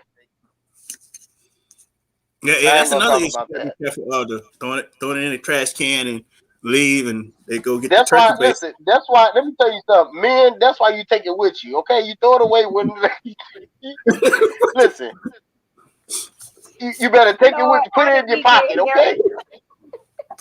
Look, tie it up at the end or something. How did we get here? We don't need. You know how we got here because in order for them to have that many kids, they were shooting the club up. That's true. Okay, and everything they saw, they was just Corey, what a lotion that Corey. They were just. It don't even matter. I can't believe you did that on my show, Corey. That's the third time he did that. Listen, that's the third time he did that. The third time. I see him do that. Oh my God. I'm a Corey. Oh my God. That's the first time I see him do that. Y'all doing too much. Okay, I'm done. Listen, I'm done. I'm not about to play with. I'm not about to play with y'all. But all I'm saying is, world star. I was so serious. Listen, if that happens, you're gonna be rich. Okay. I know, right? That'll be a good thing. So all I'm saying, if I go viral because I said, shoot the club up, then that means, okay, then I'm gonna be paid. And because Corey was here with that lotion, thank you. Come on, he was with the lotion. He gonna go buy it. I don't know how many clubs he was shooting up. I promise you, I did not see him do that. That was my first. Look at them all innocent. I didn't do nothing. What happened? I mean, I ain't shooting no club. I mean, look, this is me. I mean, I've been married, so I'm divorced, but okay. But So let me close out with this. So, Gentry, you single. Corey, you single. Are y'all looking for black wives? Do y'all want to get married? What y'all doing? What y'all doing? It might be somebody watching. If it's somebody watching right now, Gentry, and look, Gentry, if it's somebody watching right now, I want to say this. I don't shoot up nobody's club. I don't have no children. And I am looking for a black. I am looking for a black wife. Okay. You got to be saved, sanctified, and filled with the Holy Ghost. You got to be able to pray. That's number one. And then also, you have to be willing to have children because I have none and I want children. I decided to save myself for marriage. Okay. So that is the right way to do things. I also want a woman that has self-control, that is not looking for just to have sex. Because I want the favor of God. I don't want to just shoot your club up and be, If you stop well, that's the best way I can say it. That's the best way. How else I can say it? That's the best way I can say it. You know what? Also because I am a pastor, I'm an apostle. There are certain things that come with that and responsibility. Don't stop with the lotion. Put that lotion down. I see you this time. But but yes, I'm definitely looking for that woman that knows how to carry herself, someone that is very well spoken, and I'm done. I can't do it. Corey is a mess. I'm done. Is there a specific age range you're looking for, Apostle? Let me say it this way. Old enough to have children and young enough to see them turn 21. Oh, okay. Okay, I don't know what age that would be. I don't either. I'll say around. Look, I say around 30. Around 30. So 30 to what age? 35 maybe? Well, I'm not saying they. Okay, so let me go back. Okay, so you could be. She's gonna get into the danger zone of trying to have children too late. No, you could be from the ages of 20, let's say 23, 24 to about 35. Okay. And for those that don't know, I might seem older than I am. I'm 31 years old. Okay. Okay. That's how old I am. Okay. Yeah. Wow, you younger than me? Wow, that's shocking. Yeah. Yeah, a lot of people think I'm older. I am 31. Okay. Okay. So, I can do that. Like I said, from 23, 24 up until about 35. Okay. So she needs to live. You're in Chicago, right? Detroit. Oh no, I'm in Detroit.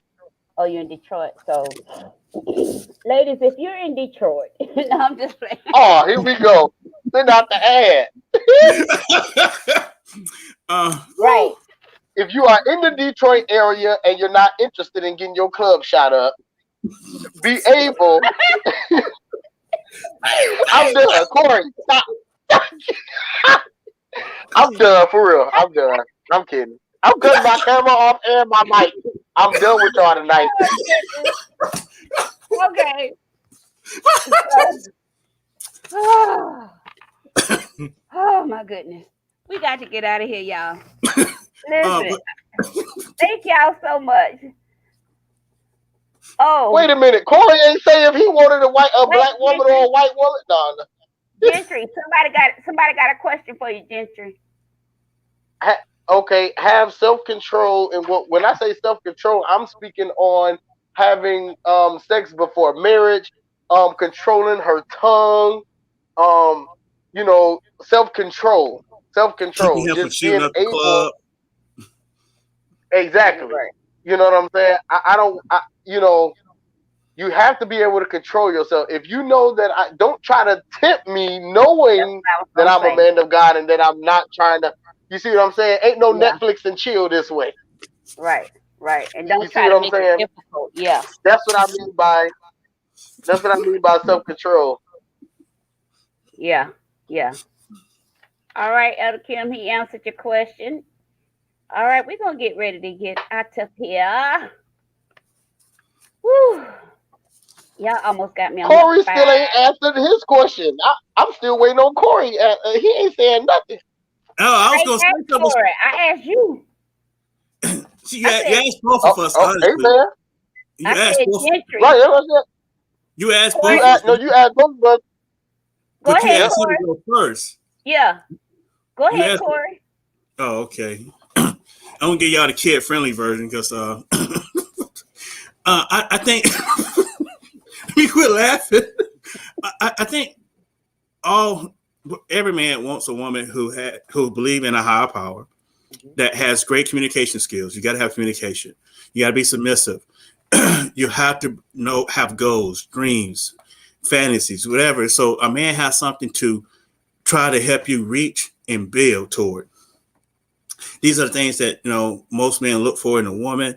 Be able to cook, be able to inspire, cooperate, problem solve together, work together. These are things, when a man come home from work slaying demons and all that, his home should be the peace, should be peaceful. It shouldn't be a place he come home and have to fight another war or another demon. It shouldn't be that way. Because you lose your man that way. And these are the things that, all men, including me and Brother Gentry, are looking for. Far as age, preach. I just have to say, as long as you legal to drink and own up, that's what I'm gonna say. I want to. Some of y'all don't know my age. You read about my classmates. They're very famous, Abraham and Moses. I went to high school with them, so we used to get on Moses all the time. Like, hey man, quit doing all the magic tricks. You're taking all the women. But that's how old. I've been around for a while. But now, I'm not that much older than Pastor Gentry. But these are things that men look for, and these are some of the things that men and women should be asking for.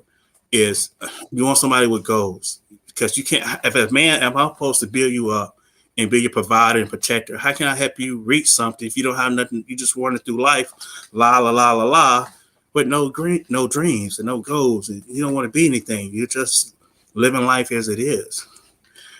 Just like that lady you saw in that video, you have to be able to articulate yourself and express yourself and communicate what you want out of life and what you bring to the table. That's most important when a man asks you that.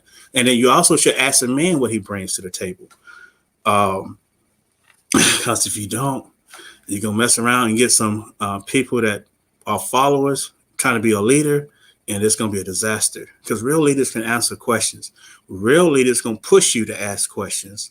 And they're going to ask you some tough questions that you probably have never even heard of or never been asked. That's what real leaders do. Listen, guys, thank you, audience, for hanging out with us. I think this is as long as I ever been on. We're about to hit what I'm not gonna do. I'm not gonna bring my birthday in with y'all. Oh, we want Pastor what's her name? Carol. Oh, you got to come back. We got to have you back. We appreciate you. We definitely appreciate you coming on the show. I wish you would have stayed to the end. No, she had a 9:30. She had a 9:30 call she had to get on. Yeah, I wish you would have stayed to the end, because this Pastor, somebody put Pastor Gentry in check over here. Letting this heathen over here. Somebody, we need some laying on hands over here. But he only said something. You the one doing the demonstration. I didn't do nothing. I just oh my bad. Stupid. Get off my show, Corey.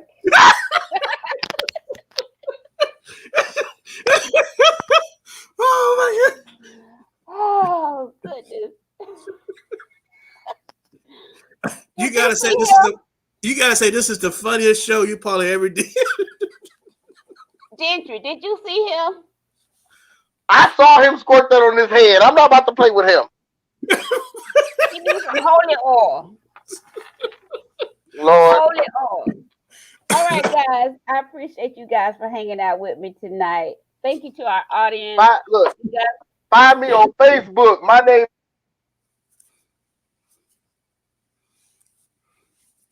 Oh, he cut out. Cut out.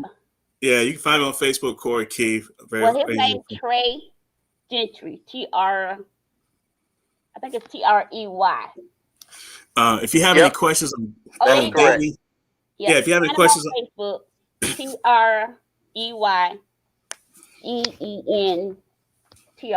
Gentry, and Corey no E Keith.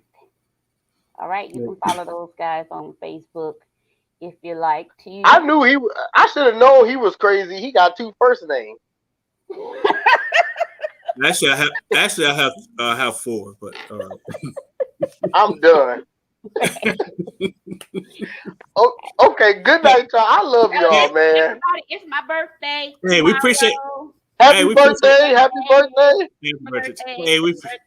Hey, we definitely appreciate for everybody who hung in there for these 4 hours and a half of being on the show with us. We definitely appreciate it. I hope you learned a lot, had some good laughs. We did try to make you laugh, especially the comedian over there. Oh, let me point this way. Yeah, you pointing the wrong way. But hey, tell your friends, put the show out there, let people know that we do exist. We're talking about real subjects, real Black problems in the community. We're gonna try to keep it fun and light, and have a good time with it. But we definitely appreciate y'all for hanging in there, especially you, Kimberly. I definitely appreciate Miss Robinson hanging in there for these 4 and a half. My China sister. We definitely appreciate it. That's who? She's my fine China sister. Everybody who China sister? Fine China sister. That is my nonprofit corporation, where we mentor and empower women and girls, called Fine China Sisters. And she Amen. is, I like the first word, fine. Okay, I quit. Hey, if you have comments, make sure you share this video with your friends and family so they can watch it. Let them know it is a long video. They can watch it in an hour at a time or 30 minutes as they're given. Please share it with everybody. If you have any comments, post them down below so we can all see. Hit the subscribe button and the like button on the YouTube video. Show us your support. And everybody send Miss Bradley about $5 for her birthday. Help her out. Maybe $1 or $2. But hey, really, send us Corey? Really, $1 or $2? I'm trying. I'm maybe $1 or $2. He went down. Hey, I'm trying to $5 for $1 or $2. I said some money. 54 years old. You gonna say $1 or $2? Hey, as long as She want $1. She want $1. She want $1 for each year. Boom, that part. Hey, no. That part. Hold on, let me pull out my pocket. Hey. See, see where my bank account is set up, my checking and my savings. Don't do me on air. Don't do me. Oh my God. Don't do me. Don't do me. Oh shit. Hey. Okay. You want to see an angry black woman? Forget her birthday. I'm trying to tell you. But yeah, thank you everybody for tuning Look, to I this made show. up a new song. It don't mean a thing if my cash app don't ring. Do-wop, do-wop, do-wop. Ooh. Hey, they're about to be viral. You know that, right? I want a piece of that money. I was on here when it happened. Right.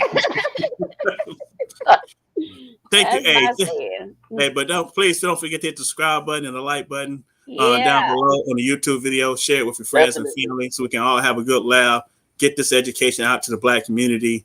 Let them know, hey, it's a funny video. We're gonna speak the truth, have some jokes in there, and see you to the next time. I think we're gonna be back on Sunday night. Well, it depends on how my birthday go. You know, I still might be. I celebrate my birthday all month. The whole All month. I I don't got that type of money. I can't even celebrate my own birthday that long. I get a few hours. You said you had money, but you got money for 32 kids. You better have money to celebrate. Thank you. I got money for a lot of that. But yeah. But yeah, thank you all for coming on and joining in. We definitely appreciate it. Especially Kimberly, she came with a lot of participation, and we want people to come in and participate, be able to ask questions, give your input. This is not, a platform where we're going to be arguing with you or make you feel, bad or small or little. But this is a platform that maybe you can see it from a different perspective. Maybe you can see yourself versus seeing everybody else. You know what I'm saying? And now you can work on yourself and become a better person. And now you will attract a better person. All right. So that's my last closing comments. God bless you. I love you all. All right. Thank you, guys. See ya. Don't shoot the